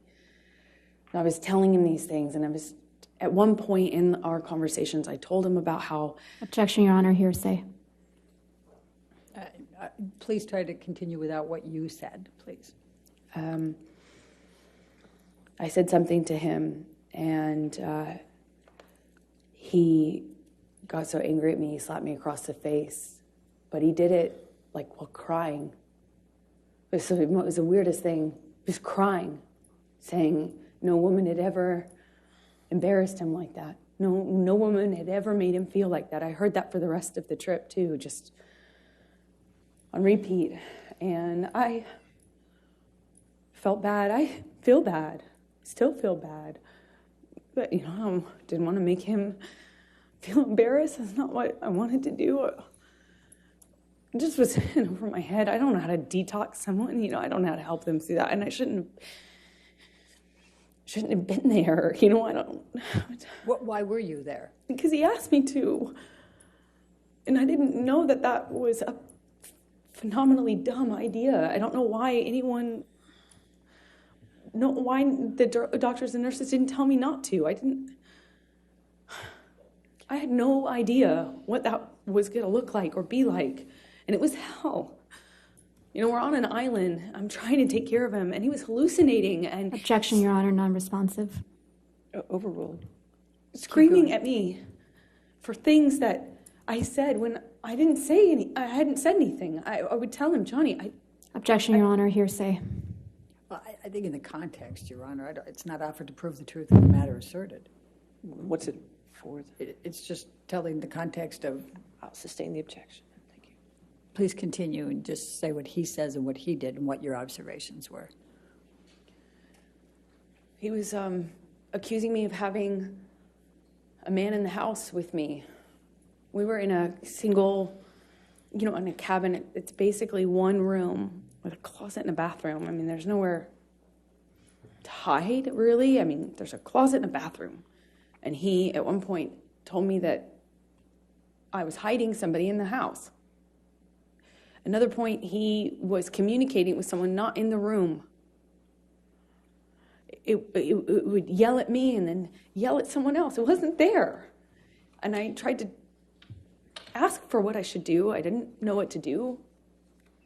It was terrifying and strange. The whole week was... So after you left Bahamas and finished with the detox there, where did you go from there?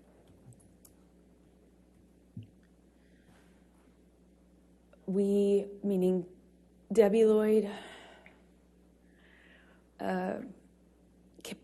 Kipper, and I and Johnny, we flew back to LA, and he was going back and forth between saying he wasn't going to continue to, he was committed. It was back and forth. Everything was up, down, erratic, like changing every second. And we got to LA, and Debbie and Kipper communicated with me. I won't say what they said, but I decided it would be probably in everyone's best interest if I went away to a hotel. Johnny put me up in this room in this hotel while he finished the process of detox in LA, and I had my friends out with my girlfriends there to support me as per usual. So Michelle, can you pull up 272, please?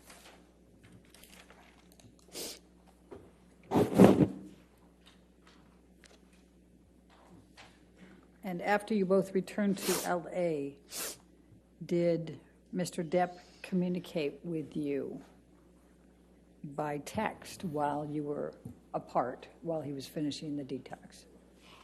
Yes, he did. Your Honor, I'd like to move the admission of 272. Any objection? Yes, Your Honor, to the first message. Excuse me, Your Honor, to the second. You mean the response? Right. Okay. It's just present sense of impression, but I'm understanding Your Honor's Yeah. rulings on that. Okay. So If you want to redact it, can we that's fine. redact that second message?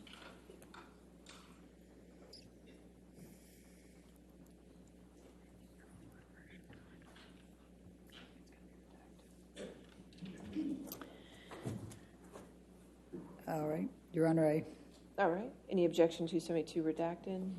No, thank you, Your Honor. All right. 272 is in evidence, and we will publish. And Amber, I'm going to show you now what is Defendant's Exhibit 272, and this is on August 20, 2014. It's a text message from Mr. Depp to you. Do you see that? Yes, I do. Okay. And just so that we can highlight here, he's calling you, he says, just to let you know that I'm fine, my angel. I miss you, of course, but this was the right thing to do to speed up the process. I love you more than life. Yours, Steve. Do you see that? I do. So what, if any, expressions was Mr. Depp giving you at this point that he was angry with you ever having to help participate with the detox or to be on the island or anything along that line? Objection, form, compound. I'll allow it, but just for trying to keep the record clear, 272 has already been entered into evidence without that redactions, and there wasn't any objection. So I would wish if I could have both sides to keep track of their evidence. It's not my job to keep this. Thank you, Your Honor. I just got a note to that effect. So Okay, so 272 is in evidence without, you can clear the redaction and publish it. It's really the party's responsibility to take care of the record, not mine. my apologies on that one, Your Honor. All right. All right, and I overruled the objection, so she can answer the question. Thank you, Your Honor. I'm sorry, can you remind me what the question was? Yes, That's fair. that's fair. I said, what, if anything, did Mr. Depp say about that you were torturing him on the island and he didn't want you there? Very confusing for me to hear that, because even though he was hallucinating and angry at me at various moments when he would have these kind of episodes, I did nothing but try to take care of him. I'm not a nurse. I did my best to support him. And he thanked me. He thanked my mom. He thanked my dad. And told me, of course, I saved his life. That he wouldn't be able to make this change without me. And that this process was horrible and hard on him and us and me. But that he was so thankful that I was there for him.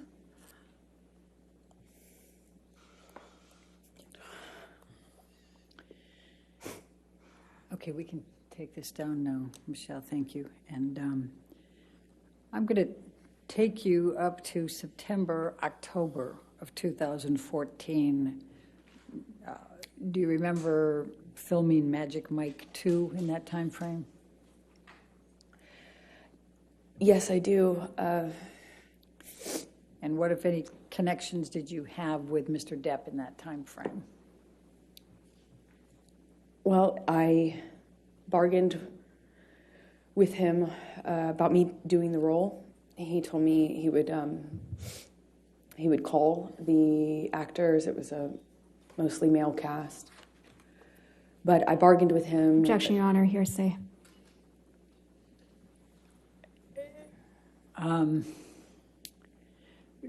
Don't say what you said, just say what he said, okay? He reluctantly kind of agreed to me working on this movie or taking a job. He was filming a different movie in London at the time. I wasn't going to play a sexualized character. I wore no makeup or minimal makeup in the movie. No sexy clothing. No kissing scenes. No sex scenes. So I went and did that film in October of 2014 in Georgia while he finished his movie in London. And then at some point he came out to pick me up in Georgia and was there for my last day or two of filming.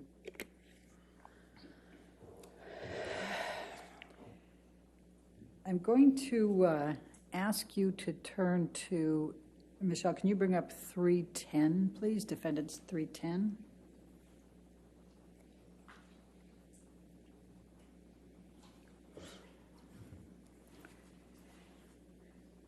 Did you have communications with Mr. Depp about auditioning for another role in this time frame? Objection, Your Honor. I'm going to object to the exhibit. That's hearsay.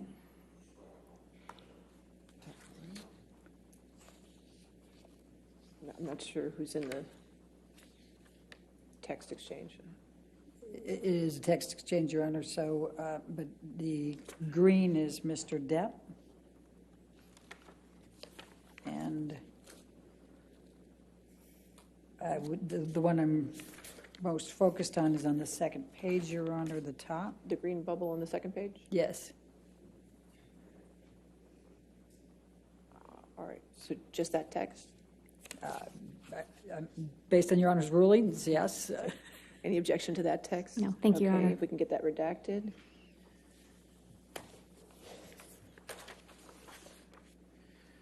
And while that's being redacted, Amber, let me ask you, what, if any, anything was Mr. Depp saying to you in this time frame, we're talking November 2014, about you not working anymore or not taking on any more work or auditioning?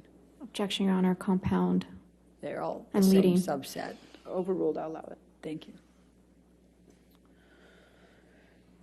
Johnny was angry with me for working.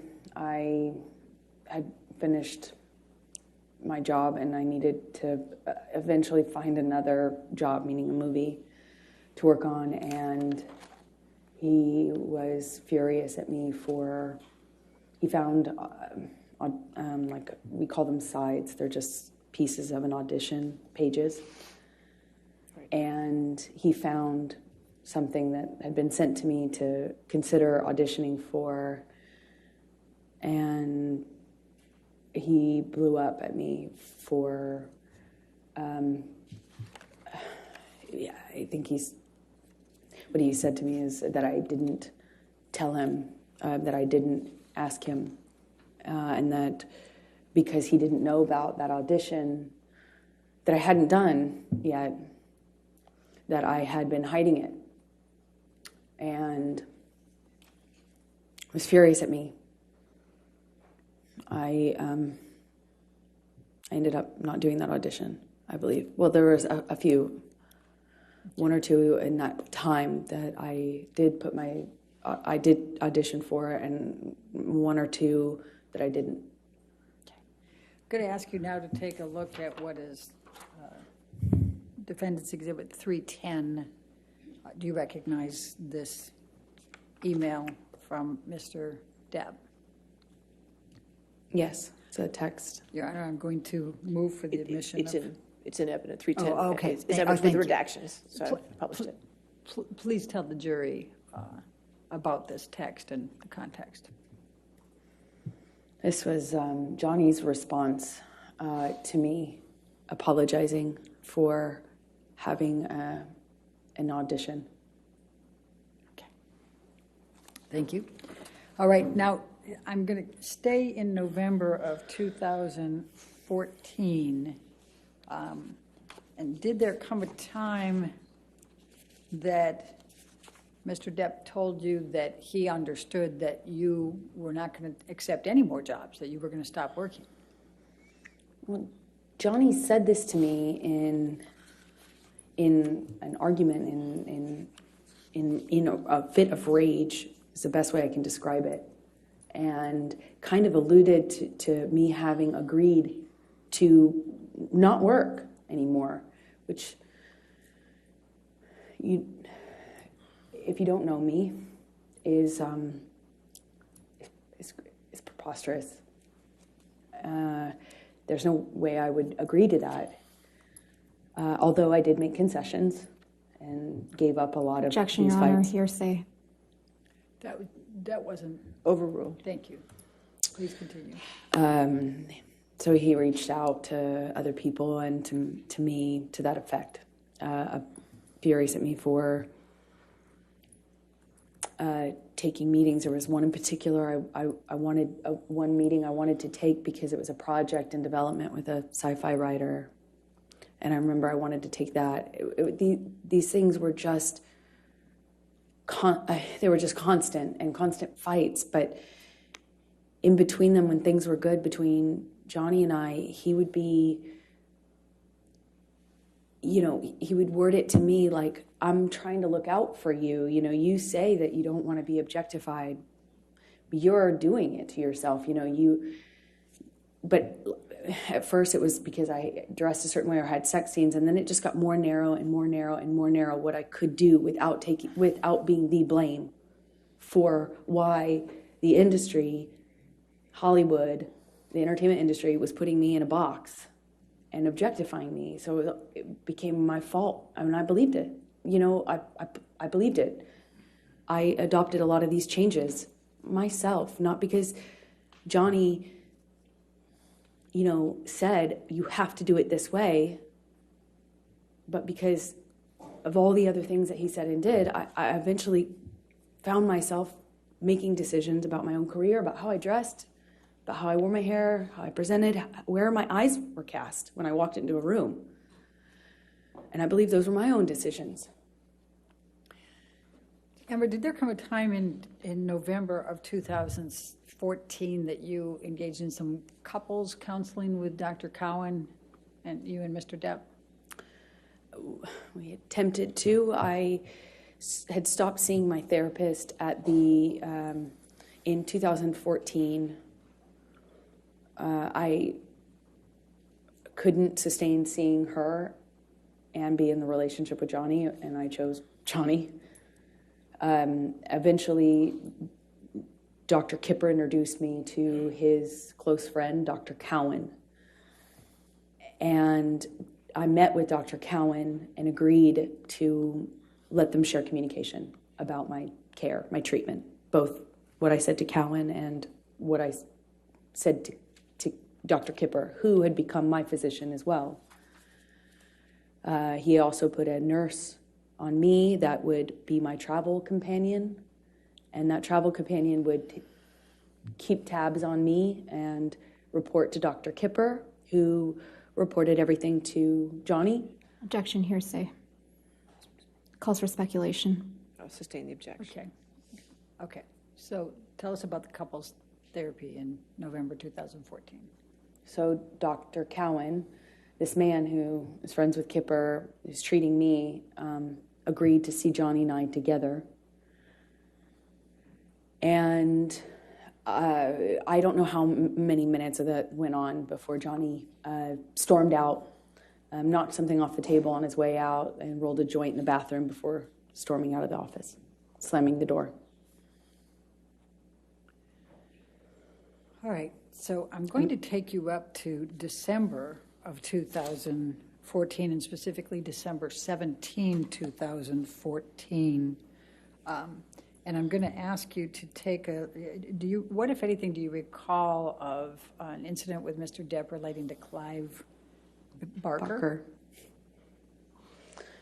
He was the sci-fi writer that I liked. Well, fantasy sci-fi writer.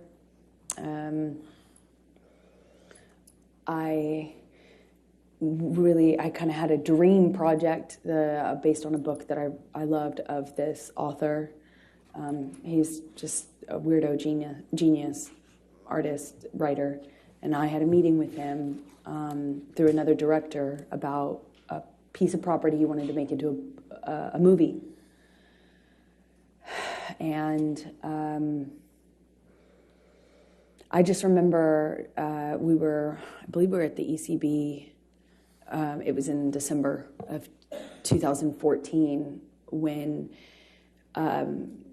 Johnny found out that I had this meeting scheduled, and was furious at me. Accused me of having this plan to sleep with this. He was mad that I was taking the meeting at this man's house, but the man was very ill, like terminally ill, and not able to leave his bed or his home. He was under home care and very ill. And the person who was introducing us explained to me how we had to meet, and I did. And that was a big problem for Johnny. At first, it was that he was concerned about my safety, and I thought that was sweet. And there is something that I thought was sweet and romantic about that, but combined with the drinking, it was not very long before I was being accused of full on having this other plan to sleep with the writer in order to get this part that I was already being, basically offered to develop. And it was just this, he switched from he was accusing me of having this ulterior motive with this director, the director having it with me, then with this writer. And the important thing I can try to get across in this moment is that nothing I said, no amount of explaining, apologizing, accepting, not accepting, agreeing to not go, nothing worked. Nothing changed. How mad he was at me and constantly telling me I had done something wrong to deserve what was happening. Until, of course, he takes it too far, hits me too hard, breaks too many things in the house, and then leaves, which was the pattern. And he would leave and not have to deal with the cleanup. He never had to deal with the cleanup. He never had to deal with the destruction or see me or the house that he had destroyed. He never had to deal with my face the next day. He would just go. I called it splitting. He just split. And eventually, I'd get an apology of some kind, or I would get an offer to have him come over. He would offer to come over and talk or give me my peace or give me my goodbye. And in many ways, I found myself accepting that, knowing it was kind of false pretense, because I, too, wanted to resolve it. I didn't want him to think I was sleeping with this sci-fi writer. I didn't want him to think that I was this slut he said I was all the time. I mean, part of me really wanted to believe that he didn't mean those things, and I wanted to get to that part of him that would tell me he didn't mean what he said and that he was acting this way because he was messed up, you know. And the cycle would repeat, I suppose. Was there any physical violence on or around December 17, 2014? Yes is the answer to your question. I don't really remember what happened in that fight. I remember more afterwards. I remember how apologetic he was for it. I remember him telling me he took it too far. I remember him saying he'd never do it again. And I remember wanting to get to Christmas. You know, Christmases are hard, probably for everyone. And I remember it was close enough to Christmas that I was tired. And I wanted to be in I wanted to be in a kind, gentle, peaceful state for Christmas. I didn't want to go through a breakup at this time. I didn't want to, you know, that's what I remember of that time. Let's bring up Defendant's Exhibit 321, Michelle.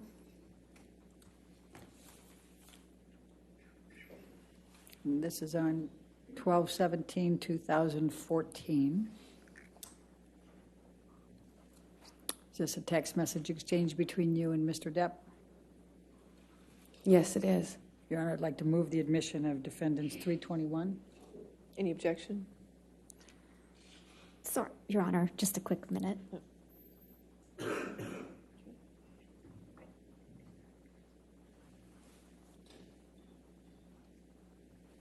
Your Honor, no objection. All right, 321 in evidence. You can publish it, please.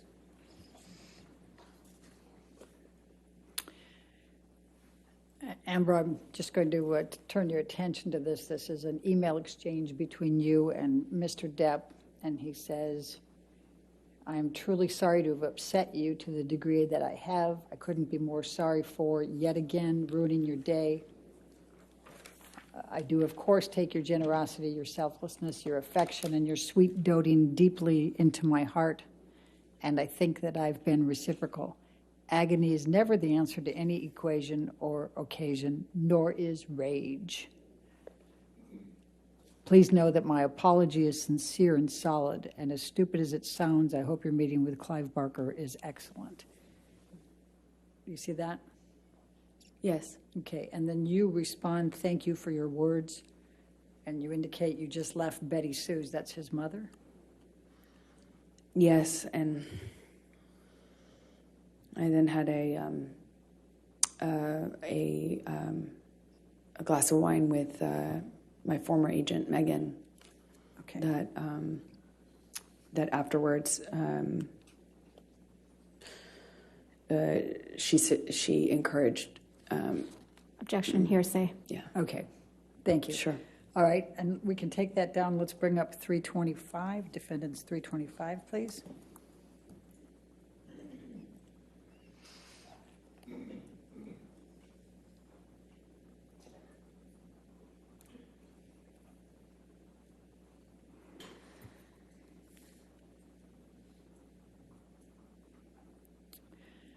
And this is an email exchange the following day, 12/18/2014, is that correct?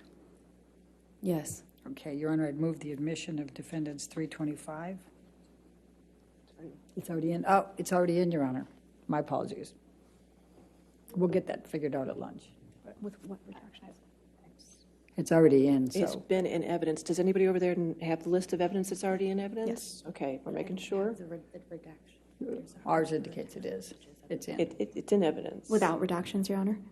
It is, it was redacted. I don't know what it was redacted to. The redactions don't.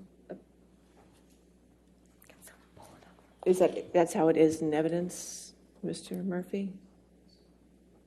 We can check, we'll check our copy. Thank you.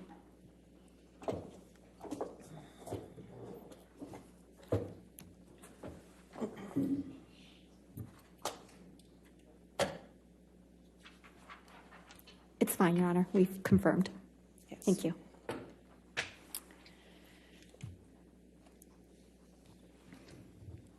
All right, right. it can be published. Thank you. That's-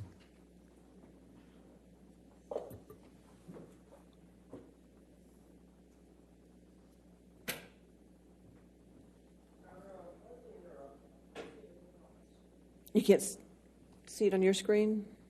All right, we'll take care of that during the break. If you could just share it there. Oh, get it? Okay, thank you. All right, go ahead. Okay, thank you. So this is from Mr. Depp, right? Says, it's a way, I've let it go too far, went too far. Do you see that? Yes, I do. I always regret it when I jump, or worse, when you jump. I don't want to be conditioned to continue that behavior. Therefore, I'll put in heavy work with shrink. What is your understanding of what he's referring to as shrink? Psychologist. Objection calls for speculation. Did you have an understanding of what he meant? Yes, I knew exactly what he meant. And what did he mean? Shrank is shrink. What did he call shrink? Johnny called shrinks, meaning of psychologist, therapist, shrank. Okay. I'm sorry for being less, for your disappointment in me, for my behavior. I'm a fucking savage. You see that? Yes. All right. Gonna lose that, gonna lose that. The devil is all around, right? Now, you respond to this. And of course, before you go there, and he says, I am well aware I should have been bigger at the moment, and that it will never again manifest in negative experiences. It can be done. What a killer concept to visualize. Do you see that? Yes, I do. And you respond, I love you, I miss you already, correct? That's right. Right. And what, if anything, is that consistent with the cycle that you have described? Well, the language he used after particularly violent episodes was savage, monster, devil. That's what we ended up both calling his other side, the side of Johnny that would do and say unbelievably horrible things. It was very different from the other Johnny. That was, in my opinion, exact opposite. And this is typical of the apologies that I would get when he took it too far physically. I was encouraged because I thought it meant he understood that he could really hurt me. Sometimes I didn't think he understood how much he could hurt me. Physically, I mean. So after this, I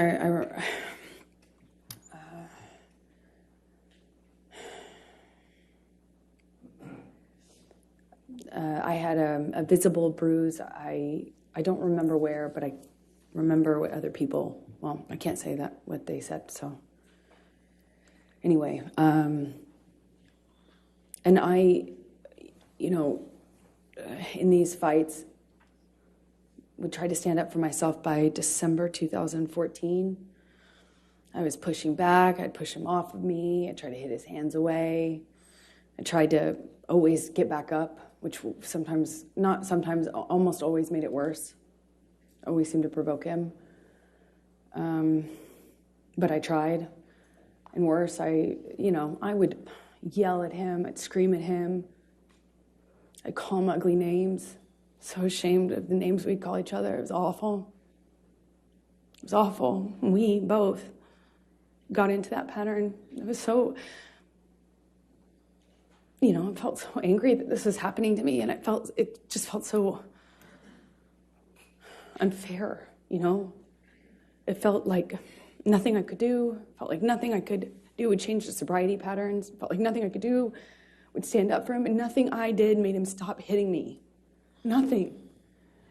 So, you know, I tried for over a year, maybe 2, of just not responding physically, not responding verbally, just staring at him. I tried to freeze. I tried to go to a different place. I would try then lashing out verbally. I would try to threaten that if he hit me again, that I would call the police. You know, the police were called several times, but I tried to do everything. I even threatened to leave him, you know, and tried to leave him, and nothing was working. And I think by this point in our relationship, we're both saying awful things to each other, screaming at each other, and unfortunately, when Johnny would start hitting me, he'd just win. I don't know how else to describe it. This might be a good Okay, that's time for good. the lunch break. All right, we'll go, ladies and gentlemen, we'll go ahead and take our lunch break at this time until 2 o'clock. And I'm jumping back to the Boston plane incident just for a moment. We had a lot of different texts and a lot of exchange, but I just wanted to point out to you, this text message is from Mr. Depp to you, correct?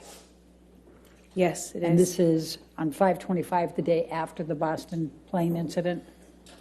That's correct. All right, and he is saying, once again, I find myself in a place of shame and regret.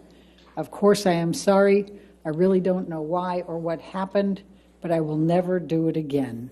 I want to get better for you and for me. I must. My illness somehow crept up and grabbed me. I can't do it again. I can't live like that again. I know you can't either. And I will for both of us, starting today. I love you. Again, I'm so sorry, so sorry. I love you and feel so bad for letting you down. Do you see that? I do. And was that the message that you testified to, that he gave you?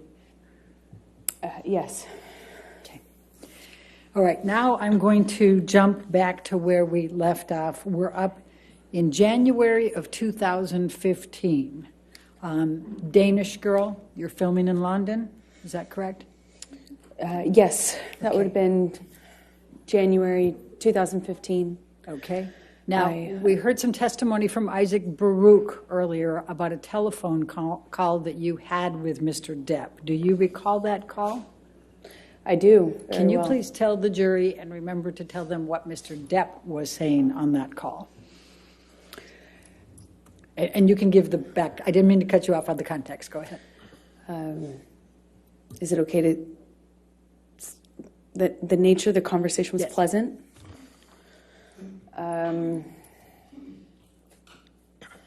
Friendly, fine, normal. And then Johnny stopped making sense with this. Like, you know, he'd start a sentence and then trail off and act confused when I would be confused. And that pattern kind of increased pretty dramatically in a short amount of time. And I was in a hotel room in London speaking to him in Los Angeles. And the phone, what I assumed, cut off. I thought it was a connection issue. And I remember getting out of bed and walking into the bathroom to get something, and I was redialing him. And in the span of that short amount of time we had been disconnected, it was minutes, not even minutes. I called him back thinking the phone had been disconnected, and he answered and he said, how could you tell me that? How could you say that to me? Who the fuck is he? Who the fuck is he? And he asked me that a few times, and I was so confused. I didn't understand what he was talking about. I expressed that to him. He says, "Who is the guy, the one in New York that you're fucking?" And it was it was such a bizarre conversation because it had already started to feel like he was not making, it was almost as if he was confused by what sentence he had started by the time he got to the end of it. And then all of a sudden he tells me that I have just told him that I had a boyfriend or a lover in New York, and he's accusing me of having just told him about it, which was crazy to me. Not only was that not accurate, I would never have communicated with him like that. More or less called him on the phone to do it and then call him back and wonder what the connection issue was. It was just the most bizarre thing. But he was so worked up, incoherent, and accusing me of having had this conversation with him. Eventually the line drops out, and I spoke to the person who picked up the phone. Okay. And how did that end? I no longer spoke to Johnny. I probably can't say what the person told me. Are we talking about Isaac Baruch? Yes. Okay. So without saying what he said, you had a brief conversation with Mr. Baruch, and that was the end of the call? I did. It was my understanding Johnny was passed Objection, out. hearsay. Okay. Sustain. All right. January 25, 2015, Tokyo. Please tell, it's the premiere of Mordecai, correct? Did you accompany Mr. Depp to Tokyo for the premiere of Mordecai? I did. When I was... Please tell the jury about that trip. Well, I had just started to pick out the wedding dress right before that trip, and plans were moving for us to get married shortly after this trip. So we took this trip to promote his movie. I went with him. We got in an argument in the hotel room, and I said, I don't remember what I said to him, but I said something snotty to him that provoked him. It provoked him, and when I walked into the hallway, he grabbed me by the arm and slammed me up against the hallway wall, and I kind of struggled with him, tried to push him off of me, and I managed to get out of his grasp enough to take a few steps, and I kind of curved around and went into the closet. And by the time I made it into the closet, he had me by the hair, and what felt like he was just wailing on me, but in a really sloppy way, like hitting the back of my head, and kind of wrestled me down to the floor. I mean, it felt to me like I didn't even have a fair shot, because I wasn't facing him or looking at him. I was walking away from him. Or else, I would have at this point even I would have tried to defend myself more, but I didn't. I kind of felt like it didn't see it coming, and he just wrestled me down to the ground. And I remember he was screaming at me. I mean, like really screaming loud. And what I remember of that is trying to get up and him kind of wrestling me back down, and at one point put his knee on my back. It was kind of like kneeling on my back. And I just had this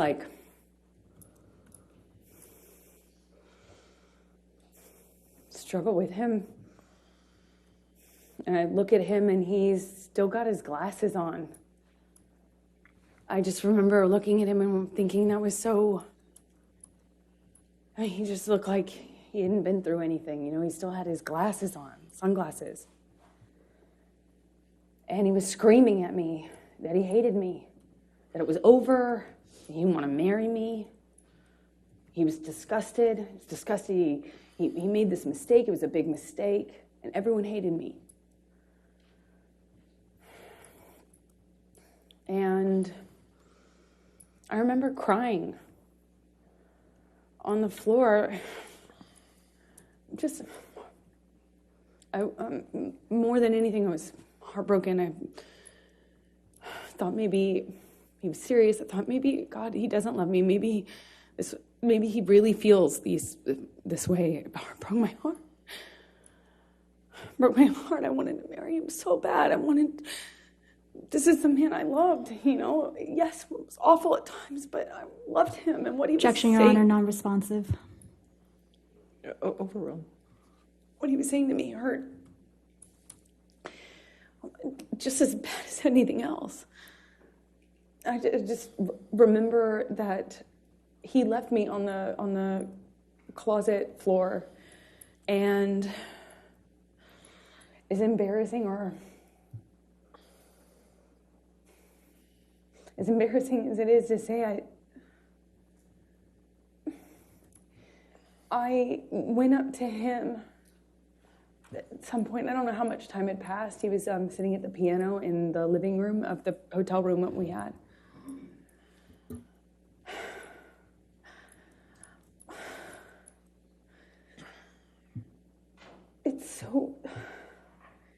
I know it may be hard to understand.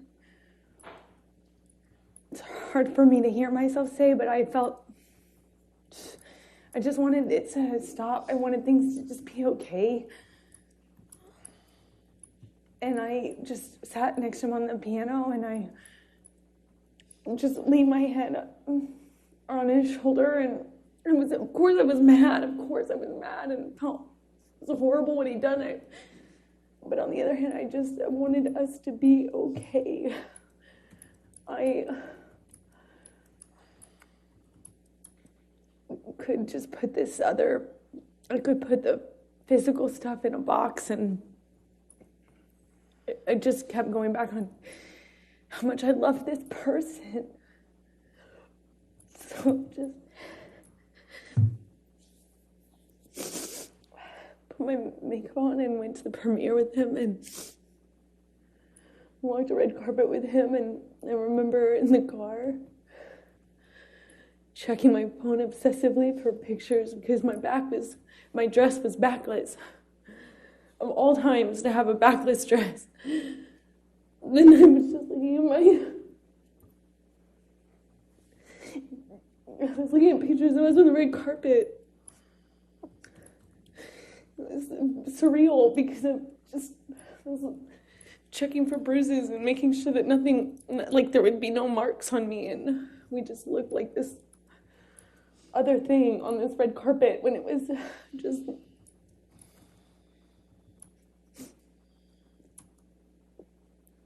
It was not like that. It's embarrassing. It's hard to... I'm sure it's hard to... Objection, Your Honor, non-responsive. All right, I'll sustain the objection. Next question. I'm going to take you to February, the next month, 2015, to your wedding. Can you please tell the jury about your wedding? So we get married in Los Angeles.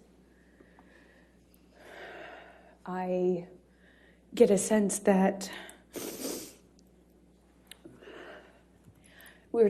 it was a wedding, running around Los Angeles. I was getting married that day, and I remember running around, I went to therapy, and, got ready, and Johnny and I met at the penthouses downtown, and I wore a white dress and a veil. I had bobby pinned in my hair. And I walked out of that penthouse. I met with Johnny in the hallway, and I thought he looked so handsome, and he seemed happy,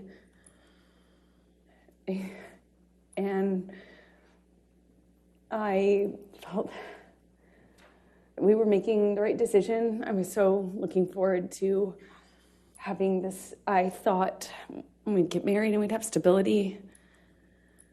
Safety. So we get in the car, we get into actually Johnny's car, and for the second time since I've known Johnny, he drove drove us in his truck. It was weird being in the car with him alone. You know, we didn't have that. And we drove to his mom's house, and a justice of the peace arrived, looking kind of surprised. And she married us in the living room of his mother's house, Betty Sue, with our families together. My best friend, my mom, his mom. We ate food with the kids. They were there. And we had a wonderful evening, and then got up and got on the plane either the next morning or the day after, and flew to Johnny's Island. And we had what we had planned for the better, we had planned for the better part of a year or so, maybe 8 months, for this 3-day wedding on his island with our close friends, about 12 people, maybe 15 people. We had these little houses built, like not tents, but not houses, these little, for the guests. We had them built and designed on the island, and we had people come out, and it was magic. I was marrying the love of my life. It was complicated. But I thought, it was the love of my life. And we had our friends and family out, and we had this 3-day event. The first night of which was supposed to be he and I separate with our relative parties, so me with the bridal party and him with his fellas. The bridal party, we had planned to do a cuddle puddle, have mushrooms and drink wine and, have our own girl party separate. And then the next day have the wedding festivities. We were going to be married around sunset and on this beach, not the beach that Johnny had named for me, although I think we originally planned on having the ceremony on that beach, but it was changed at some point to the other beach, and we walked down the beach aisle, and said our vows, and the sunset behind us, and we took pictures with our family, and we shot the bird, meaning the middle finger, up at the paparazzi helicopter plane circling around us while we were on the altar. And we danced and celebrated. And then I left the island because I had to go work. When you say you left the island and you had to go to work, what were you working on that required that? I was filming The Danish Girl in London, which is the film that I had been in London for in January when Johnny was hallucinating on the phone with me. I was there doing kind of prep work for that film. And what, if any, film was Mr. Depp going to at that point? Well, the plan, why we did the wedding when we did it, is because he had always had this commitment to do Pirates 5. And he was going to shoot that in Australia, and I was going to shoot The Danish Girl. And I started The Danish Girl in early February, and he was going to fly out mid-February to Australia. So his movie was going to take the majority of the year, meaning until August. So maybe longer, so that the plan was to do it when we did it so that we didn't have to wait until the fall of the following year. So shortly after I left, Johnny returned to Los Angeles and then flew from Los Angeles on to Australia to shoot Pirates 5, excuse me. Okay. And what was the plan for you when you finished with Danish Girl? The plan was always for me to wrap on my movie and then come and join him in Australia, where he was filming P5. Pirates 5. Okay, and when approximately was that? That was March 3rd. March 3rd that you wrapped, that you finished with Danish Girl? I believe, I can't recall the exact date, but I believe it was around that time, yes. Okay, and then tell the jury, where did you fly to get to Australia? How long of a turnaround was it for you to get to Australia? It was about 24-hour, I think it's about 24 hours. I could be mistaken on the exact amount of time, but I remember it's quite a distance from London. I was filming in London, he was filming in Australia. Effectively, you have to fly 12 hours, stop, get on a different plane and fly, I think, around the same amount of time, if I'm not mistaken. Okay. So when you arrived, before you finished wrapping with Danish Girl and were heading out shortly before, what, if any, communications did you and Mr. Depp have? Well, at first it was great. Even though we were separated, it was so hard to leave leave right after you get married, especially considering that in Johnny and I's relationship, it was always so much worse when I went away to work. That's when problems started.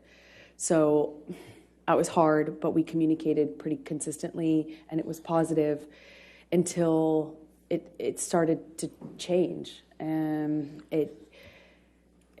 I got the sense that he thought I was sleeping with the director, and then it was with the actor I was filming with. Who was the actor you were filming with? Eddie Redmayne. Okay. I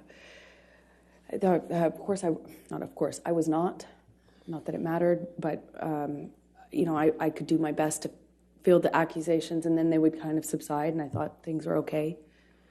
And one day, right before I'm supposed to fly to Australia, he, I think it was the night before I was supposed to leave to go to Australia, he calls my hotel room, apparently.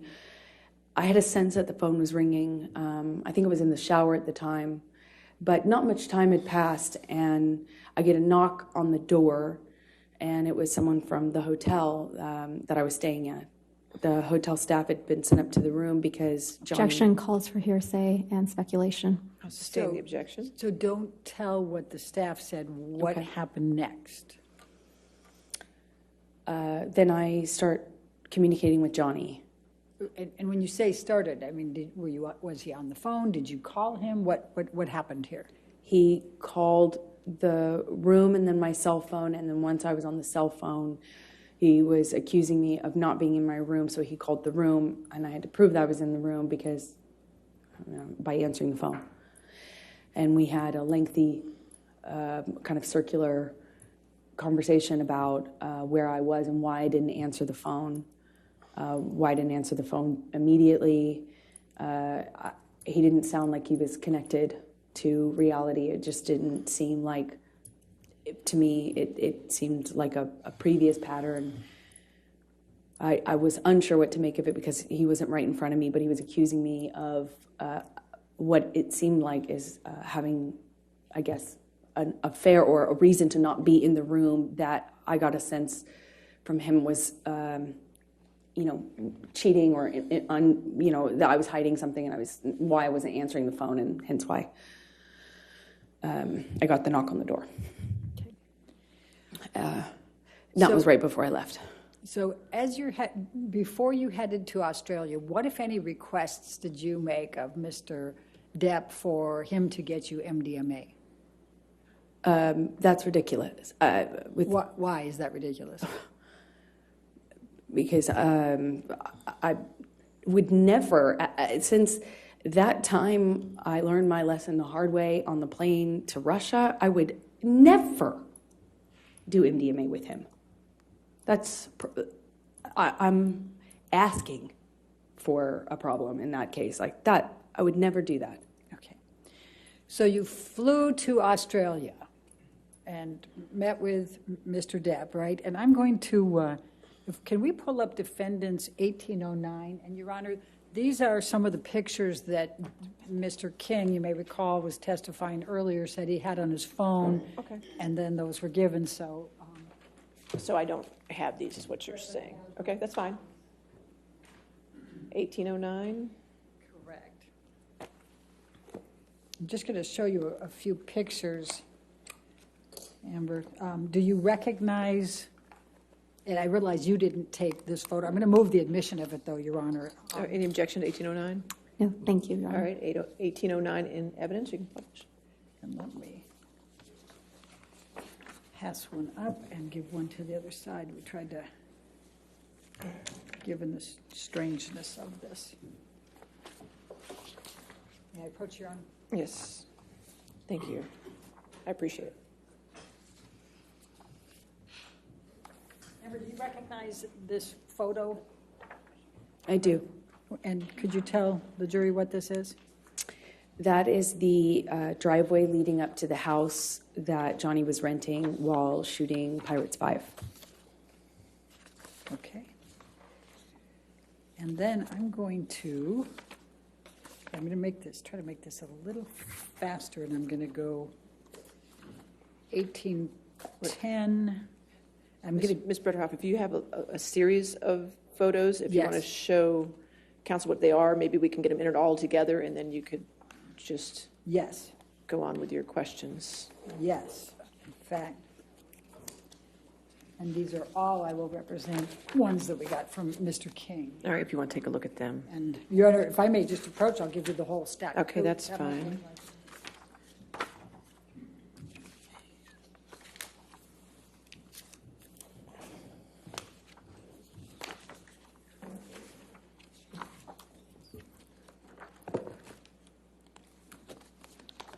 We can keep that up if you want.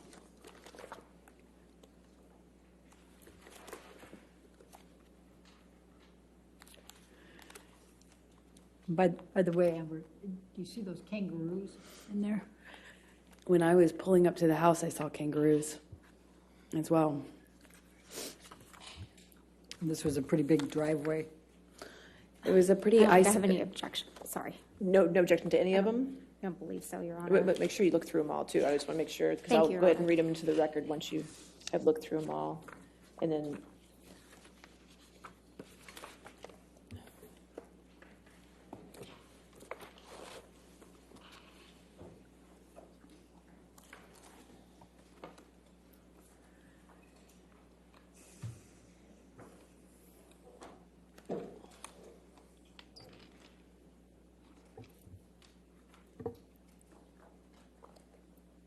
Thank you, Your Honor. I've reviewed them. I have no objection to All any right. of these photographs. So we'll enter into evidence defendants 1804, 1805, 1806, 1807, 1808, 1810, 1811, 1812, 1814, 1815, 1816, 1817, 1819, 1820, 1821, 1825, 1827, 1828, 1829, 1830, 1831, 1834, 1835, 1837, 1838, 1839, 1840, 1841, and 1842. Did I get them all? I believe so. I want to make sure more than believe, so we agree that's all of them in evidence? Okay. They're all in evidence. So as long as you're just going to be referencing those photos, we'll keep it on We're for going you to to keep it publish moving. them. Thank you, Your Honor. Appreciate it. Okay. Whose home was this in Australia? It was I think like a well-known sportsman, racing cars or something of that nature. Okay. Let's, Michelle, if you can pull up 1810.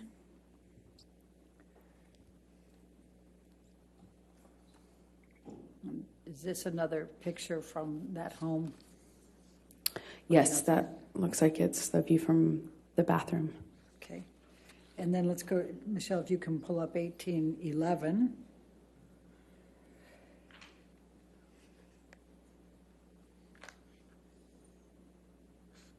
Is that a picture of the home? That's the house, yes. Okay. And let's go to 1812.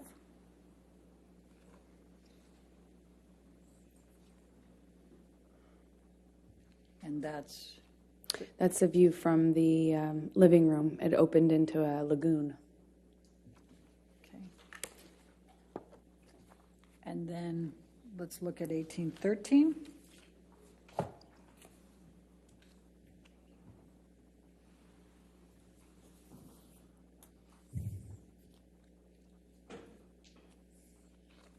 I guess that's just another view, little over of the swimming pool, correct? Yes. Okay, and then let's do one more, 1814.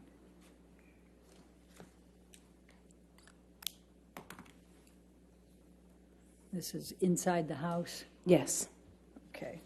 And if you can look to the back here where I've got I'm making some, what if anything is that back there? That's the kitchen. Okay, and this is the dining room, and this is on the main level? What we're looking at is the dining room table on the main level with the kitchen in the background. Okay. Thank you. Now, I'm going to ask you to take this jury through your experience, what happened in Australia once you arrived there.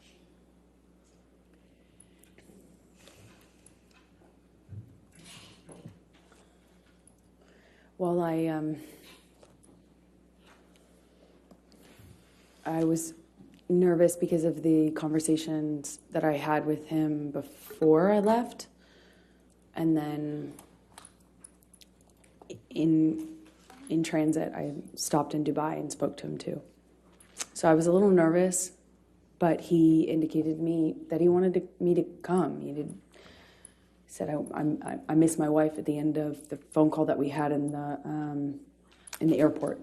I called him from Dubai. And he said, I miss my wife. I felt, okay, safe to, it's good. And I missed him so much, that's all I wanted to do is see my new husband. I flew in, I arrived early. I walked into the bedroom. I was so excited to see him. And he was so, he had lost a ton of weight. So I just knew something was up. And he kind of quickly, kissed me and kind of, we had some interaction. It was brief. He was leaving to go work. He had to work that day. But then after the plan was he would come back, which he did in the evening, and then he was supposed to have a 3-day weekend, a long weekend.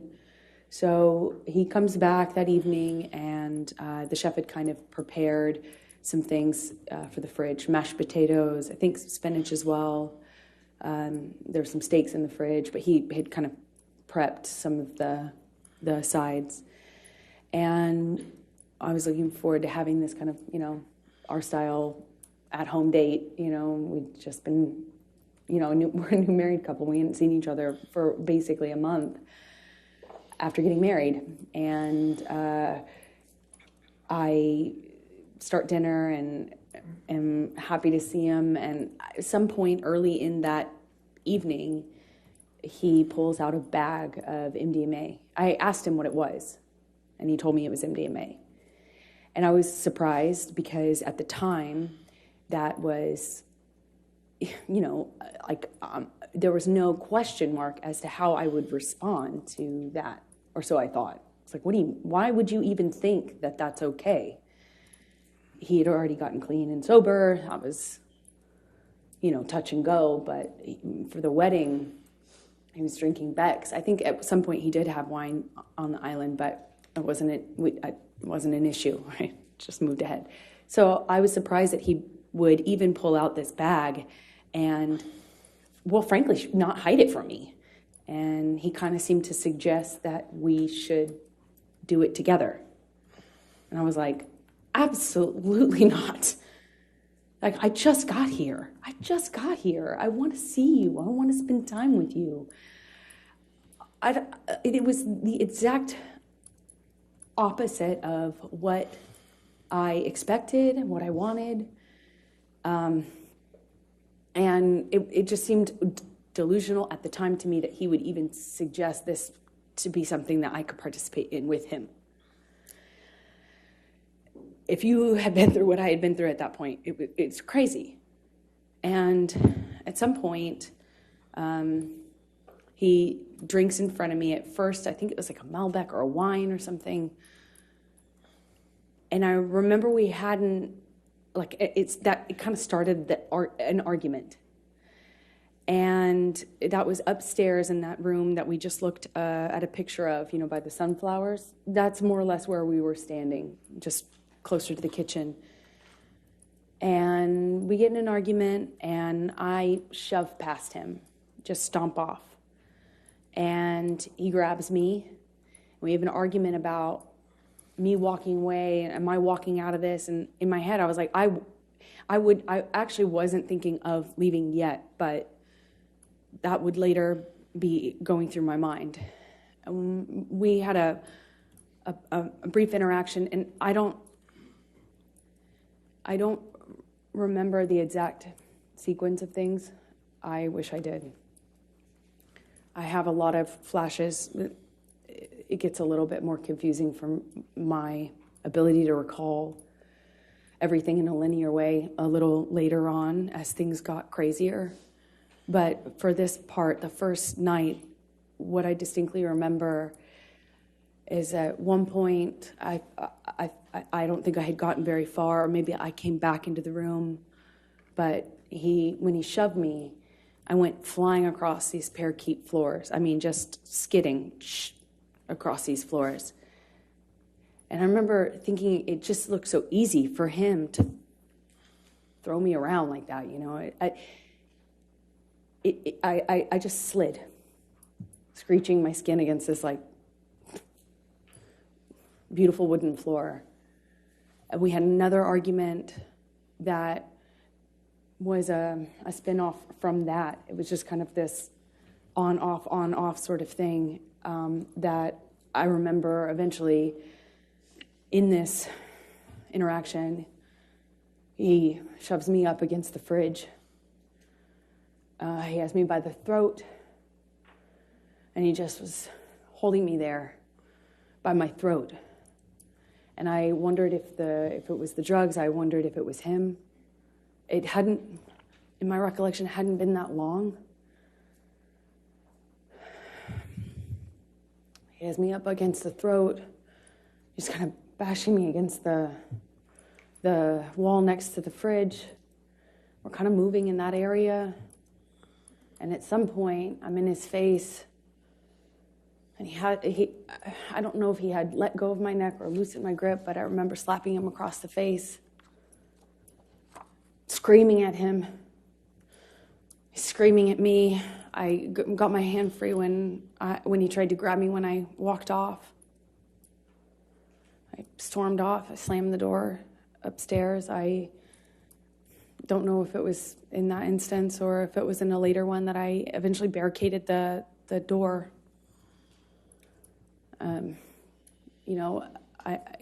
It wouldn't stop him from coming in. He could come in the other doors. There's there's a back door, there's patio, but at least I'd hear it. And this is March 2015. By this time, I'm being medicated by his doctor. He's giving me anti-anxiety meds, giving me, had already tried to give me antidepressants. They didn't work for obvious reasons, I hope. I wasn't sleeping. I had insomnia. I'd wake up with panic attacks. I needed to sleep, but my ability to do so was really, really compromised at this point. And I kept thinking that I just wanted to hear him or know if he came in so I could be aware, so I could be ready for what was going to come in with him. And at some point I go back downstairs. I don't really know at what point I gave up and stayed behind my barricaded door, but I managed to go to sleep. I took some sleeping pills. I woke up, and when I came downstairs, he was still up. He confirmed that when I asked him that he had not slept. He had not eaten, so I tried to get him to eat. We get in an argument.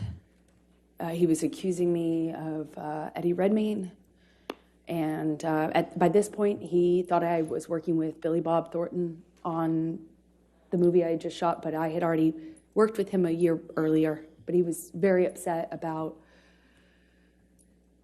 him and the gentleman that invited me to a concert in London. You know, my co-star, he was upset about these people, even though I had done that movie a year prior. Who was that? It was Billy Bob Thornton, Jim Sturgis, and Eddie Redmayne that he was upset about. And let me just stop you for a moment. Have you seen Mr. Depp take any drugs by this point? Oh, yeah. Sorry if I left that out.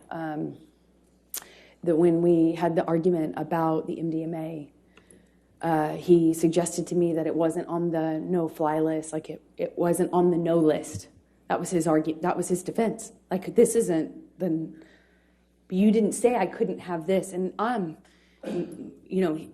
over and over again, Johnny told me I wasn't the reason he was getting sober, but I was the reason he was staying sober. I had saved his life and all this stuff. It wasn't like it wasn't my job to police him, but I kind of ended up being in that situation, it seemed like, in his mind, when he would express that to me. So he took a handful of pills, and I didn't count how many, but when I came back downstairs, I did the math on the amount that was left, and I think it was either 8 or 10, I can't recall as I sit here now, either 8 or 10 pills of MDMA. That he had taken or that were left? I don't know. I remember we had a conversation about the amount that he took. So I remember saying, you Objection, took all hearsay. Okay, I'll sustain the objection. Okay. There were only a few left in the bag, so I think it was what he took. And I said, Johnny, Objection, hearsay. He confirmed that he took that amount and that he could take that amount. And what amount? At this point, there were 10. He had taken 10, 8 or 10. I can't recall. And when you say at this point, is that the first night? Is that the second day? This is the second day. This is after I've already fallen asleep for the night in the room upstairs. Come back downstairs. He was still awake. Okay. Please continue with that second day. He was accusing me of being mean to his sister. He was accusing me of not liking his sister. Something about the wedding. I was trying to put out that fire, as you will. I was trying to say, no. First of all, I'm not filming with Billy Bob. No, I wasn't filming with Jim Sturgis. Yes, I filmed with Eddie Redmayne, but he was a lovely gentleman. Objection, Your Honor, hearsay. Let's not offer to prove the truth of the matter. Overruled. Thank you. And then when it came up with his sister, he was accusing me of kind of having this animosity with Christy. I tried to defend myself, explaining why her and I had kind of become cold to one another. I don't know how else to describe it, because we never had any sort of direct interaction that was negative. We never had any sort of confrontation or anything, but I did my best to explain to him what I could answer to that accusation. And at one point he, I mentioned that, well, I can't say what I mentioned. He, as a result of that phone call, picks up the phone and calls his agent. I don't know why, still to this day. He calls a few people. I don't know who's on the other line. I just heard his side of it, and he's screaming at them. I got a sense that it was money, that he felt people had been stealing money from him, and that the studio had been ripping him off, and that he was calling himself like a whore, or he had been whored out. He seemed like he was upset, but I did not, at this point, this is maybe early evening, it was before the sun went down on the second day. I remember he took the phone at one point and called my divorce attorney. I had, at some point prior to this, got a divorce attorney, or not a divorce attorney, a domestic relations attorney to do a post-nup, because we got married in February, and there was never any mention or talk from Johnny about a prenup, but I had had interactions with his sister, and so I thought, okay, I'll get a lawyer and let's do a post-nup. When Johnny found out about that, or when I reminded him of that in Australia, he went outside and called my divorce attorney and fired her and said the only way out of this was death. Again. And I heard that already at this point, March 2015, probably 25 times. So he's screaming at her. He calls his agents. I hear him talking incoherently, screaming incoherently at my lawyer and his agent. He comes back inside, and I genuinely didn't know if he was still mad at me or if it was about me at all. I didn't know. It didn't seem like it was connected to reality at all. At some point shortly after that, I have been saying to Johnny, you need to sleep. Let's eat some dinner, baby. Let's relax. Please, like, calm down. In my head, I was thinking that it would genuinely change if he just got some sleep. He needed to sleep it off. He needed to come down off the drugs. Clearly, the combination of what he had taken pill-wise with whatever else he was hiding from me was not good. I had recognized that sort of delusion. I had recognized that sort of unattached to reality rage. I had recognized the patterns of those kind of loops where he's yelling about things that aren't even being discussed or talked about. I knew already that he just needed to sleep it off, clean up, sober up. And I thought we could. I remember I went to the fridge. I got out the steaks so that they would, be ready to cook. And I got out some of the food I was going to put together for dinner. I went upstairs. I don't know if I came back down in my nightgown at that point or if that was shortly after, but the next thing I remember is coming downstairs and looking for him. We had an interaction that I can't really describe. It didn't make a lot of sense to me. He was just belligerent, throwing things, screaming at me. And I realized I was back on the chopping block. I realized it was back, I realized that the arrows were pointed at me again. And I tried to defend myself. I was explaining, trying to say that... Objection, Your Honor, hearsay. It was not for to prove the truth of the matter. She hasn't even said it yet, but try not to say what you're saying unless it needs it for context or something. Try to say what he's saying. I'll sustain the objection. Okay. He was just belligerent. I don't know how to describe to you because it wasn't making sense. It wasn't making sense. I don't know how. I don't know how the immediate next string of the next part of the violence actually even initiated, but again, he has me up against the wall, and I remember this time he slams me up against the wall hard. I mean, I hit my head hard. And this is a wall next to the, I say kitchenette, but it's more of a bar. I remember there were these cooling fridges, and I remember kind of being slammed up against those. I remember pushing him off of me. I remember the name calling, the whore, the slut, the fat ass. I remember a lot of name calling.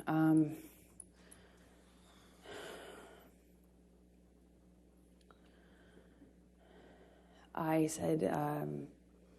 Had he been drinking by this time? He was drinking... Calls for speculation and leading. I'll sustain as to leading. What, if any, drinks had you observed Mr. Depp have by this time? Well, I had already seen him drink right in front of me, took a big swig out of a wine bottle upstairs right in front of me as in a gesture of, like, looked right at me and took a big swig out of it as a, like a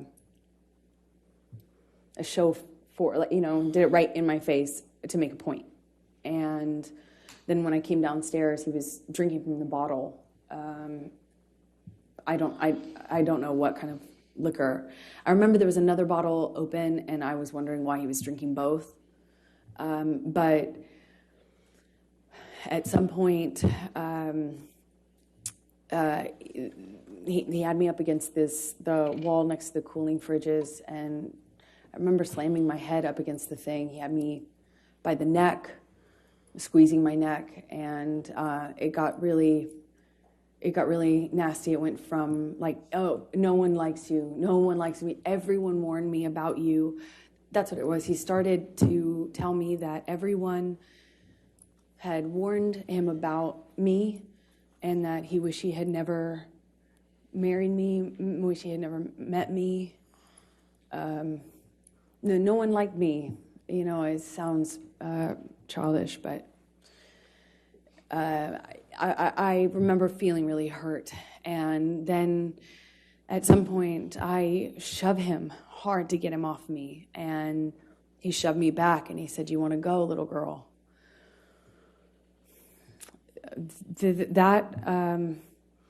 I couldn't, as I sit here today, tell you if that happened before he choked me up against the wall, but at some point, I am in a struggle with him where I'm holding his shirt lapel, and he kind of just flings me, for lack of a better way to describe it, throws me across the room. I land on a games table. It's like a ping pong table. And I don't know if I was holding on to him or if he pursued me separate, but he gets on top of me on the games table and is just whacking me in the face, like repetitive. We struggle on the games table. I don't know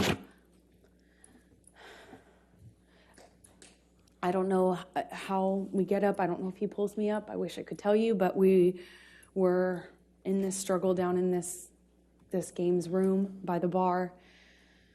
And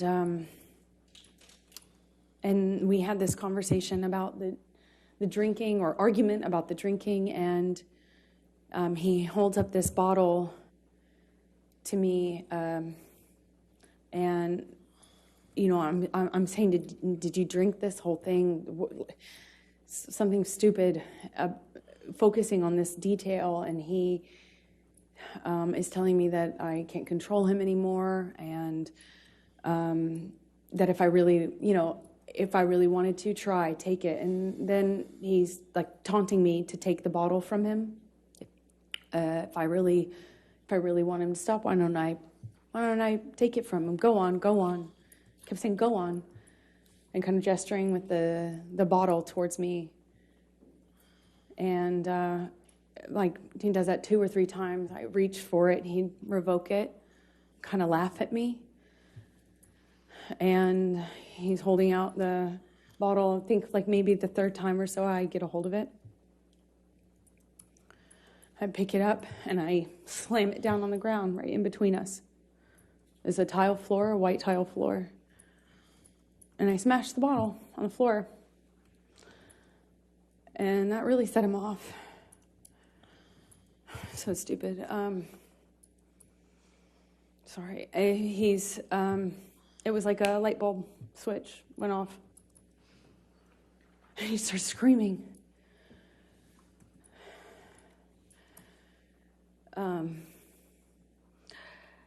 I don't know if he backhanded me or hit me normally. I don't really recall, but I remember it sent me down to the ground. I remember by the time I picked myself off the floor, I stand up. He's got a bottle in his hand, and he threw it at me. It missed, thankfully, but I kind of pulled myself back into the bar area. I don't know how much time passed, but at some point he had a broken bottle up against my face, neck area by my jawline, and he told me he'd carve up my face. I don't know at what point in the evening. I couldn't tell you what sequence-wise when that happened, but it was terrifying. It wasn't the first time he said that to me. He said that to me on the plane as well. But this time he was holding a broken bottle to me. I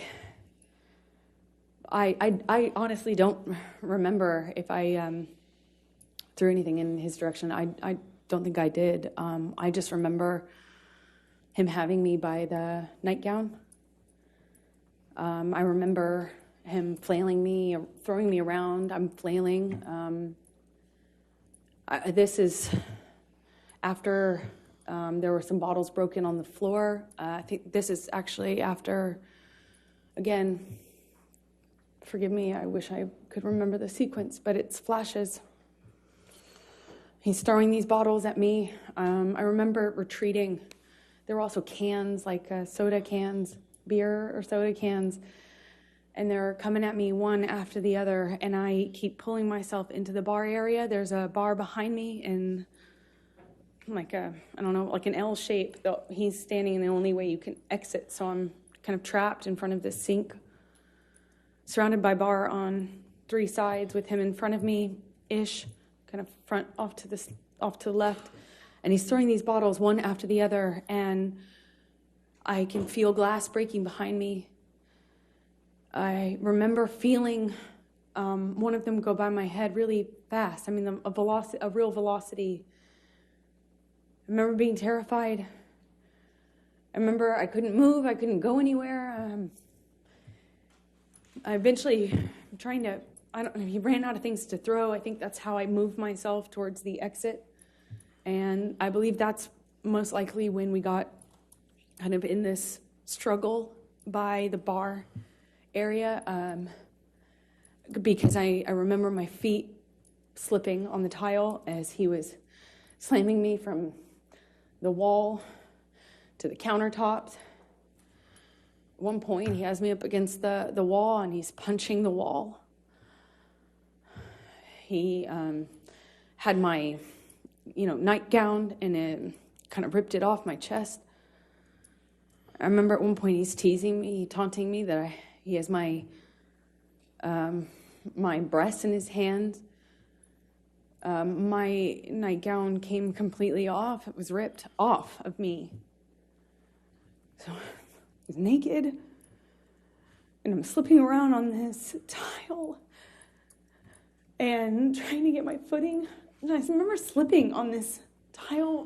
Glass was underneath me, and I remember just trying to get my footing. I felt really destabilized and felt really vulnerable. I'm naked, and he's flinging me around, and at some point, I'm up against the wall, and he's screaming at me that he fucking hates me, that I ruined his life. I remember I ruined his life over and over. And he starts punching the wall next to my head, holding me by the neck. I get free from him. I kind of step back from him, and it's like his energy shifted to the phone. There's a wall-mounted phone on the wall next to where my head was, and he went from punching the wall to like realizing there was a phone there, and he picked up the phone and he's screaming. He's like at the top of his lungs, screaming, "I fucking hate you! I fucking hate you! You ruined my fucking life!" And screaming at the top of his lungs, he picks up the phone and starts bashing the phone against the wall where I was just being held. And I remember kind of having some distance on what was happening and watching him do this. And it was like his energy had shifted, and I was that phone all of a sudden. And he was just over and over again smashing this phone into the wall, over and over again, screaming at me. And I was watching the phone every single time he pulled his hand back. It was just breaking into pieces. I remember thinking this phone is disappearing. We was smashing it to smithereens, just going into the wall. And at some point, he's on top of me. No phone, but screaming the same thing. I fucking hate you. You ruined my fucking life. I'm on the countertop. He had me by the neck. And he felt like he was on top of me. And I'm looking at him in his eyes. And I don't see him anymore. I don't see him anymore. It wasn't him. It was black. I've never been so scared in my life. It was black. I couldn't see him. And he was looking at me, and I was trying to get through to him. I was trying to say to him in some way that it was me. I was trying to get through to Johnny, and I couldn't see him. I couldn't see him at all. And my head was bashing against the back of the bar, and I couldn't breathe. And I remember trying to get up, and I was slipping on the glass. My feet were slipping, my arms were slipping on the countertops, and I remember just trying to get up so I could breathe, so I could tell him that he was really hurting me. I didn't think he knew what he was doing. I don't know how.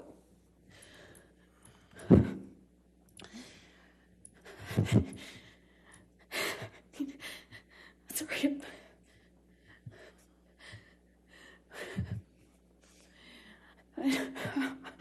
I'm sorry.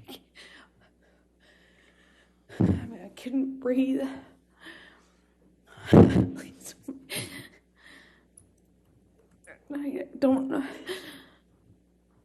Please, I don't want to do this. I don't want to do this.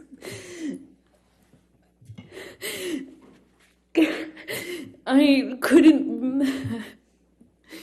couldn't breathe. I couldn't get through to him. I couldn't get up. I couldn't get up.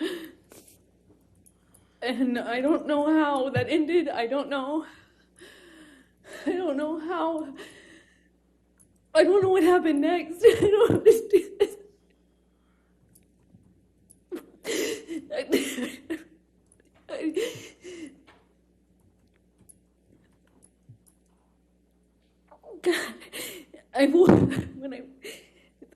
The next thing I remember,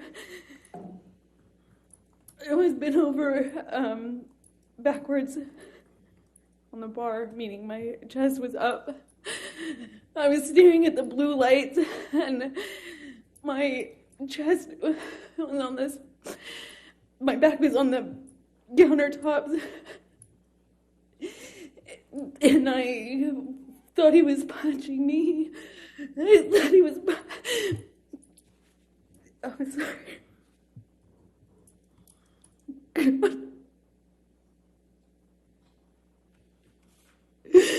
He was. I felt this pressure. On my pubic bone. He thought he was punching me.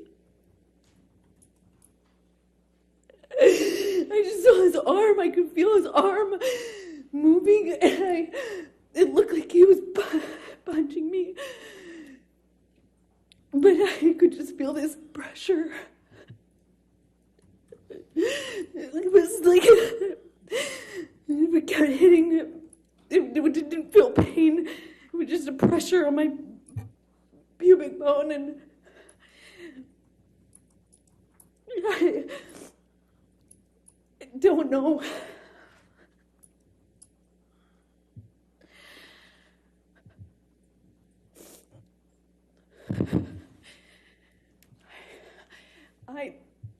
I don't remember what I said. I just remember being really still, not wanting to move. I remember looking around the room. I remember looking at all the broken bottles, broken glass. And I remember just not wanting to move because I didn't know if it was broken. I didn't know if the bottle that he had inside me was broken. I couldn't feel it. I couldn't feel it. I didn't feel pain. I didn't feel pain. I didn't feel anything. I didn't want it.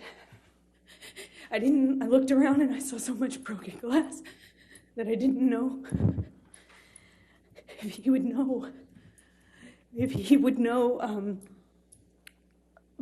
I didn't know if he would know if it was broken or not. And I just remember thinking, please, God, please, I hope it's not broken. I don't know how that ended. I don't know how I got off the countertop. I just remember it being in the bathroom. I remember retching. I remember the sound my voice was making. I remember I lost control of my bladder. I remember just retching. I remember there was blood on the floor.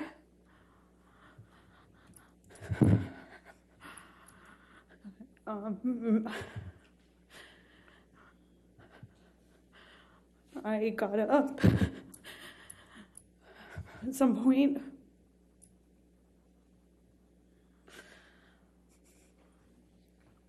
I don't know how that night ended. I don't remember what happened. I don't remember. I have a memory of him begging me not to leave. I remember going outside the front door. I remember him coming out to the front area, but I don't remember. If that was before or after this, I don't remember. I just have that memory. I remember taking a bunch of sleeping pills. Not a bunch, like 2, which is a lot for me. I remember falling asleep, or I don't remember falling asleep, but I know I fell asleep because I woke up the next day. I assume it was late morning. I could hear him downstairs. I could hear Marilyn Manson music, not in person. I could hear the music. Maybe he said it was Marilyn, or maybe I could recognize it. I don't remember, but I became aware of it. That's what I was hearing. It was blaring. It became clear, obvious to me when I walked downstairs. He was still up. He hadn't gone to sleep again. I walked downstairs and I saw this brown on the walls going down the stairs. And the brown on the walls became clear, like lettering. And then it was obvious it was dried blood. He had written down that we had a spiral staircase, like white cream walls. There was blood on the carpet. I could see blood drips. I thought it was from my arms or feet, but it was drips. So that plus the wall writing, I saw this brown letters on the wall, and then realized that he was trying, that it was meant to be a message, but it was incoherent. I saw what looked like my name, but I really couldn't make out most of the rest of the message walking down the stairs. I saw a bird in the house. I thought that was surreal. I went down to the main level where my painting studio was, and I had some canvases out. It was in the living room area. And by the time I got down to the bottom of the stairs, the dried blood had been kind of taken over by paint. It was blue, navy blue paint, and then brown paint.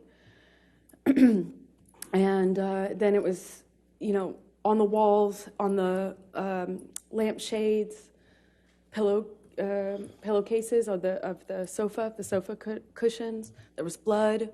In the painting studio, my canvases had been covered with what looked like just brown, blue, green, red mess. It was just a mess. There was a painting that had, a painting that the owners had that had, like giant penis on it, and some other things. There was a table overturned, a bunch of broken glass on that floor. I walked downstairs where I heard the music coming from, and that's where I found him, blaring this music. He was in the study, which is by the bar games table area off to the side, and it was just glass and blood and a broken window, and just it looked like a mess. The table was collapsed, and I walked into the study. There was a couple unbroken empty bottles. I remember wondering where they came from. And he just looked, he wasn't there anymore. He wasn't there. It wasn't Johnny. He was standing at the office desk. He had his hand wrapped in this rags, or bandana rags, and I think he took them down or somehow showed me, and he said, "Look what you made me do. I did this for you," something to that effect. And I kind of put together, it was covered in paint, and I put together that's like he was using his finger. I quickly became aware that that's what he was using as a paintbrush, even though there was lots of paintbrushes around. And we didn't have any sort of coherent conversation, as you can imagine. I figured out he was missing a finger. He kind of held it up, and I said, "What did you do? When? What did you do? When?" And I realized in my head that there had been many hours since this probably happened, assuming that was happened with the phone. In any case, I knew it had been way too long, that he had this blood, that he was bleeding, and I said, "I'm going to call 911 if you don't call Jerry now." I still don't recall which of us called Jerry Judge, his security. At some point we went upstairs. He came upstairs, but he went up to the third floor while I was in the main floor, the entry-level floor. I went to make him a cup of coffee because he was demanding more Red Bull. And I was thinking, that's probably not a good idea. I don't know why coffee would be so much better, but in my head it was. I thought maybe, I don't know, sober him up, or I don't know. Help was coming, though, and I remember I made him coffee. As soon as I handed it to him, he threw it at the TV and started screaming again. It was like back to square one. Shortly after that, security arrives. I don't know how long, maybe a few seconds or minutes went by, not long, but they kind of find Johnny, or Johnny finds them walking out of the front door. And they were trying to figure out what was going on. And as they were kind of looking at him and trying to figure out what the heck was going on, Johnny took his penis out of his pants and started trying to pee or peeing outside of the house, saying that he had more messages for me. And this is in front of security. And they kind of just looked at each other and looked at him and kind of not laughed, but kind of half, played it off and corralled him. It was how it looked. It looked like corralling a wild animal back into the house with his penis still out of his pants, peeing or trying to pee. That's what he was indicating. And he went to the wall of the house. And I remember him standing at the wall trying to leave me more, saying he had more information for me. He was going to leave me more messages, more information for me. It made no sense. And Jerry Judge, his security, and one of the nurses shortly after, I think they put me in the theater room, but shortly after I remember talking to one of the nurses, and she was trying to give me drugs to sedate Objection, me. Your Honor. Hearsay. Trying to give her drugs. She Yeah, didn't say overruled anything. that. Thank Okay. you. Keep going. And I just remember crying and rejecting what they were trying to give me and fighting with them about how much they were trying to give me. I felt like I needed to figure out what was happening with my life, what was happening with Johnny. I didn't know if he was okay. I didn't know. I actually had no idea, like, could this be something he could die from? If anything, just the drugs and the alcohol. I mean, that alone, I didn't, I just remember being scared and being in this theater room, this dark theater room, and not knowing what the heck was going on. I eventually was taken up to my room by one of the nurses, and I'm sorry, Debbie, and or suggesting I go up to my room. I went up to my room, and I took a quarter of what she was trying to get me to take, and I eventually fell asleep. I came back downstairs to look for my phone, which Johnny had picked up before security came in. He picked up my phone and said, "We're going to get to the bottom of this." He wasn't making any sense at the time. Understandably, just different. Nothing made sense. But he picked up my phone and was saying, I'm going to prove this. We're going to get to this. We're going to get to the proof of this. Something to that effect. I don't remember his exact words. And he pushed record on my phone. I didn't actually at the time think that he had done that. I had no idea, but I did know that I didn't have my phone when I woke up and went downstairs to get it. It was dead. It was sitting out on the dining room table by where Jerry Judge was sitting. Jerry Judge was on the phone and talked to me, and I went back up to bed, took more of this sedative, and fell asleep. And then I think the next day, went to the closet and took out the clothes that he hadn't painted on. I guess when he went back upstairs, he had it looked like what he had done is dip his hand in a bucket of paint and just wiped it on my clothes. Just went, and he had picked up another portion of my clothes and put them in the bathtub. And I don't know if he added paint or if he just had touched them with paint, but it was this ugly navy blue brown paint. I packed what was packable, what hadn't been destroyed, and eventually left Australia with Ben King, who you met on the way there. Let me stop you there because I want to ask you some more questions about those 3 days, and then we can talk about Ben King and going home. So, do you recall what bottle Mr. Depp was drinking from and then had that back and forth with you and you threw on the ground? Objection, Your Honor. Compound leading. Sustained. Do you recall what the bottle was? No, I don't. Okay.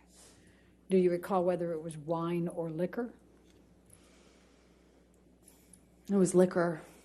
The wine was upstairs. Okay. Do you recall what color Excuse me. it was? Well, I believe it was white, clear, but I can't be certain. I think it was clear. Do you remember whether it had a handle on it or not? No, it was a normal bottle. I remember because he was holding it like this and gestured to me to take it, and I did try to reach for the bottle. It was a normal size, but for the life of me, I can't remember what brand. Okay. When you woke up that third morning and came out of your room, what, if any, food did you see? Oh, yeah, I forgot about that. Objection, was- Your Honor. Leading. Overruled. There was mashed potatoes smeared all over the bedroom door, on the wall, and various places. But I remember opening the door and being really confused at first as to what it was. Had little like specks of green in it, I assumed to be spinach. And throughout the house, there was food rubbed in places, just countertops, walls, doors, as I mentioned. And later that evening, I found the raw meat that I had left out, the steak, all over the house. There were pieces of it. It was cut up. And he had ripped my nightgown into pieces, into shreds, and wrapped the meat up, like wrapped the steak pieces up with my nightgown. It was this really beautiful burgundy silk nightgown that had this black lace trim. I ironically got it from Dr. Kipper for a wedding gift. And it was wrapped, I found it, I continued to find it throughout the rest of the time that I was in the house in Australia. There's pieces of it in the microwave, pieces of it in the produce drawer, in the closet drawer. I mean, just raw meat wrapped up in my nightgown, as well as the smeared food on the walls. It was bizarre. What, if anything, do you recall seeing on any mirrors? Oh, he had written on the bathroom mirrors in the bedroom, and I believe he had, there was another mirror. I just don't recall which bathroom it was in. I suppose it was the one that I went to, which is on the very bottom level, where I was retching, for lack of a better way to describe it. I think it was in that bathroom that he also wrote on that mirror as well. What, if anything, do you recall? In blood and paint, sorry. I'm sorry. What, if anything, do you recall of any lampshades being written on? Well, he wrote on messages to me,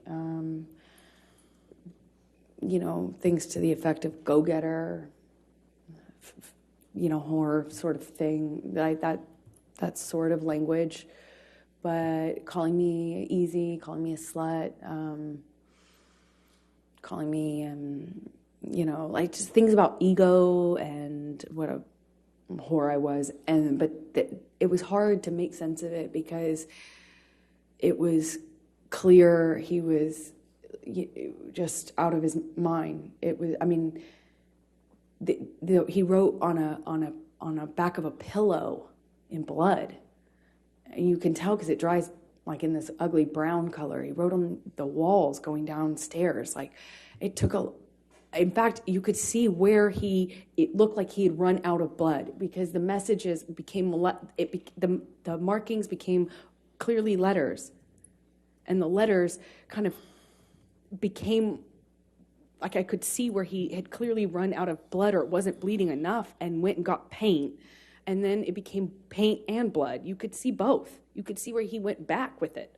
Same with the mirrors. I could see where all the dried blood was. And then I could see a different set of markings with paint and some other material. So I'm going to go back to the time in the bar, and I know this is very painful. Do you recall what Mr. Depp was saying to you when he had the bottle and was pushing it against your pubic bone? He said that he would fucking kill me. I'll fucking kill you. He said it to me over and over again. He said, I'll fucking kill you. Did you bleed from the vagina as well? I did. And did you experience any pain later? I wasn't thinking about that. I was heartbroken. Eventually, I realized that I could be hurt because I was bleeding. But I convinced myself it wasn't broken and that the bottle wasn't broken, or else it would be a lot worse. And the discomfort I was feeling afterwards just paled in comparison to how scared, shocked I was. I'm scared. I just married this man. I just married him.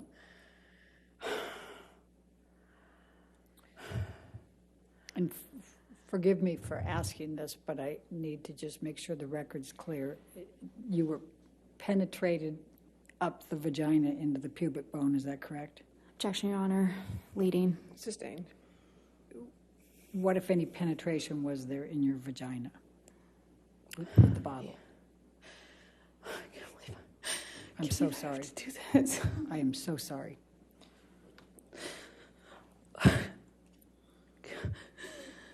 Johnny had the bottle inside of me and was shoving it inside of me over and over again.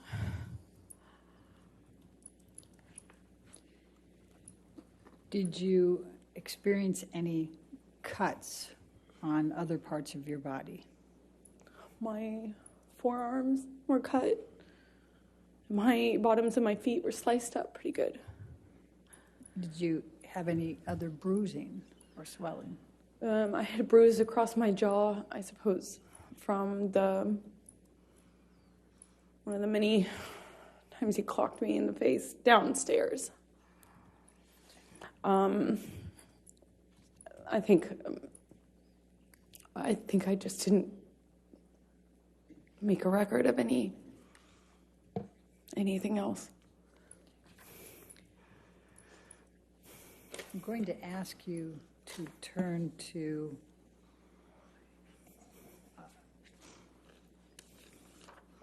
let's go to 1810. Well, actually, let's go to 1815. Michelle, if you can bring that up. Defendants 1815. And I think these are all in, Your Honor, so if we could publish. Yes, they can all be published.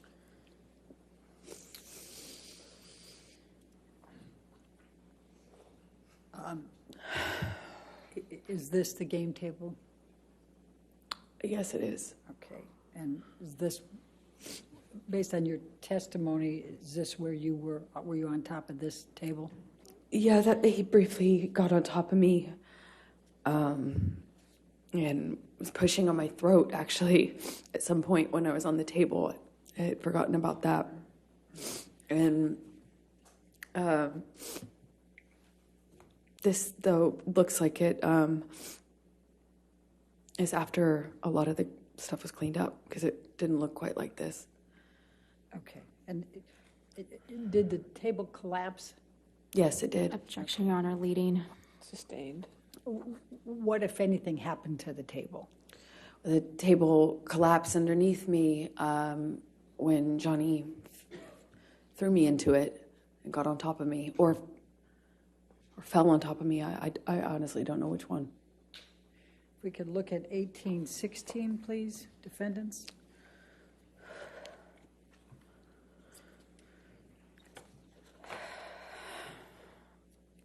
Do you recognize this, what's depicted in this picture?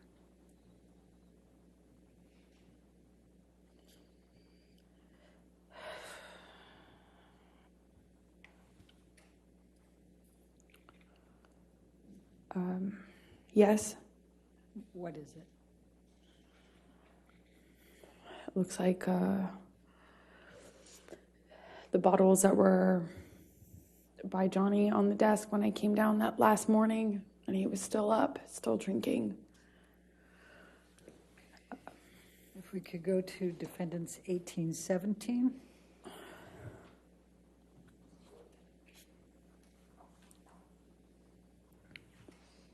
The bottle shape. Oh, I'm sorry, go ahead.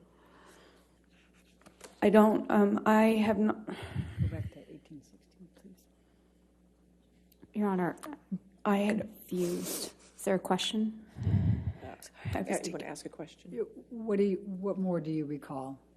You had, sorry, it took me a minute to respond because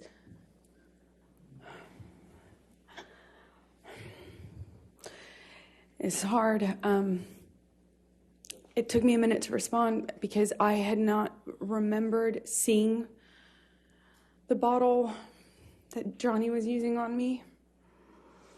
I didn't have a memory of seeing it. And this picture, I wasn't aware of until just the other day, yesterday, the day before. And I felt my stomach tighten up, like I was going to be sick when I saw it. Because even though I didn't remember seeing the bottle, what I had remembered is a pressure, like something square, which is why I thought he was punching me. I was feeling the square, something firm hitting me, like butting up against my pubic bone. Over and over again, I felt that pressure against my bone. It felt like a flat surface. But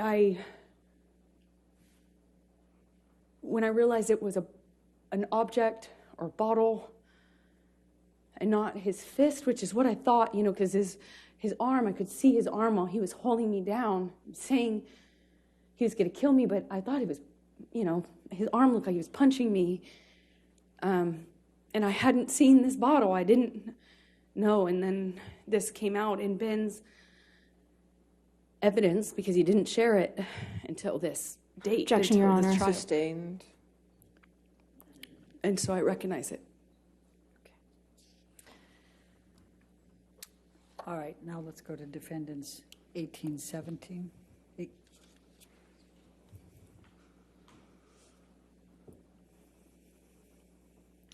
Do you recognize this area or this picture?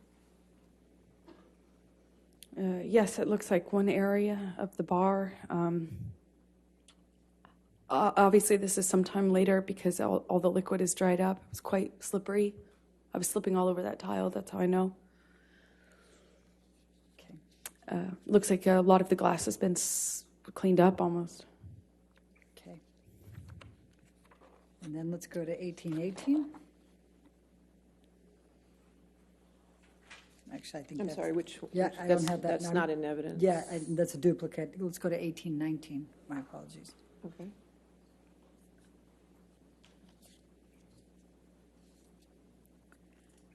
Do you recognize this? Yes, I do. What is this? This is close to where my feet were when I was dangling off the counter, when he had me on the countertop by my neck. My feet were slipping on the tile, and I just remember my feet. I remember feeling glass underneath my feet and slipping. I couldn't get up. I couldn't alleviate the pressure on my neck as he was crushing me. That's that's next to that. All the way at the end of the picture is the bar where I was standing when he was throwing bottles at me.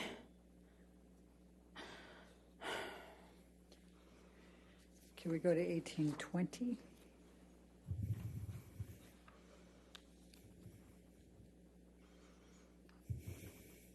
Do you recognize what's depicted here? The area.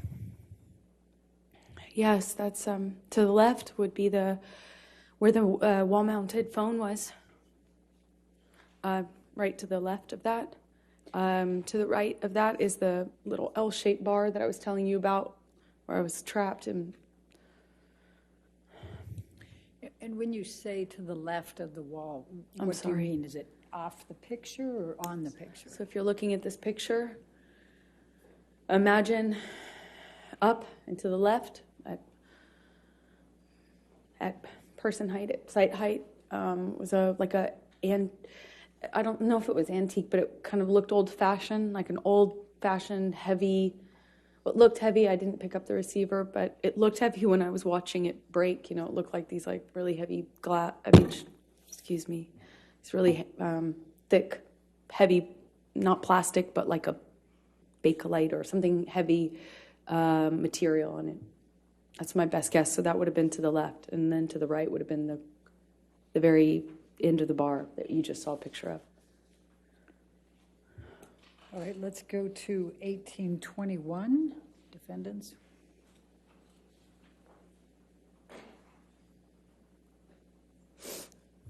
And do you recognize what's depicted in this photo? Yes, that's the bar that I was just talking about. Okay. Now, I see a phone on the right side. Is that the phone you were talking about? No, that's not. This is a wall-mounted phone. That's just a landline. And you see straight ahead at the very, if you look straight ahead at the picture, on the top part of that, it appears to be some broken glass. Do you recall, what do you recall of that? I recall more than just this window being broken. This is one of the windows that he broke when he was throwing things at me. My body was standing in front of that little kitchen sink you see at the end of the picture. I suppose that's some of the glass I felt, though, on the backs of my arms. Like when the window shattered. Okay. Let's go to 1822. 1822, I don't have in evidence. 1822 is not in evidence. That's exactly why I just went over here. Let's go to 1825, I think. Is that the next one, Your Honor? 1825 is in evidence. I'm not sure. Okay.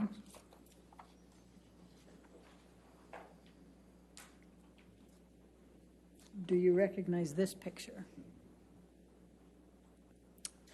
Yes, that's where Johnny was standing when I found him the last morning. That morning, it might have been like midday. When I say morning, it was after I woke up.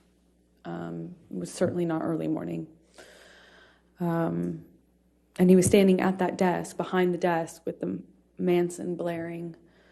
When I found him and told him that I was going to call 911 if he didn't call Jerry. If you look in this picture, there appears to be a lampshade down below. Do you recognize that lampshade down below the table? That's one of the lampshades Johnny wrote threats or messages to me on. Okay. Then let's go to 1827.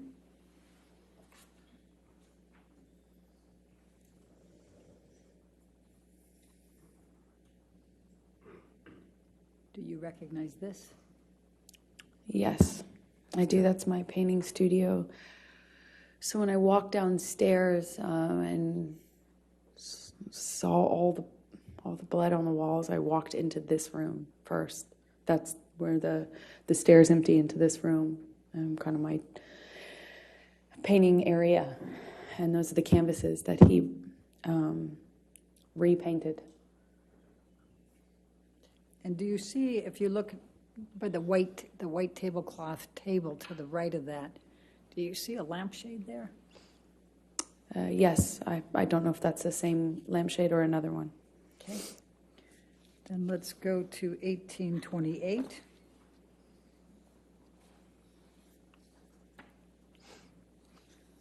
And do you recognize what's in that one? I do. Those are were my paintings. That I don't know when he did that, if it was before or after the writing on the walls, but he just ruined them. So I just want to make sure. So the painting canvas that's dark colored, there's two of them there. Well, there's two or three, and then there's a smaller one in the center, and That was his daughter I was trying to paint a portrait of, and that was untouched. Okay, and then, but just so we're clear, the one directly in front of you that looks like it's just a lot of dark colors, was that dark colors before, or? I am Objection, Your Honor, leading. I said, was that dark colors before? I'll sustain the objection. What, if any, change was there on that canvas? I'm a terrible painter, but I'm not that bad. That was not my painting. It was the start of a portrait, and he changed it dramatically. And then to the right side, on the other side of, more to the right than the one you already testified to, is that what that picture looked like before, or is that? Objection, leading. What, if any, changes were there to that picture? Well, the three canvases were portraits, so they looked similar to the one that's in the center that I was doing of his daughter. Okay. And the white that's below, what, if any, changes were there to that, the white canvas that you see there? It just looks like the painting was, it looks like once he destroyed... Objection calls for speculation. Sorry. Sustain. Was there anyone else in the house besides Mr. Depp and you? Not that I know of, no, and no one was around. Okay. Do you have any reason to believe somebody other than Mr. Depp did this? Objection, leading. Sustain. What, if any reason do you believe that Mr. Depp did this? Objection, That was not, what, if any? What's the leading. No, I'll overrule that objection. Thank you. It was just Johnny and I in that house over the course of those 3 days, roughly. There might have been somebody, his assistant or something, come on the first day or second day, I can't recall, but for the majority of for the entirety of what I've been describing to you, it was Johnny and I in that house. And did you do any of this? Did you No. create any of this damage? No. I'm also going to take a look at the white tablecloth to the right there. And also, Johnny was covered in paint, so to answer your question fully, that's also how I know. All right. So I'm also just going to draw your attention to that white tablecloth over there. Does it appear to have some paint on that as well? Yes, there was paint all over the place, to say it plainly. Now, the painting that you indicated, there was a large penis, I believe. Where was that? I believe it was just, like if you're looking at this, I believe it was on the wall almost right next to the painting directly center that we're looking at. That's my best recollection, but I can't be entirely sure. Okay. Let's go to 1828. I think that was 1828. Oh, 1829, my apologies.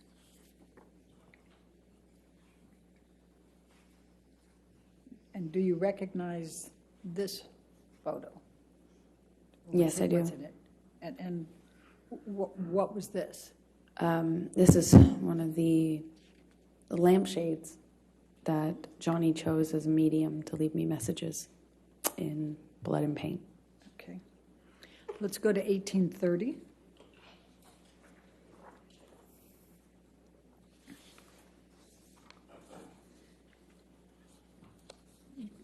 Do you recognize this? Yes, that's one of the bathroom mirrors. Okay.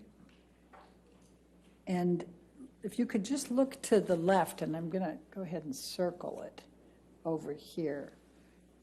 You see red and black there. Would you agree? Yes. Okay. And there were some questions that were asked earlier about that red. What, if anything, did you write on this mirror? I didn't write anything on the mirrors. I was as confused as anyone in hearing that testimony. And based on looking at this area that I have circled, is the black on top or underneath the red? Objection, Your Honor. Calls for speculation, leading. I'll sustain the objection.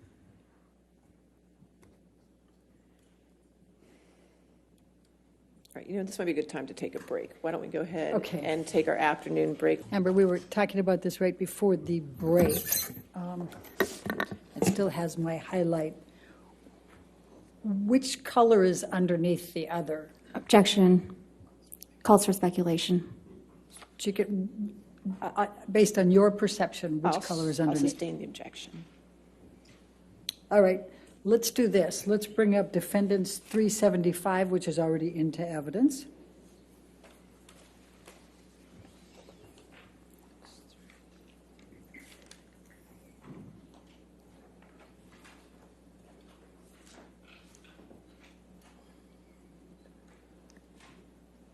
I think I need to clear that highlight, Your Honor, but I don't have the control on mine. There we go. Thank you. It's in the top right corner if you need it, but that's fine. Thank you. There it is. My menu was hidden.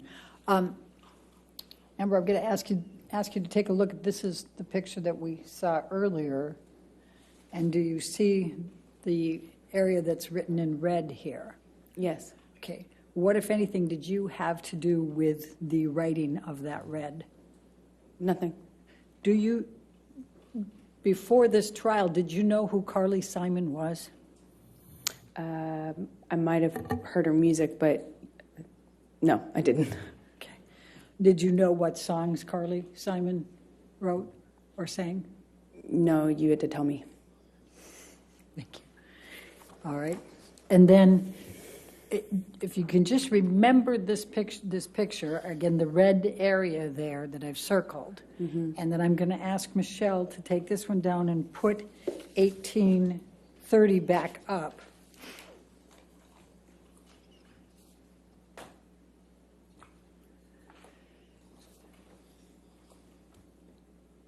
And I'm going to ask you to take a look at this. What, if anything, did you do to this mirror with respect to the black or the red? I didn't touch it. Okay. And what, if any, pictures did you take?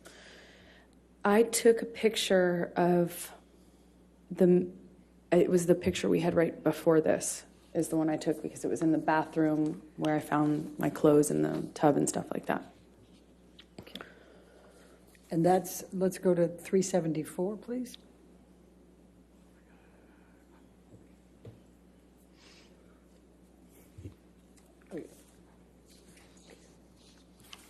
That's already in evidence.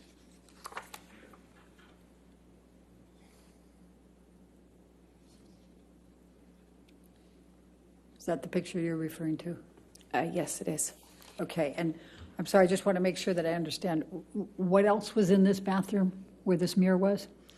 The bathtub and another mirror, which also had writing on it. The bathtub had a few of my clothes in it and paint, and both of the two mirrors were painted. I believe I took a picture of both mirrors. Okay. And then I'm going to ask you, Michelle, if you can bring us back to 1831.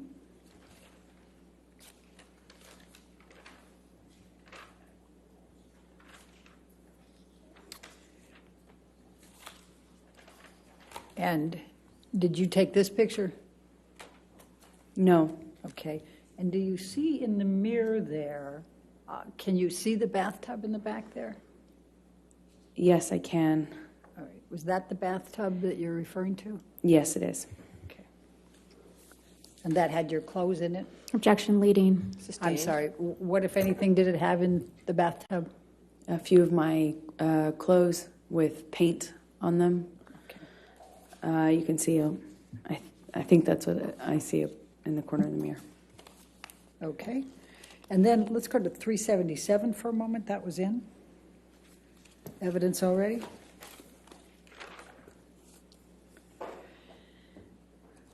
And do you recall seeing this picture earlier?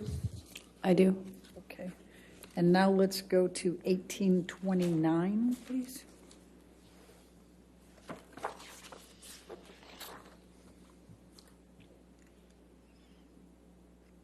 Does that appear to be the same lampshade, but in color? It does appear that. Okay, It is. thank you. All right, now let's just go through. I'm going to ask you to take a look at 1834.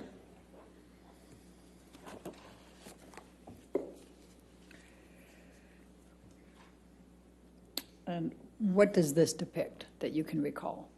That is the TV that Johnny threw the cup of coffee at. Okay. And let's go to 1835.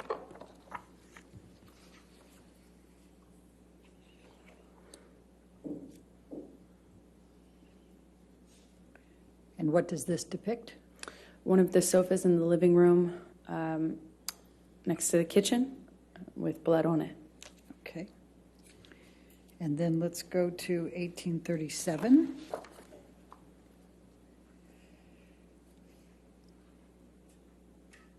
And what does this depict? It's one of the guest bedrooms with Johnny's iPad on the bed and blood and or paint on the duvet cover. All right, thank you. Now let's do 1838.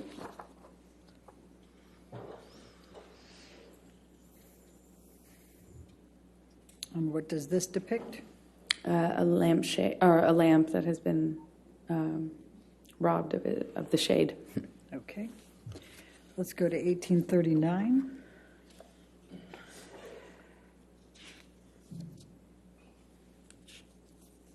What does this depict? A different bed with more blood on it. Then let's go to 1840.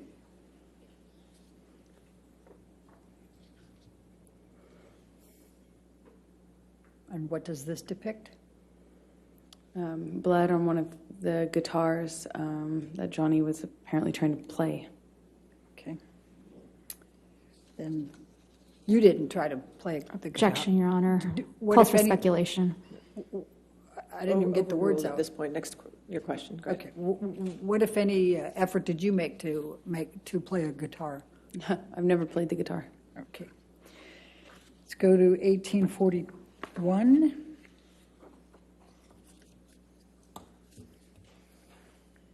What does this depict? It is where Johnny slammed the end of a bottle into the wall while holding me up against it. Is this in the bar area? This happened in 2 rooms, so it's hard to tell. Okay. The bottle into the wall, the best of my recollection, happened in the kitchenette bar area downstairs, but I can't be 100% certain. Okay. And let's go to 1842.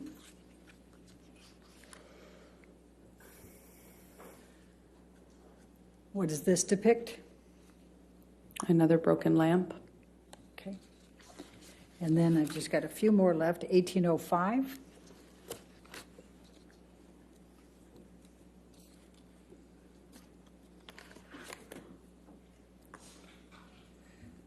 And what does this depict?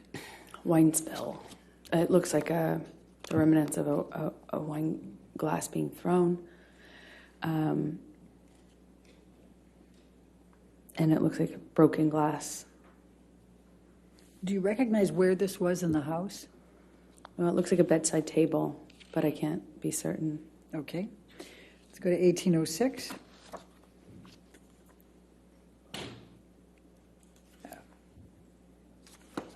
All right.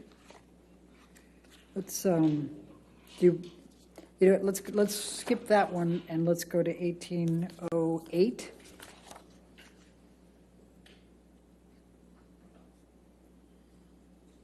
Do you know what this depicts? Wine spill. Okay. All right. Now, you started to testify about, well, before we go there,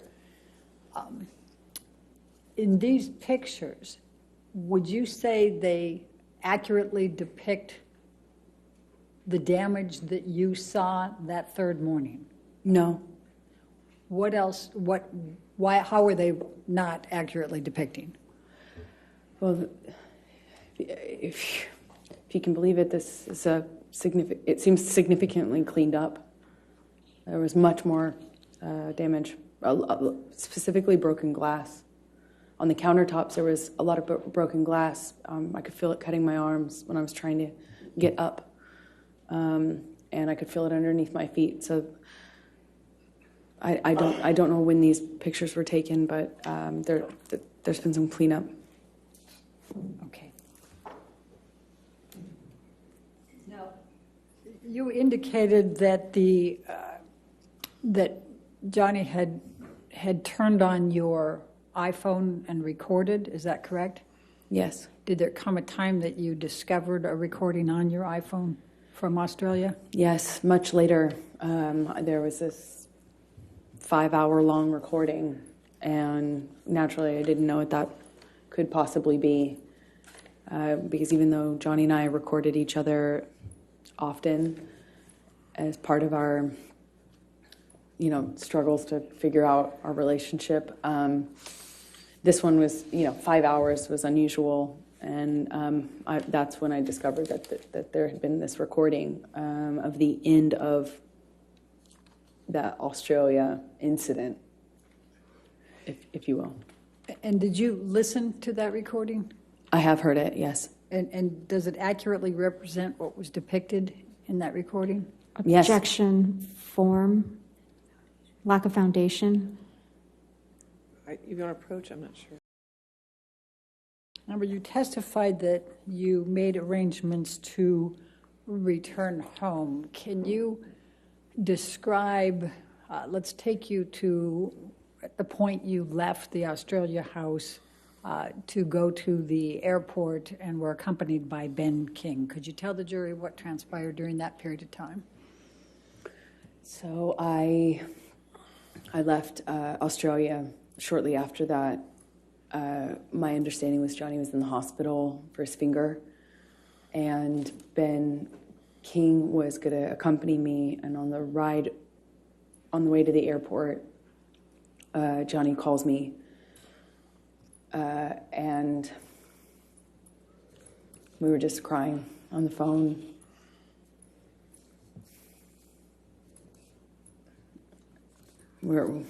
He was crying.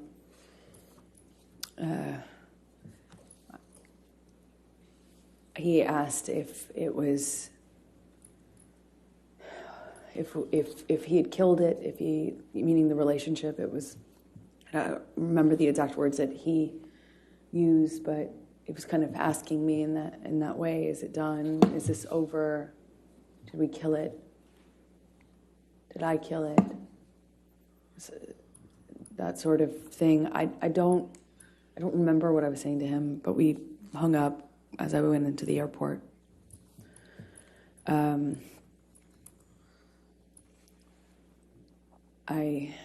had a mix of feelings. Nothing really was making perfect sense to me, for sure. And I flew back with Ben. I don't really remember speaking to Ben on the flight. Okay.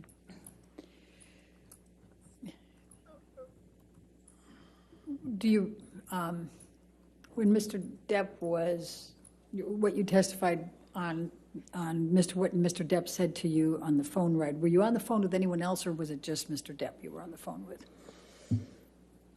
I only remember speaking to Johnny, and I remember sitting in the backseat of the SUV that had driven me, and we were outside of the entrance where you walk into the airport, and I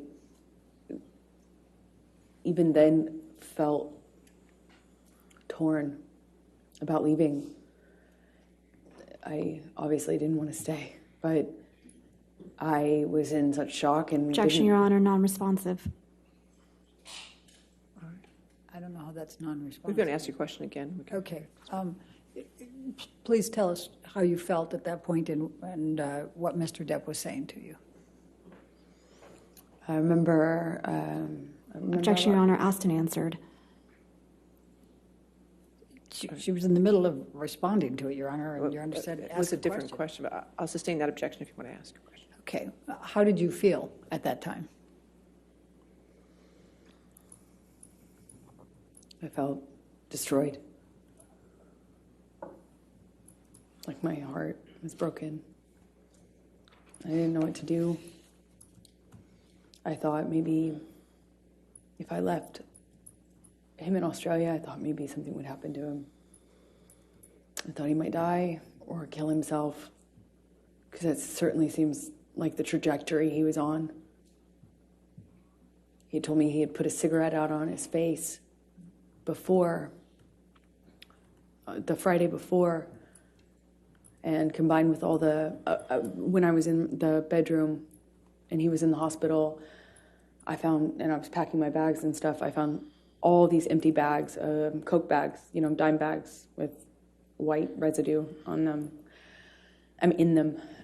They were in books, in the bedside table. There were so many that I was like, I wondered how I didn't see it before, even though I had, just gotten there.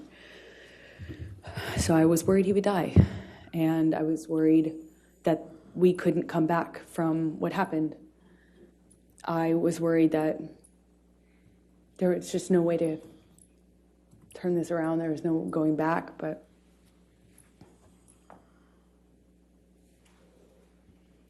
shock. Shock.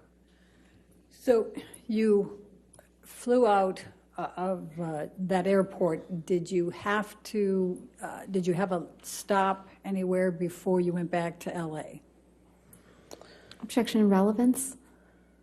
In a minute, I'll show Overruled. Yes, we did. We stopped in an airport. I think it was, we stopped at the Sydney airport from Brisbane, I believe. And did you have to change gates there? Yes, we had a short flight to get to Sydney, and then in Sydney, I walked with Ben through the airport to get the next plane, and we passed a newsstand, and I just remember I passed this newsstand, and there was a book on one of the book stands outside of the store, and it had this puzzle piece on it, and Johnny and I used to use that as a term of endearment, puzzle piece, and I saw this puzzle piece on the cover of the book. It got my attention. It said 4 ways to click, a relationship guide. So I bought it, and I... Who was the author? Dr. Amy Banks. Okay. Go ahead, please continue. So the book, at least from the subtitle, said it was a book on solving relationship problems. So I bought it, and I read it on the way home. And why did you buy it and read it on the way home? Because I loved this man. I loved this man so much. And it was so toxic. And for some reason, I couldn't get him to...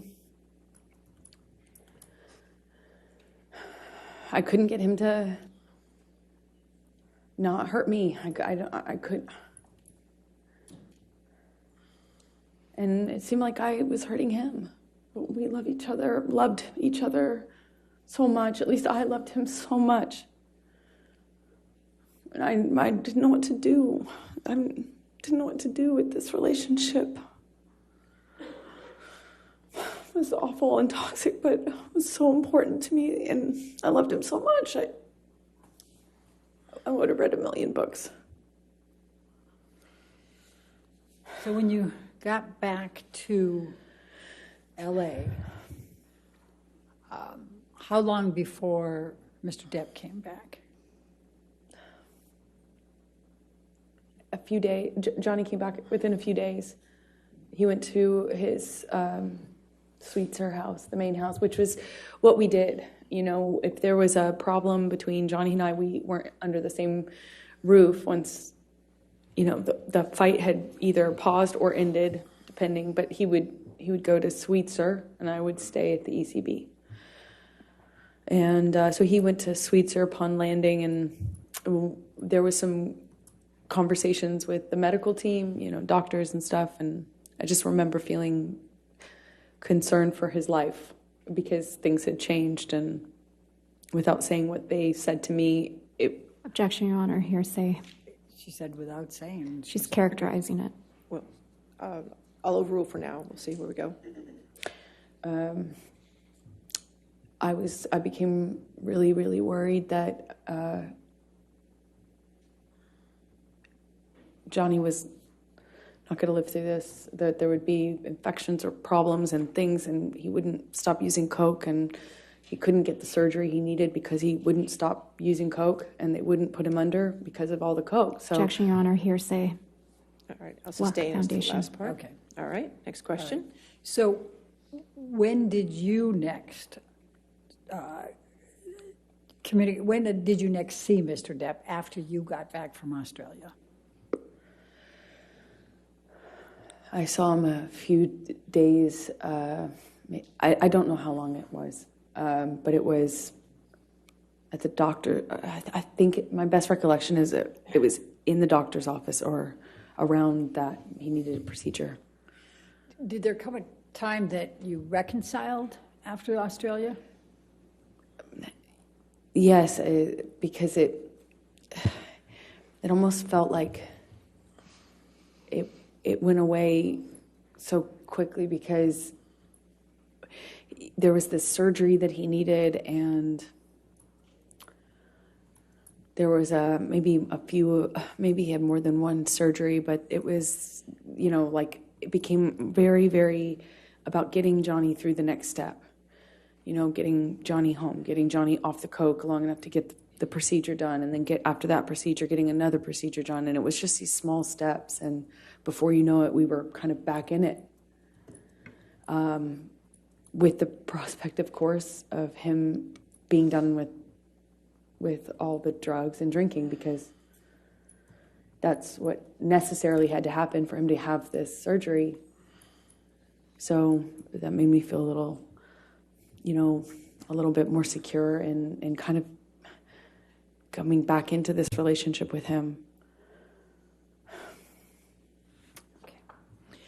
So I'm going to take you to March 23, 2015, which is a few weeks after, 2.5 weeks roughly after Australia. Where was Johnny staying at this point?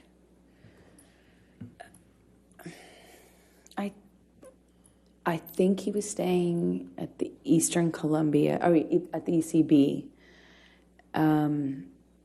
Yeah, he was staying at the ECB at the time because we were kind of in the bedroom together the night of the 22nd, which is when he passed out, how I found his iPad.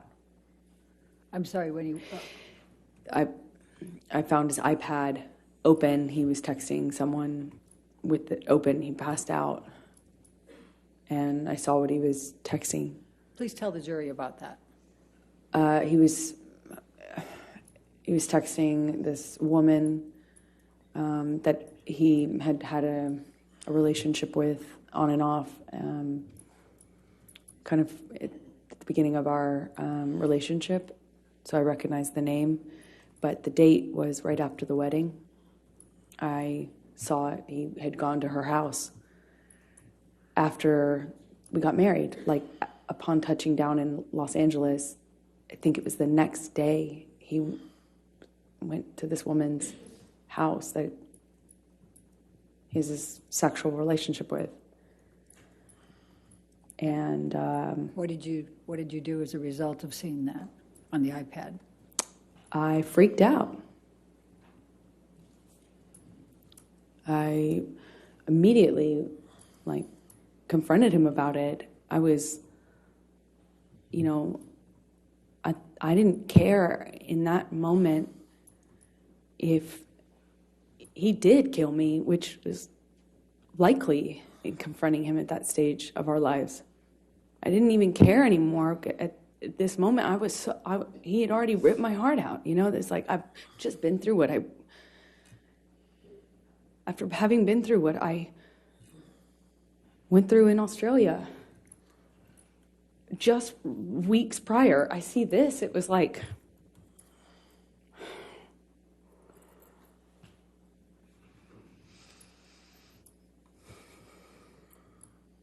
unbelievably painful. So what did you do? I'm yelling at him. So yelling. I was calling him all these ugly names. I was screaming at him. Told him to get the fuck out of the house. That's what I said. Excuse my language, but we were screaming at each other. At some point, we were upstairs in penthouse 3, and we kind of get into a how do you describe it? Pushing each other, you know. And I just remember being so mad at him for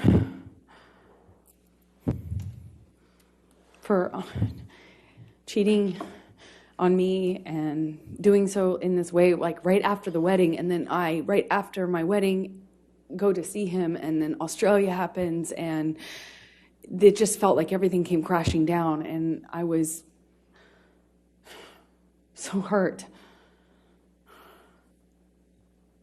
Anyway, I break out of his grasp at some point, and I go into my sister's room. The apartments and the ECB are connecting. At least 3 of them are, and they connect from upstairs only.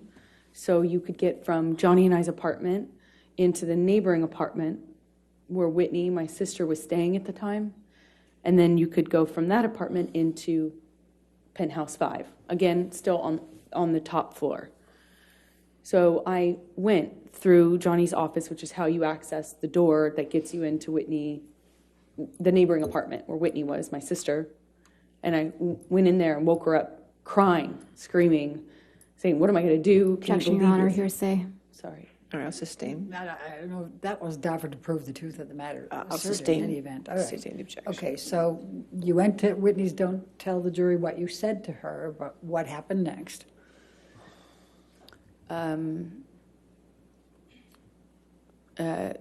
Johnny comes into penthouse 4 and grabs me. I don't know why. I don't know what he was doing, but at one moment I I'm aware that my sister's somewhere nearby, and I thought about that. I just remember thinking about that, and he, I remember getting kind of free from Johnny, and he left, or he walked out of the room. When you say free from Johnny, what, if any, connection did you have? The physical connection before that? Well, I mean, I'm, trying to stand up for myself, and Johnny would, at that stage in our relationship, he would just throw me, shove me, hit me in the face. I mean, it was just like all I could do is just try to fight back, or try to not get more hurt than not doing anything would have certainly left me.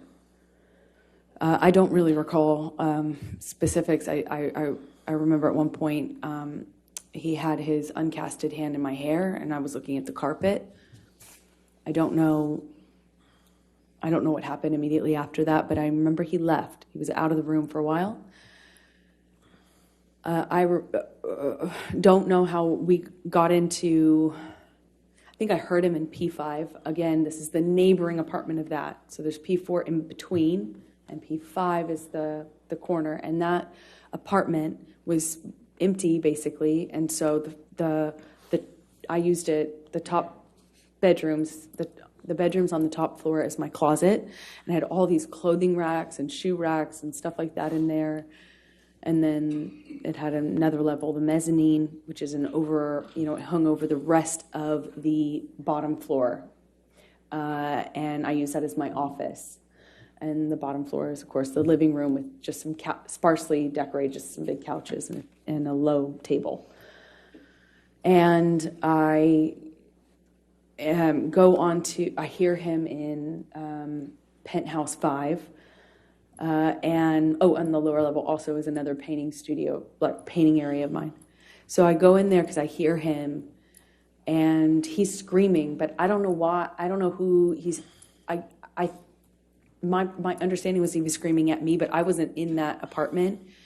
I could hear him, and when I heard him, I came into Penthouse 5, and I have to go down the stairs, and I went down the stairs to the mezzanine level where my office was, and I could see him and a security guard and Debbie, the nurse, and he was sitting on the sofa when I first walked into the room, and he kind of stood up, was drinking Red Bull and screaming at me, and Debbie came up the stairs because I'm screaming back at him. She came up the stairs, I think. And while she came up, I'm supposed to kind of comfort me. And while I was up on the mezzanine floor, Whitney came down, and he threw the Red Bull can up at me, certainly, but it kind of either hit or narrowly missed Debbie. And I said I called him a pussy, and said something about, I'm screaming at him angrily. I at least called him a fucking pussy. I don't know what else I said, but I was screaming at him because he threw this can at me and everything else that had happened. And when I did that, he bolted up the stairs. And, there's only, he was up the first flight of stairs. Again, I'm on the mezzanine, which is in between two flights of stairs. He bolted up the steps, and I don't know how he managed to get his hand in my hair so fast, but he had his hand on the back of my head, my hair, and kind of was yanking me down and hit me in the face with this cast he had. I just remember this brief struggle we had before we kind of break away. Whitney, my sister, all of a sudden put herself in between Johnny and I. She just threw herself like in the line of fire or whatever. She just all of a sudden was there and was trying to get Johnny to stop. Her back was to the staircase, and Johnny swings at her, and I just see my little sister with her back to the staircase, and Johnny swings at her, and I don't even wait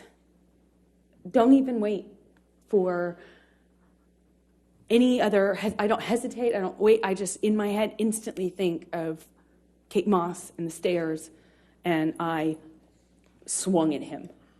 In all of my relationship to date with Johnny, I hadn't landed a blow. And I, for the first time, hit him. Like, actually hit him. Square in the face. He didn't push my sister down the stairs. And all my time of being in that relationship to that point, hadn't even landed one on Johnny. Sure, I had tried to fight back, threw my arms, flailed my arms, hit whenever I could to try to block blows myself, but never landed anything. And Johnny kind of looked stunned and then laughed at me and then lunged at me again. And before I know it, security stepped in between us and pulled Johnny away. And I went upstairs with my sister, and we locked the door, and I could just hear all this commotion happening in Penthouse 5. I could hear him raging, destroying my things. I could hear it. And at some point I saw it the next day. Tell the jury what you saw the next day. All these all my clothing racks were toppled over, shoe racks toppled over, thrown down the stairs. Desk, everything on my desk wiped off. Just it looked like everything that he could touch, he tried to turn over, destroy, smash, But my clothing racks, these huge, heavy clothing racks full of clothes, there was at least one of them he threw down the stairs. The rest were toppled over.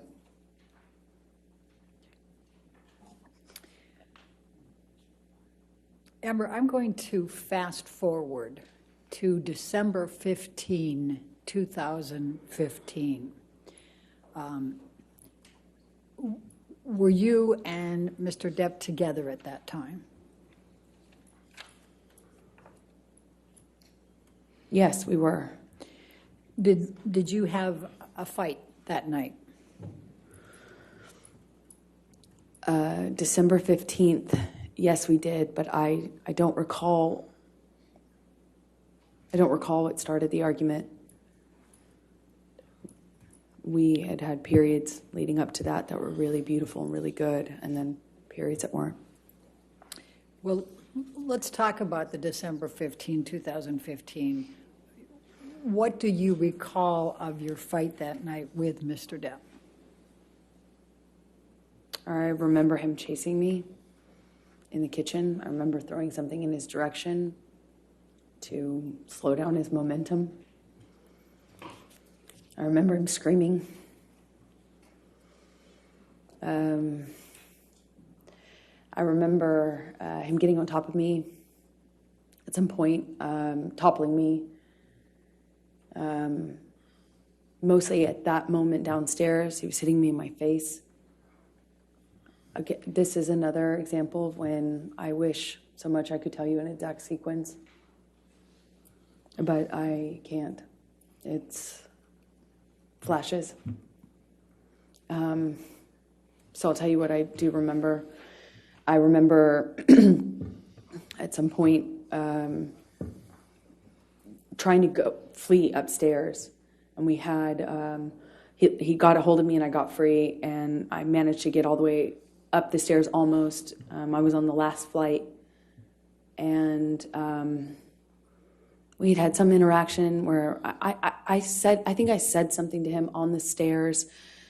It might have been broken up, and I think I said something on the stairs, and I just remember how quickly he shot back up those stairs and grabbed me by the back of my hair, my head, and slammed his hand on my head.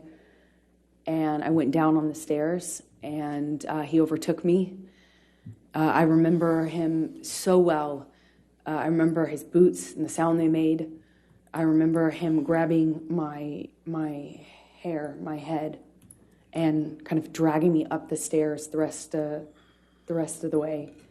He dragged me into the room that those stairs open into. It's like a salon foyer area.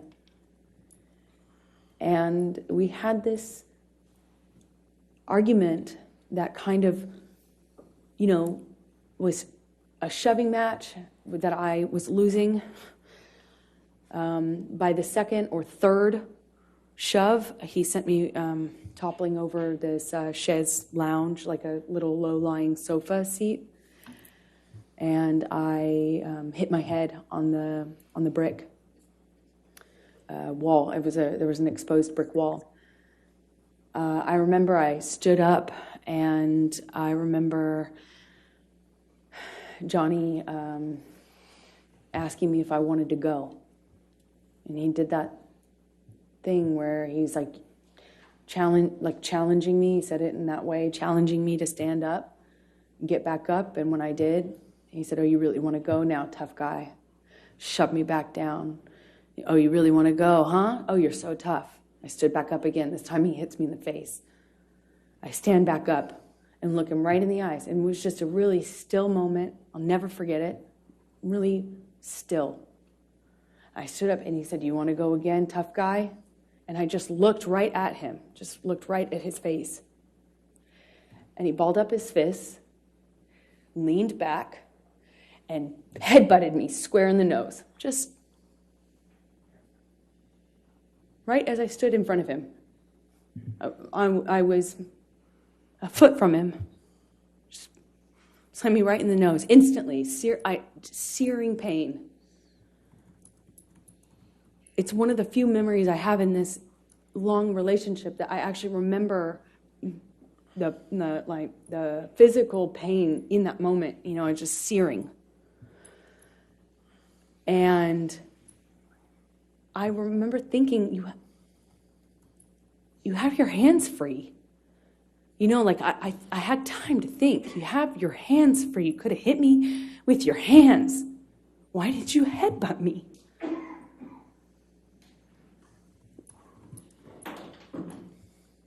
I told him that night I was going to leave him. I went through his office to go into the other room where I kept all my stuff. We had another struggle. He overtook me. I was trying to hit him off me. I was trying to get him to trying to get his body off of me, and he was just pummeling me. I don't know how else to describe what I was. I went down to the floor. I remember being on top of me, and he's screaming and swinging at me while I was on the floor. He had me by the hair and dragged me the rest of the way from the office into the neighboring room, the neighboring apartment. I remember the door that connected these two rooms had a metal grate, not a grate, but a metal bottom, metal floor that separated it. It's a big, heavy bank door. And I remember he was dragging me, and I removed my hands from my head and kind of tried to grab onto the metal door to prevent him from dragging me into the room. But I couldn't stop him. He dragged me all the way from that carpet. I was trying to get free of his grasp. I was trying to stop him from pulling me. I remember feeling the carpet and the metal. And he drags me up to the bed, throws me down onto the bed. It kind of wrestles me down onto the bed. And he kneels on my back with one leg. And I was trying to fight him off me because I was face down on the bed top. And he wrestled me down, kind of trying to hold me down with his knee on my back. And he's punching me with a closed fist, punching me repeatedly. And I don't remember even feeling the pain. I just remember the sound of Johnny's voice. He got next to my ear and he was screaming over and over and over again. Each time it sounded louder and more desperate. "I fucking hate you. I fucking hate you. I fucking hate you." Over and over. "Fucking hate you." And then pounding the back of my head, pounding it with his fist. And I don't even remember feeling pain. I just could hear myself scream until I couldn't hear myself anymore. I could just hear him say that he was going to kill me. And that he sounded like an animal in pain when he was saying that he fucking hated me. He sounded like he was almost crying, or something in his voice was different. He sounded different, like he sounded like he was in agony. It was high-pitched and loud. And I don't know how many times he just hit me over and over and over again, and I got really still. And it felt in my body like quiet. And I thought, this is how I die. He's going to kill me now, and I'm not. He's going to kill me, and he won't even have realized it.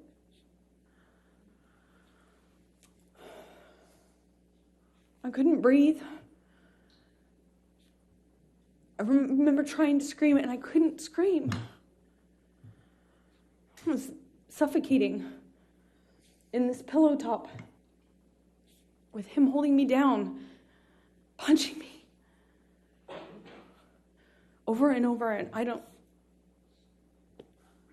have any memory after that until I woke up. When you woke up, was there anyone there?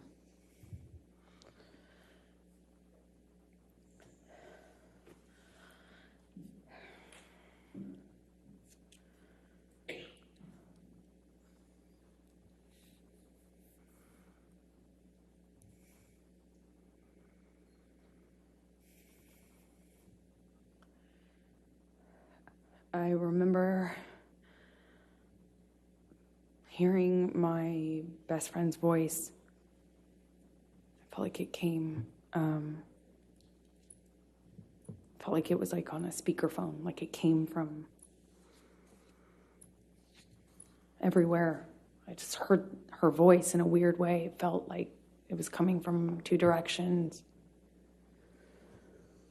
And I realized that I was sitting on the edge of the bed, on the carpet of the floor against the broken frame of the bed. And there was a low-lying bed with a really thick wooden frame. And it was broken from his boot trying to get a purchase on it while he was... Objection, Your Honor, calls for speculation. I could feel it.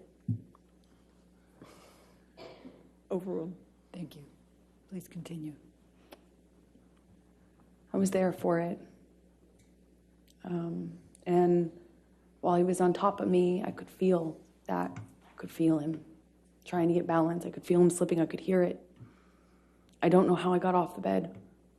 I don't know what happened to me from the time I stopped hearing myself scream. I don't know what happened to me. It's a really weird feeling because next thing I remember is leaning against the broken part of the bed and on the carpet, and my friend saying, "Oh my God, oh my God." Objection, Your Honor. Hearsay. Sustained. Okay. Go ahead. And without And then telling what Rocky said. I eventually, she called the nurse Erin. She got something out of the freezer for my face. She did a concussion check with Erin on the phone.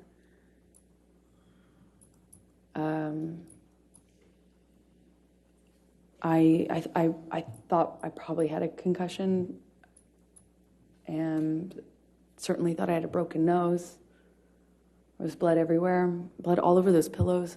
My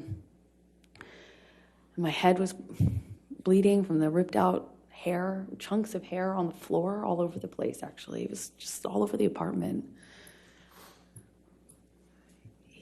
He after leaving me, had written on the countertops in Sharpies.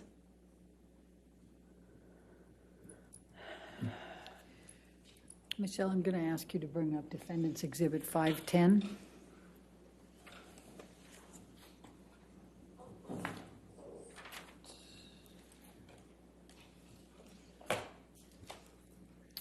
Do you recognize this photograph? Yes, I do. And does it accurately depict the scene portrayed? Yes, that's the next day, I think. Your Honor, I'm going to move the admission of Defendant's Exhibit 510. No objection. All right, 510 in evidence. You can publish it, please. Thank you. And could you describe to the jury what that is? It was chunks of my hair that Johnny ripped out while dragging me and punching me. Thank you. Michelle, could you bring up 513, please? Defendant's 513.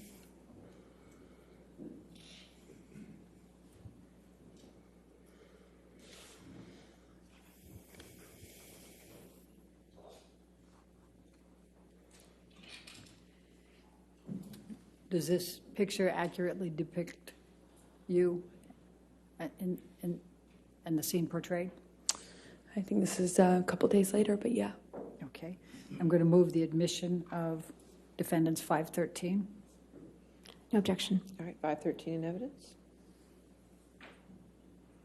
And could you tell the jury what this is and what it depicts? This is my face with a busted lip, which it's difficult to see in this picture, but my two black eyes, one is worse than the other. Like I said, maybe a day or two later. And my broken nose. All right. Thank you. Michelle, can you bring up Defendant's Exhibit 514?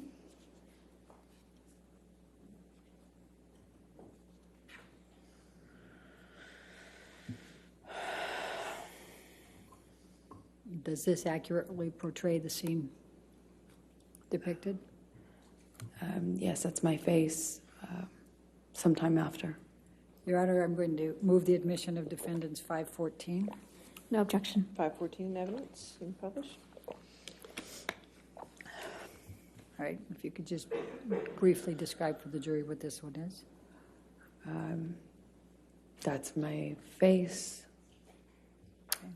Some time after, and Johnny beat me up. Thank you. Michelle, if you could bring up Defendant's 515.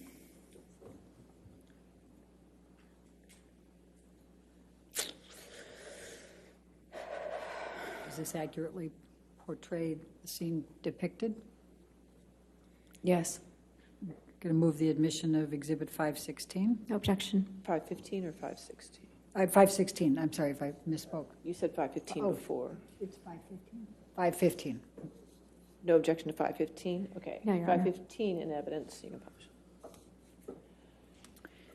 And what does this depict, Amber? Could you tell the jury? This is my face sometime after. All right. Let's look at Defendant's 516, please.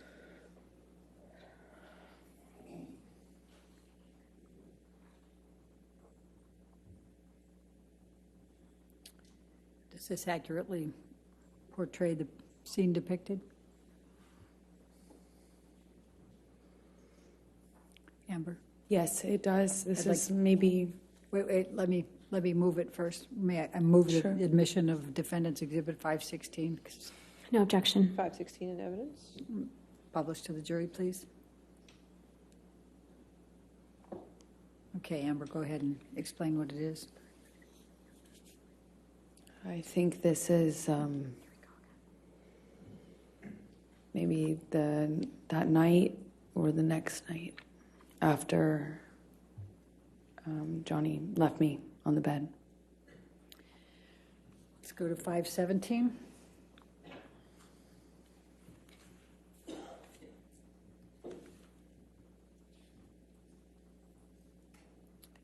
Does this accurately portray the scene depicted?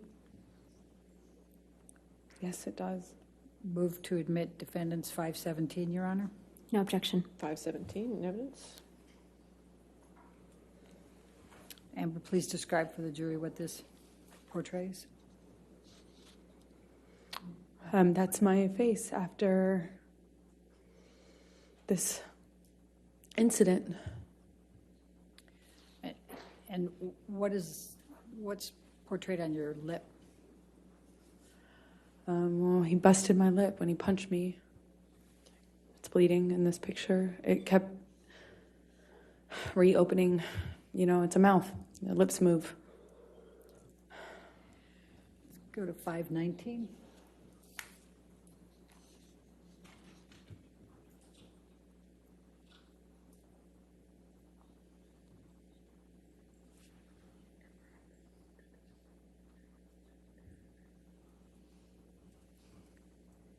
Does this accurately portray the scene depicted?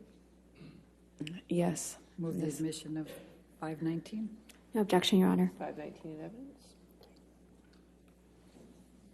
And tell the jury what this shows. This is my lip a few days later. Let's go to defendants 520, please.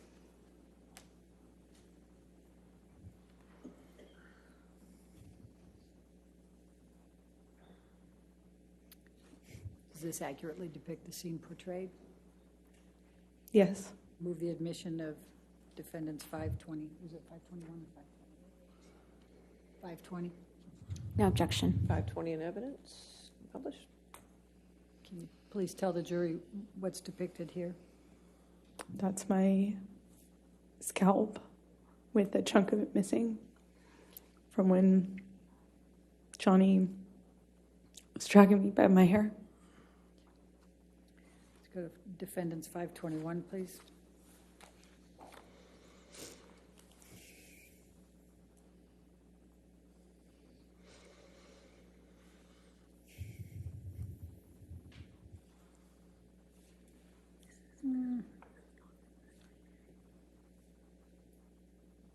I don't think that's the same. Let's take that one down. Let's go to 522.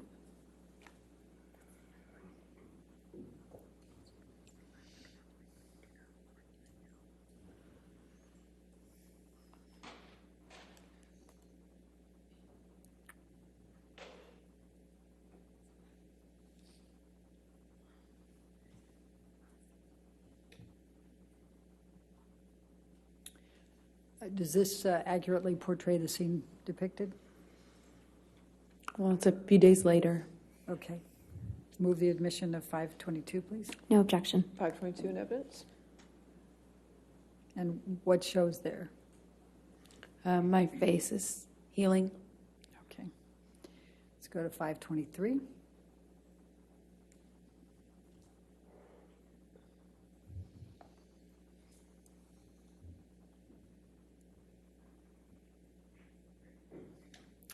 Does this accurately portray the scene depicted? Yes, I think this is day or so after, maybe longer. I can't tell, but yes, it does. Move the admission of 523.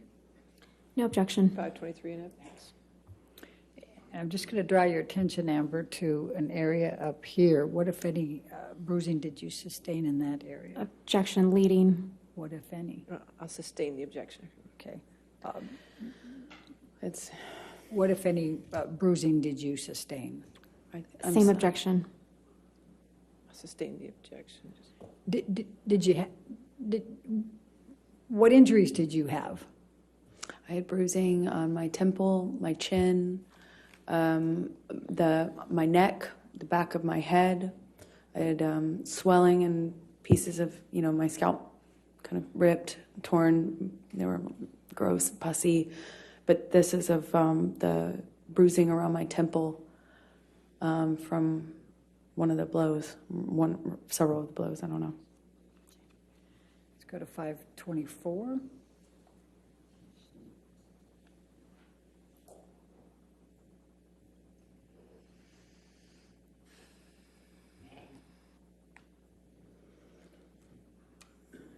Does this accurately portray the scene shown? Yes. Okay. Move the admission of 524. No objection. 524 in evidence. And what does this show? It's, I had a pretty, can I touch the screen? Yes, Yes. yes, ma'am, you can. Yes. And I had a pretty gross bruise right there in my head, on my temple. It's difficult to see it in this light, but I remember it was pretty ugly. Now let's go to defendants 509.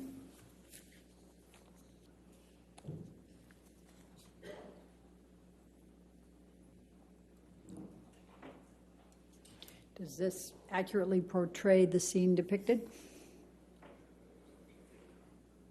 Yes, it does.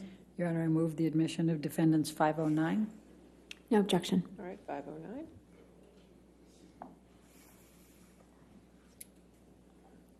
Will you please tell the jury what this is? That's the bed that Johnny broke. Well, on top of me.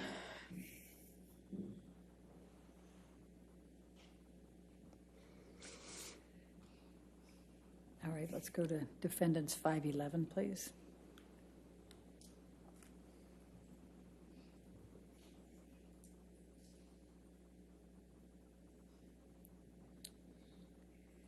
Does this accurately portray the scene depicted? Yes. Move the admission of defendants 511. No objection. All right, 511 in evidence. What do you see in this picture, Amber? Just more destruction from a part of the fight that happened in the bedroom. Not the bedroom that I was just talking about. It was the main bedroom. There had been a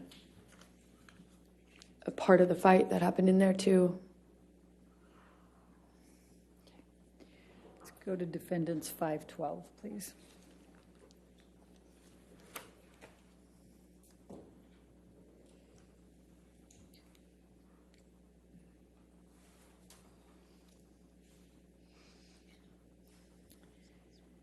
Does this accurately portray the scene depicted? Yes, that's downstairs in the main. Wait, let me move the admission of it. Move the admission of defendants 512, please. No objection. 512 in evidence. Okay, now please tell the jury about it. It's downstairs in the main apartment. Okay. Let's go to defendants 525.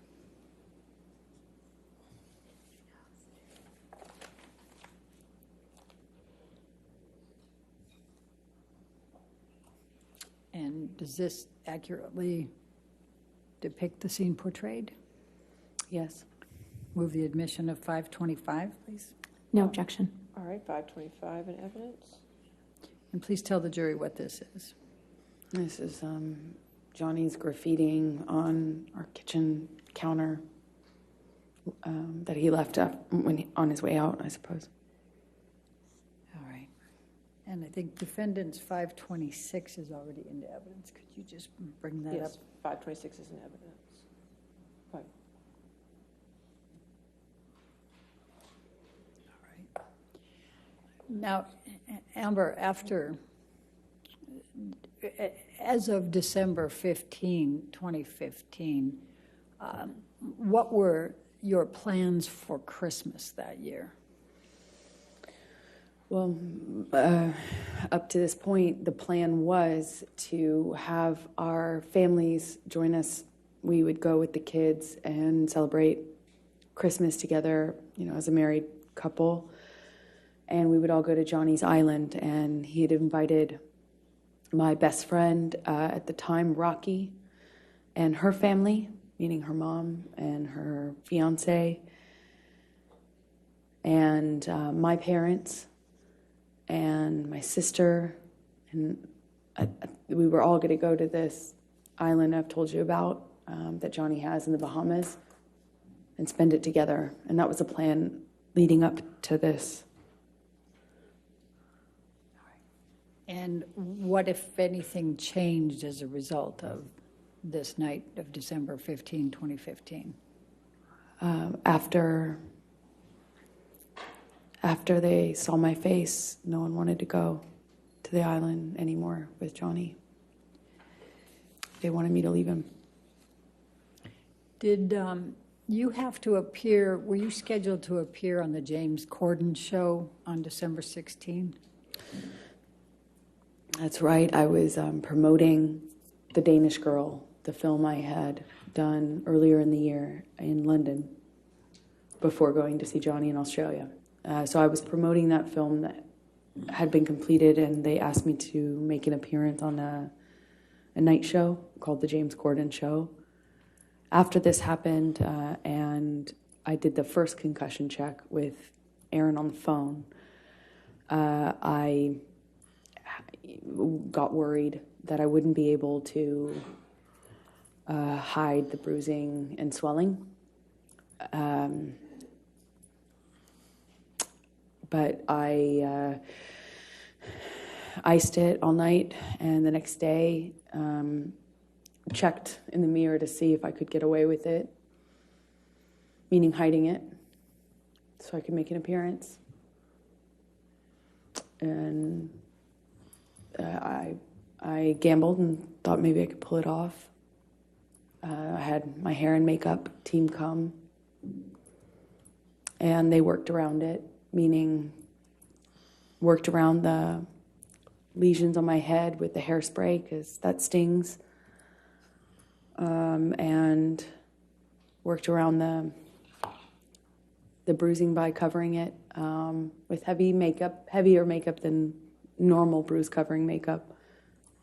And I remember my lip was still bleeding and swollen, so we did this like really thick, super heavy, matte red lipstick. You know, I remember very well at the time that we had no choice in color, and that was one of my favorite colors to wear, and in this occasion we had no choice because nothing else would hide my busted lip. And I went on the show, did what I always do. I told people I had an accident. Objection, Your Honor, hearsay. Sustain the It's not objection. offered to prove the truth of the matter, but Sustain. because you didn't have an accident. but- Your Honor. All right. I'll sustain the objection. Okay, please continue. So did you appear on the show? I appeared on the show. Okay. And did there come a time that you changed your mind and went to the Bahamas with Mr. Depp for Christmas? Eventually. 2015. Eventually I did. Okay. And you went there with whom? I went with Johnny's kids. I was, obviously I didn't see Johnny after this because he didn't face the damage he caused in my experience. He was never around for the cleanups. And so he wasn't around for a few days. And I eventually heard from him, and he said he wanted to talk. And then he understood that it couldn't go back, like almost as if he understood that I wouldn't forgive him. Made it easier somehow to talk to him. I didn't feel so bad about myself in that case because, how could I put up with this, right? But with the understanding that we were done, I could, allow for us to have one last conversation, I suppose. But I just, it's like,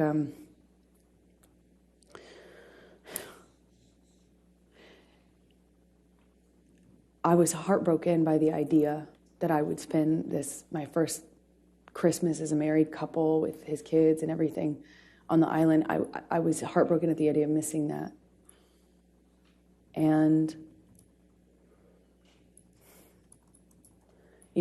it's the best I can describe it is it's like for every hit, every instance of violence, every time I was choked, every single one of these instances was like a heavy coin put into a piggy bank. And you think, okay, well, each single one of these is like... Objection, Your Honor, non-responsive. I think think it's responsive, yeah. The question What was, she's with doing, whom did you why? go? If we could ask the question. Tell us how you felt and what you were thinking in this process of whether to go to have Christmas with Mr. Depp and his children. You know, I guess I was trying to explain Go ahead. that, you know, just after you think each one of these is, it's almost like for each one of these things that happens, you lose the will or resolve to leave. You know, it's like every single heavy coin you put in this piggy bank is like an investment into the future you're going to get to, you know, and then before you know it, you're just carrying around this weighted ball. This piggy bank's too heavy, you can't leave. You know, for every single time I went back or allowed him back, after this sort of thing would happen, I lost a piece of myself, a piece of my self-confidence, my trust in myself to leave and move on. You know, I lost the fortifications, I lost myself, and it was somehow easier to stay. I didn't want to stay in the violence or in this.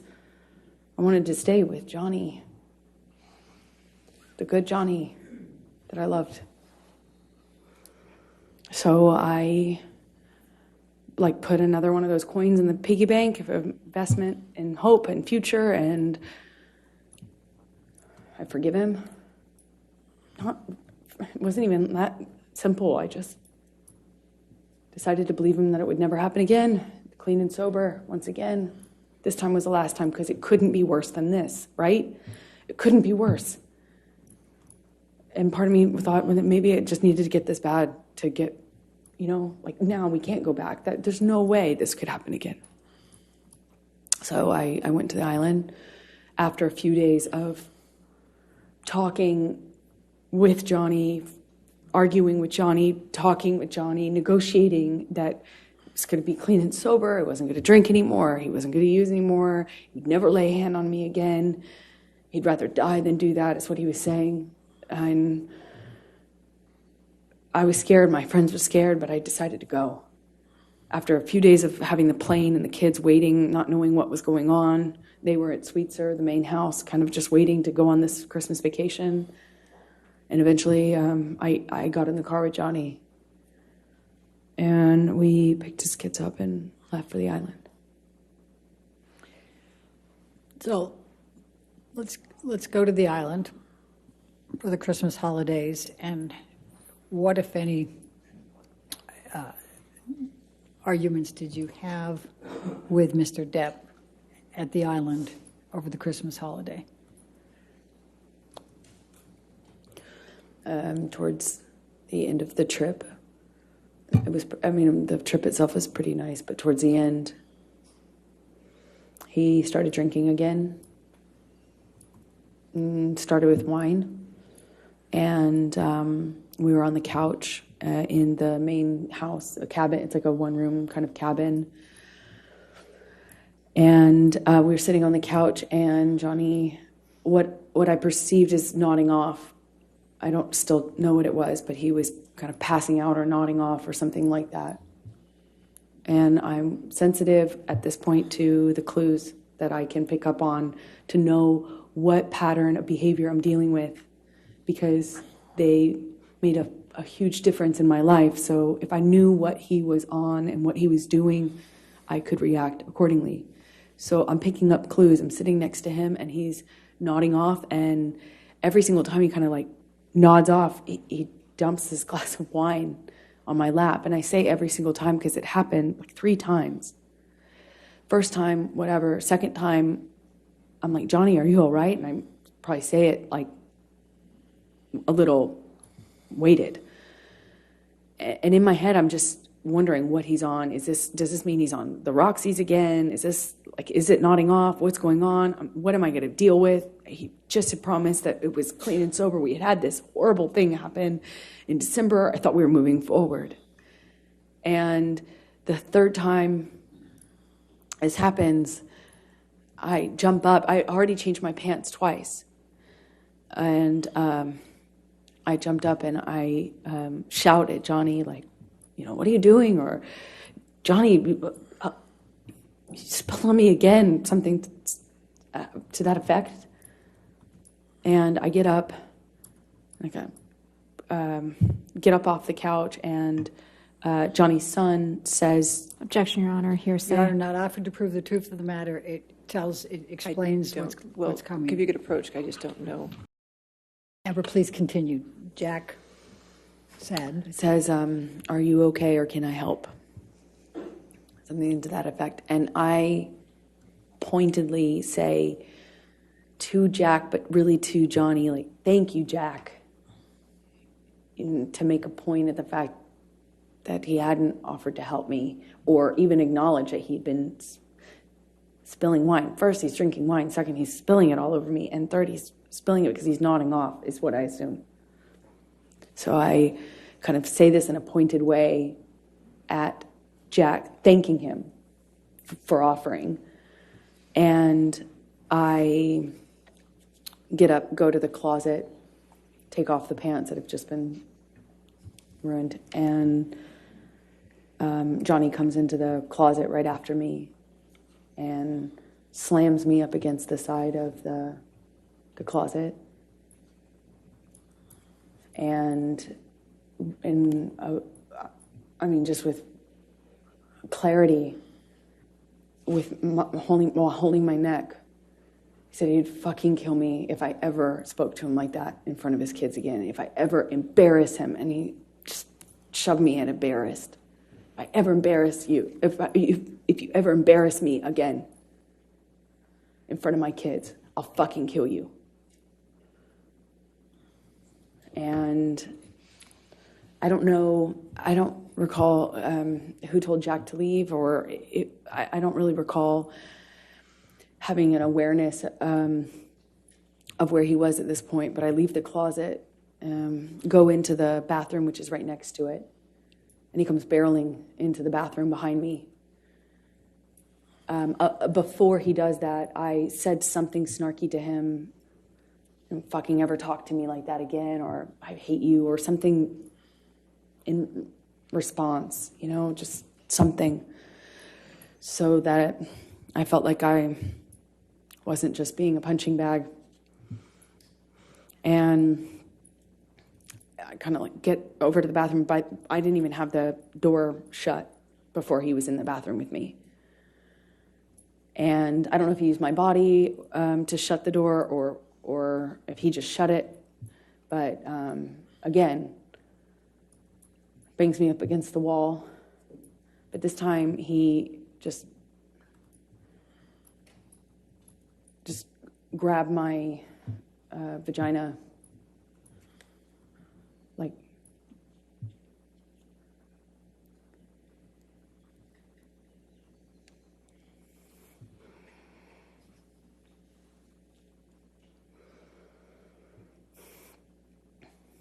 I was wearing this peach, kind of like netted kind of style swimming suit underneath.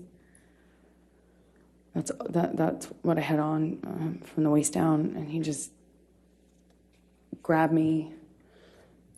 Best I can explain it with his shoved his fingers inside me, but through my bathing suit. He didn't move my bathing suit out of the way, and just kind of held me there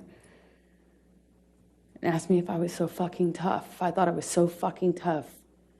Said, "Oh, you tough like a man now? You some man now?"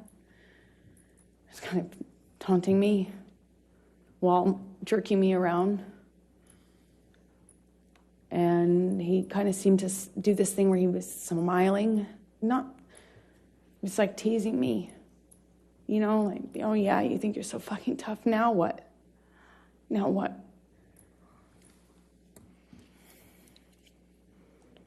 I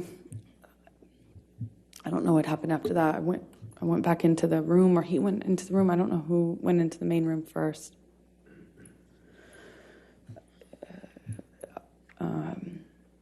I just remember his hand landing on the back of my shoulder neck area. I remember trying to get him off of me.